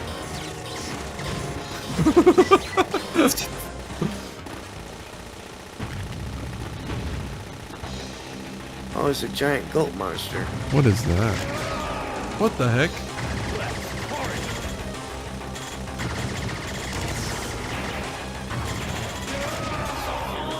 Wow, there's spikes on it too.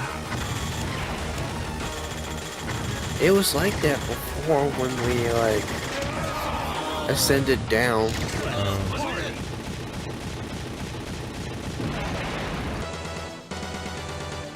What a stage. Wow, that was horrible. Contra. Lance Bean is a fighter. Being a gorilla is not just about shooting a bunch of guns. Undercover as a local woman, he fights a lonely battle inside enemy territory. I'm so confused by that. We must not let his effort go to waste. We must not show the alien mercy. Oh yeah, okay. Area 5.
Oh, it's the heart.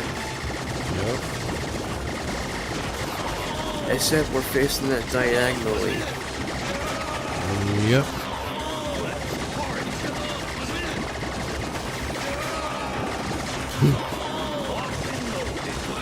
Let's give it a million hits too.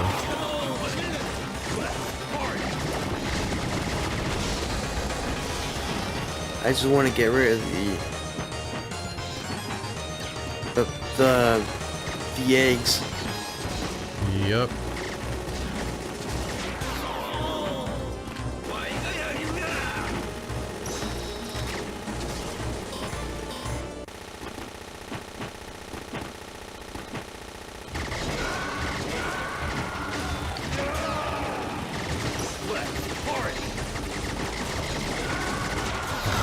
Gosh, look at all these enemies.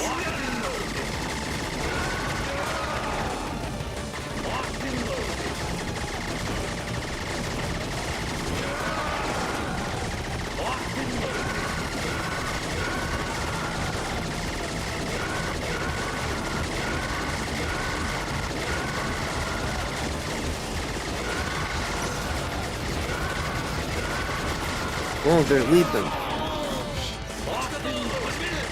Imagine playing this game with only 3 lives. I can imagine that.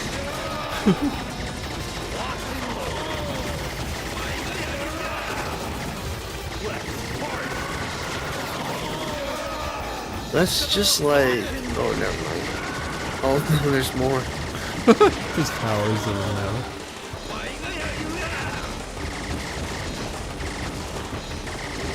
No. And then they're heading right for us.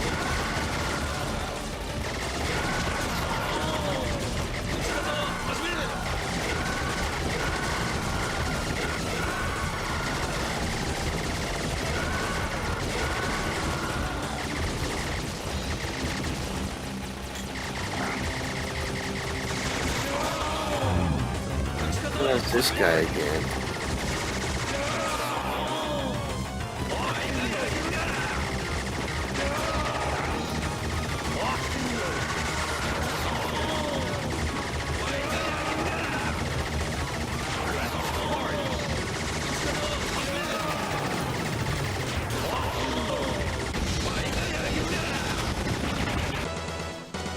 Oh my gosh.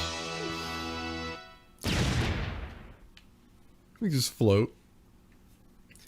We all float here, George. We're on the moon.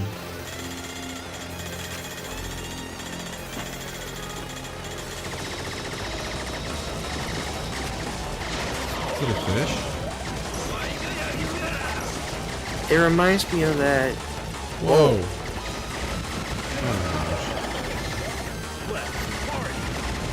Oh, the what?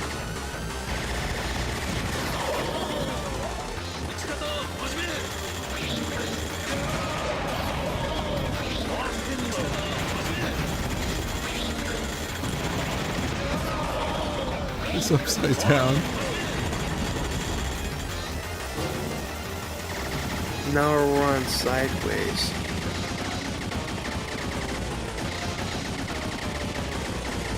Why is it covered in garbage? Because it is garbage. It is. It really is. Just like how this game is actually leading us to it. Yep.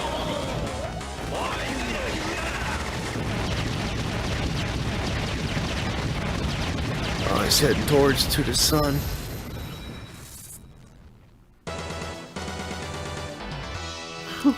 Whatever. This is really odd. That's it?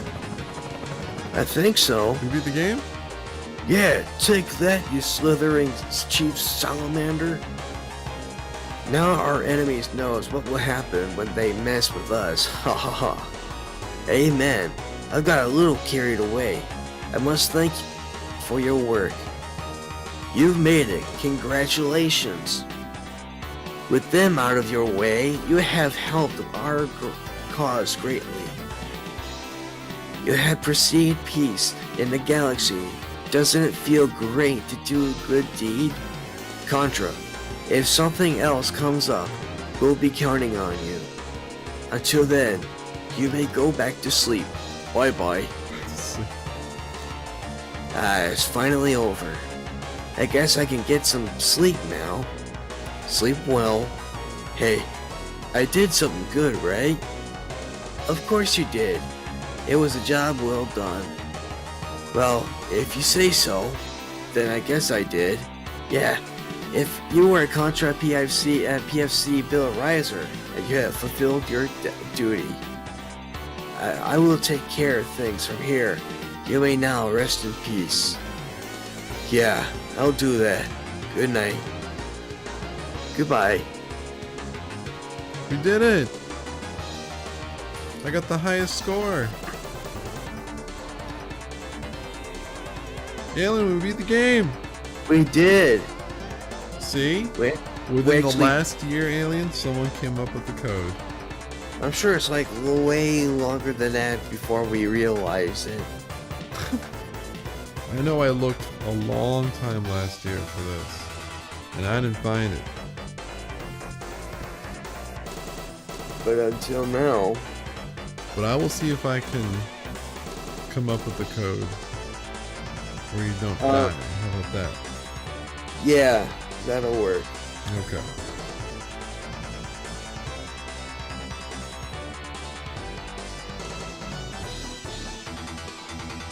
Nice, it's a remix of the first game.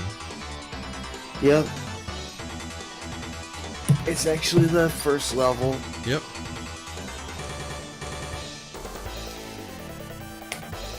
And with that, Blender, I think I should probably go to bed. Sure.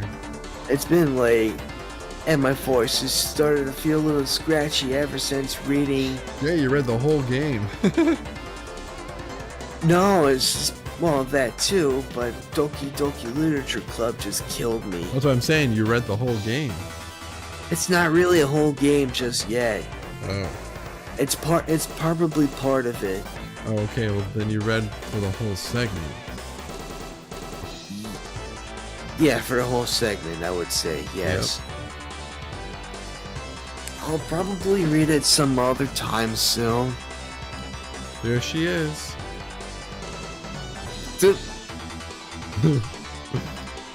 Lance Bean. Yep. Trying to disguise themselves as a woman. Yep. That's not very... Well, shoot, I can't be able to think. Oh well. Oh wait. Mission complete. Thank you, Brownie.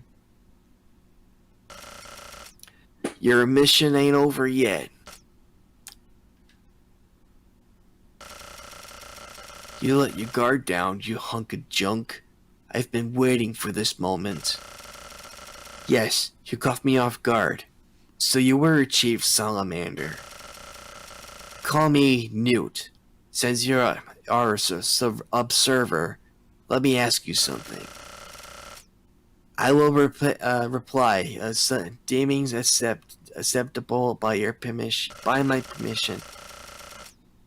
Many Contra were killed on this mission. So how does it make you feel? I feel gracious. I am sure the Galactic President would praise their sacrifices. So you are planning to destroy me, Newt. Maybe. Perhaps I am not so tired. I see. I have a proposition for you, Newt. We shall work as a team. Newt. The name's Pleskin. Contra is a name given to the elite warriors and the indomitable spirits. Sorry. Superior guerrilla tactics. Nightmare. Nightmare difficulty. Has been unlocked. If my memory serves, I think we also got something else along the way. Let's see. Wow, there's a nightmare mode.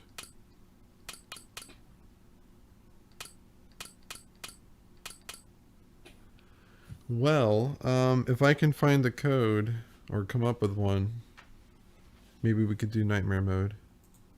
Yeah, oh!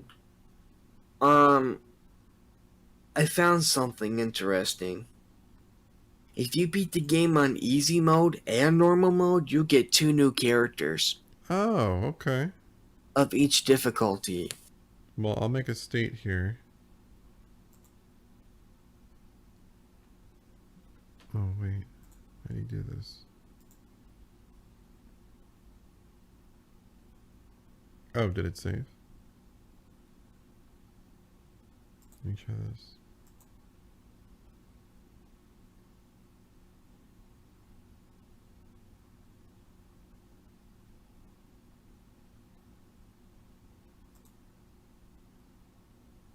It's saved. Yeah, I saw it. Okay. Yep, there's 2 of them. All right. Well, at least we have a save file for it. Yes. So if you want to do this again, we can. Yeah, we could. We can also try to, like, get playable characters along the way if you want to. Yep. Let me see.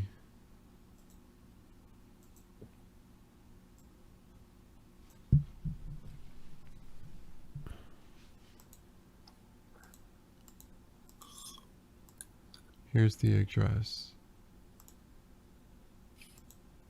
Okay.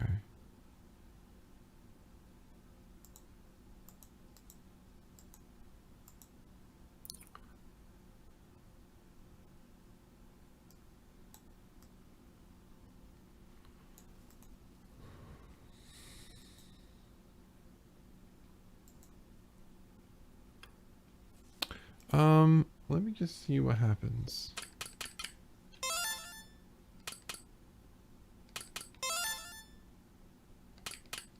Okay, it's Nightmare.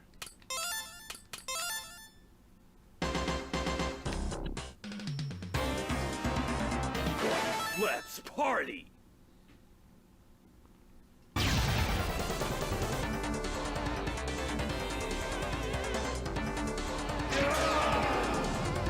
Let's party! Alright, you see how he's flashing? Yeah. That's an invincibility frame. If I can find where that's located, we can just lock that and you're always invincible. Let's party! Oh. Yeah. Let's party! Let's party! Let's party. I know.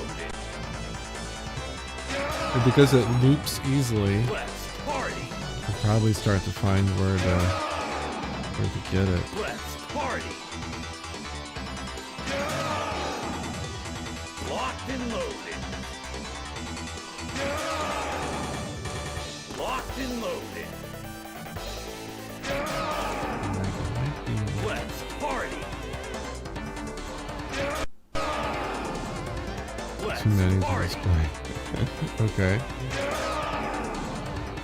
Locked and loaded. Let's party. No, they don't have a memory watch. Let's party. Locked and loaded.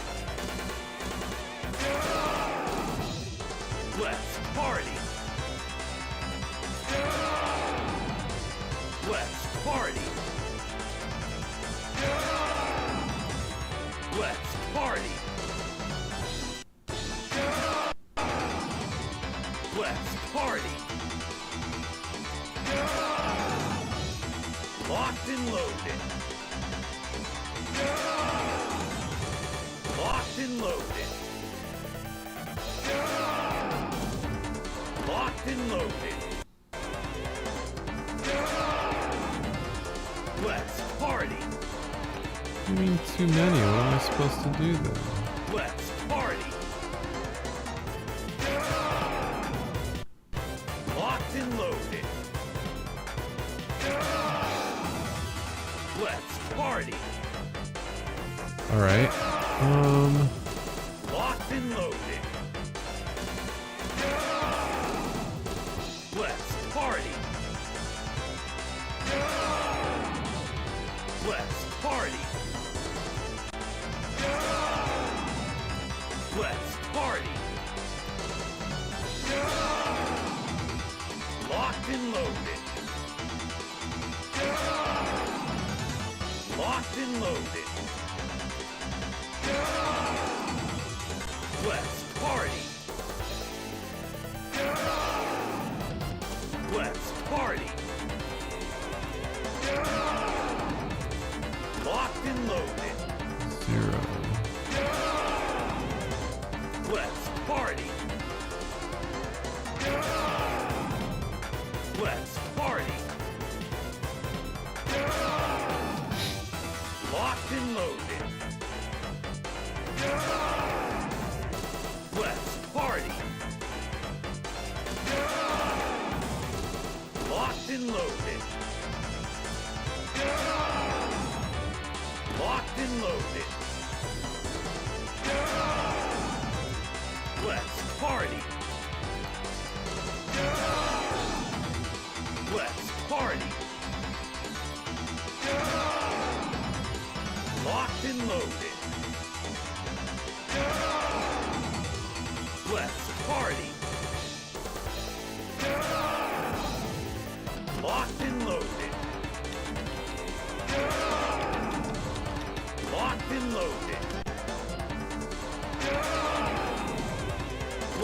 party. Locked and loaded.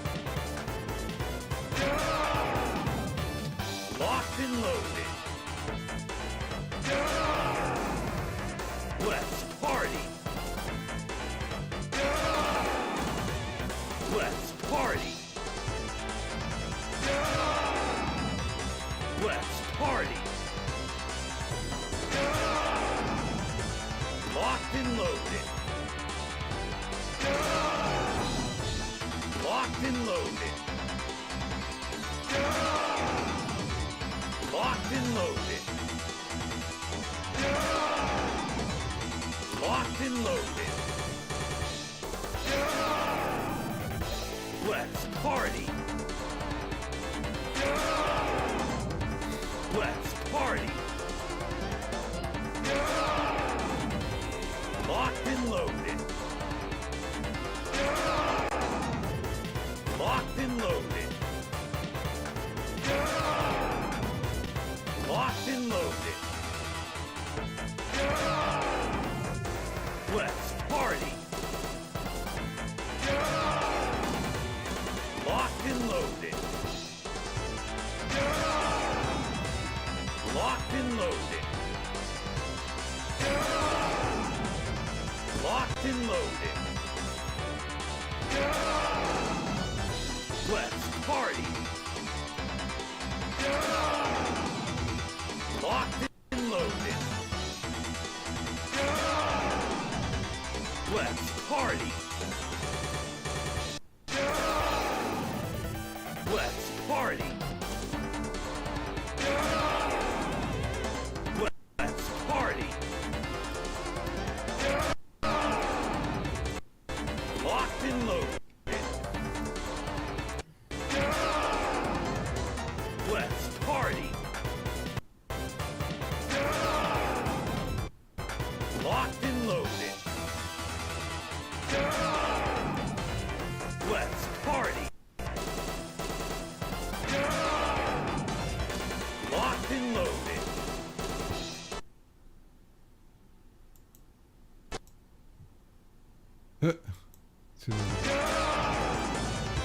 Let's party.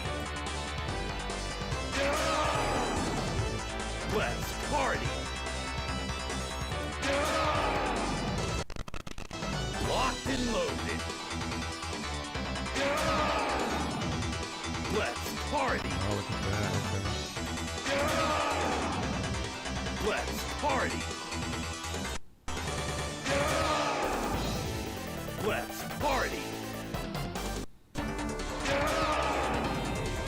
Let's party. Let's party. Let's party. Let's party. Locked and loaded. Locked and loaded. Locked and loaded. Let's party. Locked and loaded. Locked and loaded. Locked and loaded. Let's party. Let's party. Let's party. Locked and loaded. Locked and loaded. Locked and loaded. Locked and loaded. Let's party. Locked and loaded. Let's party. Locked and loaded. Let's party. Let's party. Let's party. Locked and loaded. Let's party. Let's party. Locked and loaded. Let's party. Locked and loaded. Locked and loaded. Let's party. Let's party. Let's party. Locked and loaded. Let's party. Locked and loaded.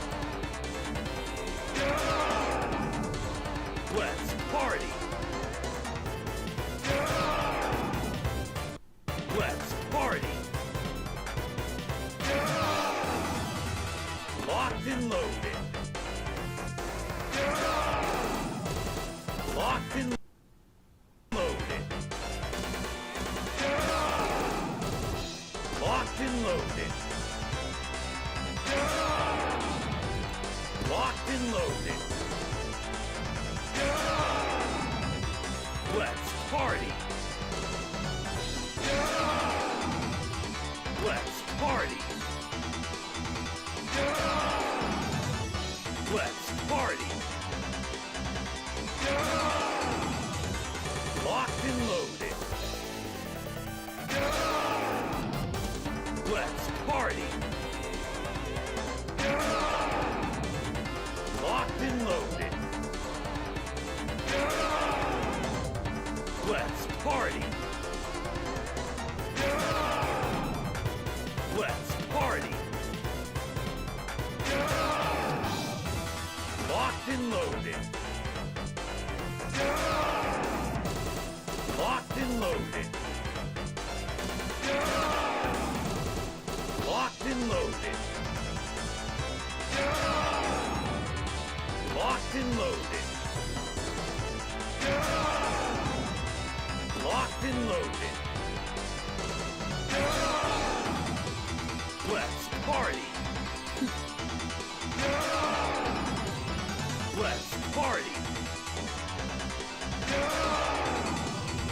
Let's party.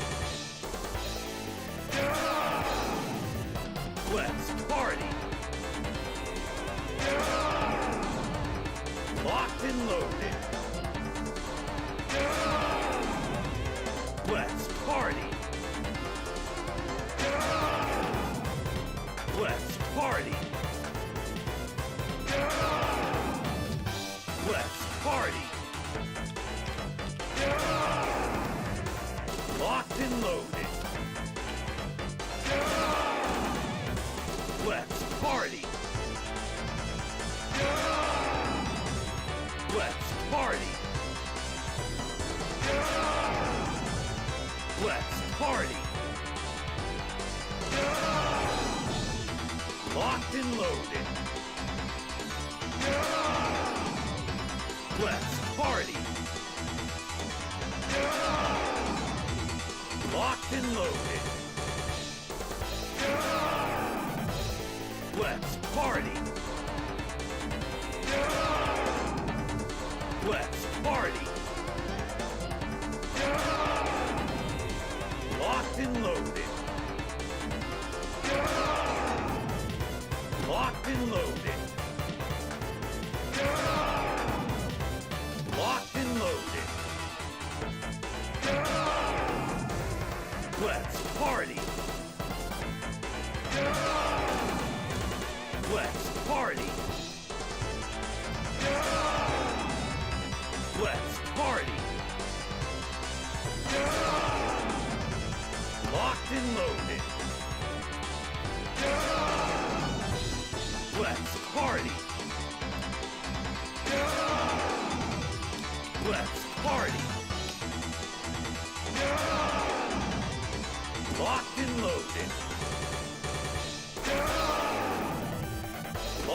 loaded.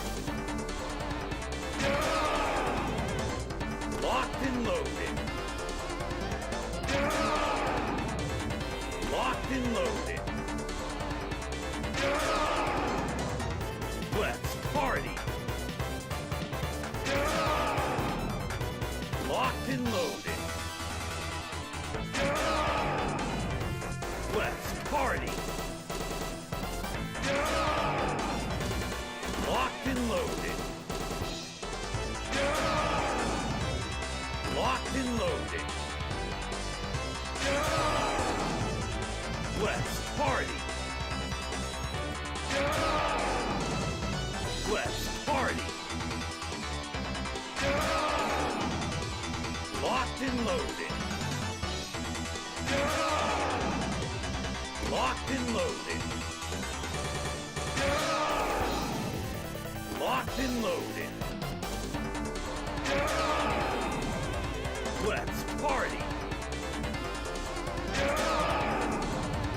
Locked and loaded. Locked and loaded. Let's party. Let's party. Locked and loaded. Locked and loaded. Locked and loaded. Let's party. Let's party. Let's party. Let's party. Let's party. Let's party. Alright, alien. Let's see what we can do for next time. Locked and loaded. Locked and loaded. Have a good night, everybody. And remember. Locked and loaded. Till next time, everybody. Kill the Mario.